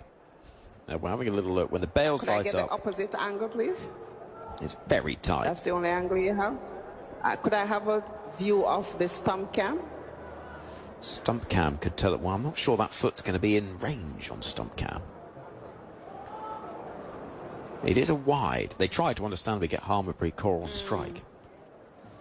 For what it's worth, Shriyanka Patel's only ever hit 3 boundaries in international cricket. None of them were a 6. But she has hit a couple of 6s in the Women's Premier League, so it is possible. Yeah.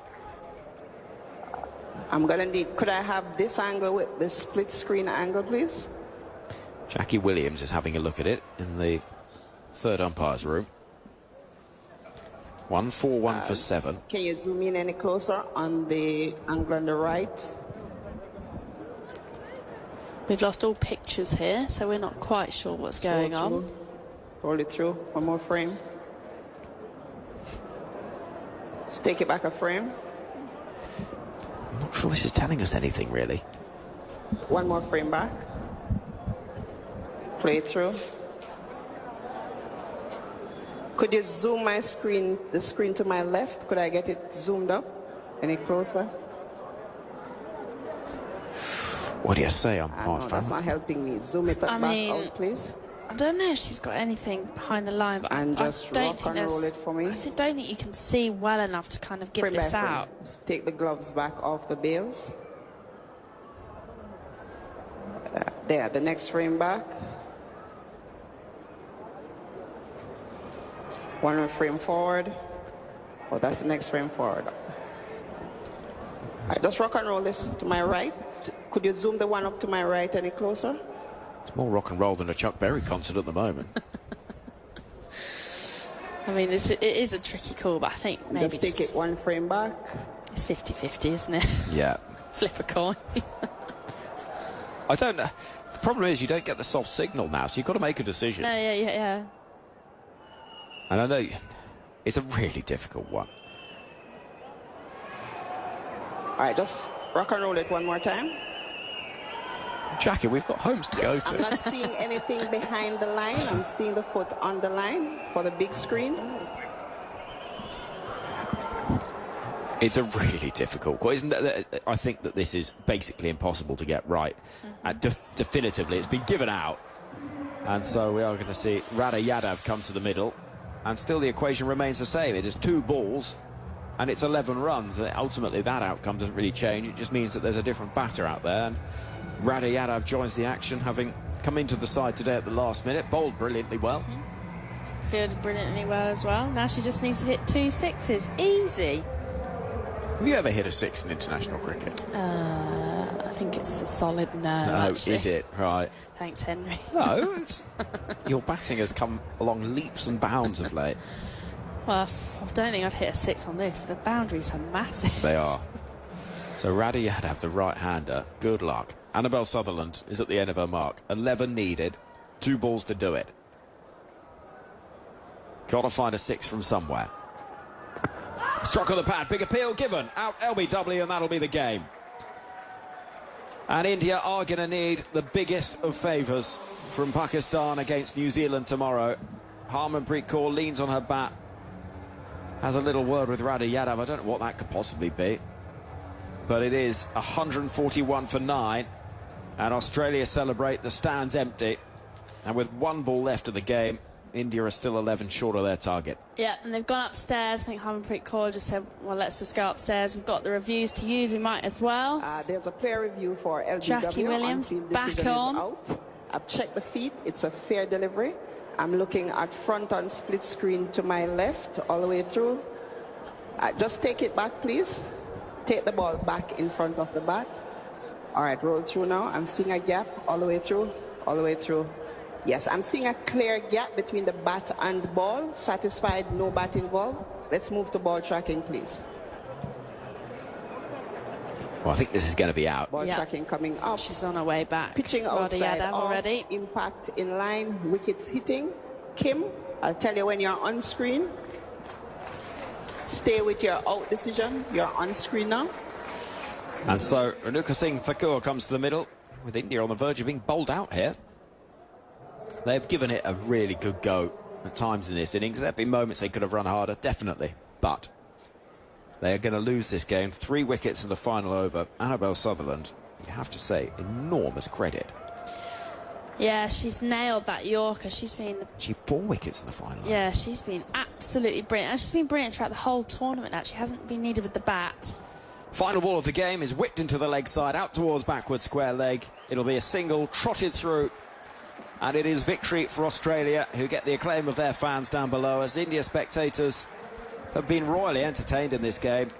And they've given Australia, at moments, well, as much of a test as they've been subjected to in this competition. But it's once again India who fall short, as they did in the semi-final 18 months ago. Australia win this game by 9 runs. It's a good game of cricket, that. Really entertaining. But what it means, quite simply in Group A, is that New Zealand beat Pakistan tomorrow, and they will qualify ahead of India. They need Pakistan to do them a big old favour, Tash. They do. New Zealand will be relieved and extremely happy going into their last group game. It is firmly within their hands. But Australia just too good for India. They gave it a really good go at this chase. You just felt that Australia, they got a few too many runs, but I actually feel that it was India's running that let them down. There was a period also out of the power play when they were only going at 3 and over after a decent power play. Shafali Verma came out swinging. So just those 3 overs or so where the run rate just really dropped, and they just left Harmanpreet Kaur, the skipper, just with too much to do. She looks absolutely gutted. They do still have hope, but you know, they're going to have Pakistan beat New Zealand, which you just feel that New Zealand are definitely the favourites going in to their last group game. But a brilliant game, higher scoring than what we've seen so far in Sharjah. An awesome crowd as well, heavily towards the Indian team. They put on a good show for the crowd, and now streaming out just to go back home, but they're disappointed not to see their team win tonight. But they put up a good fight. But Australia, just once again, they're just too good. They're so clinical. They just don't make those mistakes that other teams do. They're put under pressure, but actually thinking about it, they'll probably enjoy that they were put under that pressure, because, you know, when they are through to the semi-final, whoever they play in that semi-final, they'll feel that they've been tested in their group. This is the slightly harder group that we felt going into this tournament. So they've come out of the line of a difficult game, so well done to them, but a really dejected India. They'll obviously watch tomorrow. They'll hope that Pakistan can do them a favour, but New Zealand will be very happy with that win from Australia. They will indeed. 152 was the target, and Shafali Verma 20 off 13 offered promise. Jemima Rodriguez 16 off 12 similarly, but it was just too strong from Australia, and bowling figures across the piece were impressive, really. Yeah, there was some that were more expensive than they would have wanted to. Gardner and Molyneux were going at 8. Darcy Brown only bowled the 1 over and went for 8. But still, in a game that was relatively high scoring, they bowled really well. Took those 9 wickets in there as well. And at the end, managed to close out that innings absolutely brilliantly. So there is the prospect, by the way, with India having lost this game, if Pakistan were to win, could bring them in, potentially, to join Australia in the semi-finals, but it would have to be a massive net run rate swing. So we'll go through all of those calculations in due course, but we're going to hear from Sophie Molyneux in just a moment, who's down there ready to speak to Laura McGoldrick, and it is fascinatingly poised now, and New Zealand have got a wonderful chance. They really do. Yeah, they do, and they've come off a really torrid time of it, really. They have played England twice and Australia, so they have played 2 of the hardest teams in international cricket. But, you know, they started this tournament with a bang, and they were the ones who actually put India on the back foot in that first game. So they'll be really looking forward to tomorrow, and they get to play Pakistan, and that's what you want as a team. You want to have it in your own hands. By Waleed Bukatir, the member of the Emirates Cricket Board and Vice Chairman of Sharjah Cricket Stadium, to Sophie Molyneux with 2 for 32. Thank you. Congratulations. Thanks very much. Sophie, congratulations. A great effort with the ball. A great win for the Australian team. How are you feeling after that? Yeah, it was a really good game. I think India come out. We knew they were going to go hard, and yeah, it was a quality game of cricket that went down to the wire, and could have gone either way. And just glad we held our nerve at the end there. Absolutely, did hold your nerve. New captain tonight. So what was that like, and what was the chat in the sort of pressure moments of that second innings? Yeah, I think it was pretty similar in that we just want to stay calm. T-Mac's really calm, and she did a great job today, and all the senior players stepped up, and yeah, everyone sort of went into autopilot when the pressure was on, and just went back to their basics and got that right. So yeah, it was a really good game, and it was great to be able to bounce back after a couple of really bad injuries that went through the squad.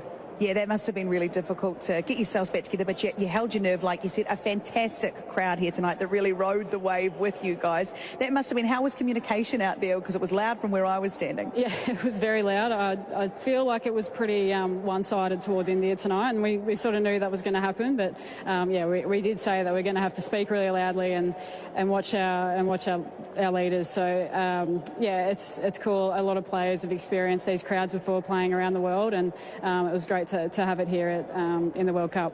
It's official. You've qualified now. So how important is this game and those pressure moments as you go forward into the next stages? Yeah, it's massive. I think yeah, any game against India, you mark it down on the calendar knowing that it's going to be a really tight one, and yeah, to be able to get over the line and for everyone to really chip in at different points, that's a massive takeaway for us. And yeah, it's all about momentum in T20 cricket. We want to keep that rolling on. Well, you chipped in beautifully tonight with your 2 great wickets, so congratulations and enjoy the night. Thank you. Thanks.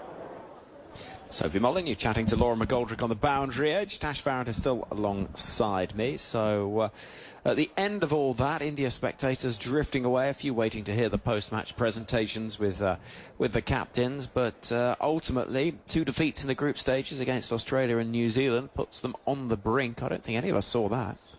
Yeah, and I think it was definitely just that first game against New Zealand. They just almost looked stunned at how New Zealand came out in their batting power play, and then they just weren't able to get a grip on that game. But then also they kind of dawdled to Pakistan's low score in their second game as well. Yeah, so they'll be disappointed at how they started this tournament, because more so after this game, because, you know, they are a team that can put the best in the world under pressure. They really took them to the wire tonight, but Australia was just too good for India. So, you know, they'll be disappointed with how they started this tournament more so than the loss in this game, because obviously always playing Australia, it's you know, it's a very tricky game for India. But yeah, I think they'll just have to watch tomorrow and just hold their breath and hope that they can have some sort of luck to be able to get through to those semi-finals. But how good were Australia? And just like listening to Sophie Molyneux there, she's so cool, calm and collected. She actually just said that they were on autopilot in the pressure situations, and I think that's the super strength of this Aussie side. Yeah, it feels that way. They know how to win games of cricket, and they were outstanding. You have to say, in the way that final over went, with still the prospect potentially of winning the game. They were 5 down at the start of it, at 139 for 5, and the end of the game at 141 for 9. So it was quite chaotic there at the end. Annabelle Sutherland with a couple of wickets, but also a couple of run-outs in there as well. So in terms of the run scoring, Harmanpreet Kaur led the way, 54 not out from 47, back-to-back 50s for her. But you go to the back end of the innings, there was 2 first bowlers, there was a one score of 1. The innings saw a couple of run-outs, 3 run-outs actually, and in the end, it's one of those days where India just didn't have enough in the tank to chase down 152 on a surface that I think is getting increasingly lively. So we know Australia are through. They have qualified for the semi-final, which is, I suppose, very much expected, but still nice to tick off for them. They've won all 4 of the games they've played in Group A. Things are more interesting as we move down the table in Group A. India are second on 4 points, but they're only just ahead of New Zealand on net run rate. If New Zealand win their game, they're also on 4 points, then they will qualify ahead of India and knock a side that will have expected to get through to the semis as a bare minimum out of the tournament. As for Pakistan, well, their net run rate is quite far behind, but they're on 2 points, and so they could draw level on points with India and New Zealand. If they win by enough, they could yet qualify, so we're keeping an eye on that one as well. What about Group B? Well, England had a heavy victory over Scotland earlier on today. Scotland finishing 4 games, 4 defeats in their debut World Cup tournament. And there is 1 game left in Group B. England top of the pile on 6 points, ahead of South Africa, also on 6. But South Africa, by the sort of quirky nature of net run rate, though their net run rate is inferior to England's, barring something really weird happening, and sort of very, very close victory for West Indies around a certain number of scores within a margin. It's very unlikely to happen, we can safely say that. Then South Africa are through, so they're pretty much guaranteed to qualify. And then West Indies, England, the winner of that, we think we can safely say will be qualifying as well. So that is on Tuesday for you. The double headers are done, so that entertainment has come to an end. And goodness me, we've had some entertainment here today in Sharjah. If you want to see the best of the action, BBC Sport website and app is the place to do so. You can also find on BBC Sounds the latest Test Match Special podcast, where we review that England against Scotland game in the company of Tash and Catherine Siverbrunt, Kirsty Gordon. We hear from Danny Wyatt, Heather Knight, Catherine Bryce of Scotland. We also hear from Danny Wyatt, Hodges' dad, and it's lovely to hear from him as well. You said to me his life will be made by being on Test Match Special. So, yeah, honestly, you have made his life. So, well, there we go. He's a lovely man, and very nice to have him on the programme as well. So you can find that on BBC Sounds, and there too you'll hear from Jimmy Addison in Multan chatting to BBC Sports chief cricket writer Stefan Schemmel with some interesting news on Pakistan's team as well for that second test. And speaking of that, that gets underway. The second test match between Pakistan's men and England on Tuesday morning, 5:45. Our coverage begins on 5 Sports Extra, BBC Sounds and on your smart speakers. And we'll continue our action here tomorrow from the Women's T20 World Cup in Dubai. It is the game between Pakistan and New Zealand. Crucial to conclude Group A, then on Tuesday. Both matches, by the way, from 2:45 on BBC Sounds and 5 Sports Extra in the afternoon. So look out for those and see the best of the action on the BBC Sport website and app. So that is the tail of the tape from here. Next up on 5 Sports Extra, we got some NFL for you. The Detroit Lions at the Dallas Cowboys. Live play-by-play commentary from 9 p.m. Thank you so much to Tash Farron, to Daniel Norcross, for those Munda, Catherine Sibberbrunt as well. And thank you so much for listening. Really entertaining day's cricket here in Sharjah. And the tournament continues to hot up as we head towards the back end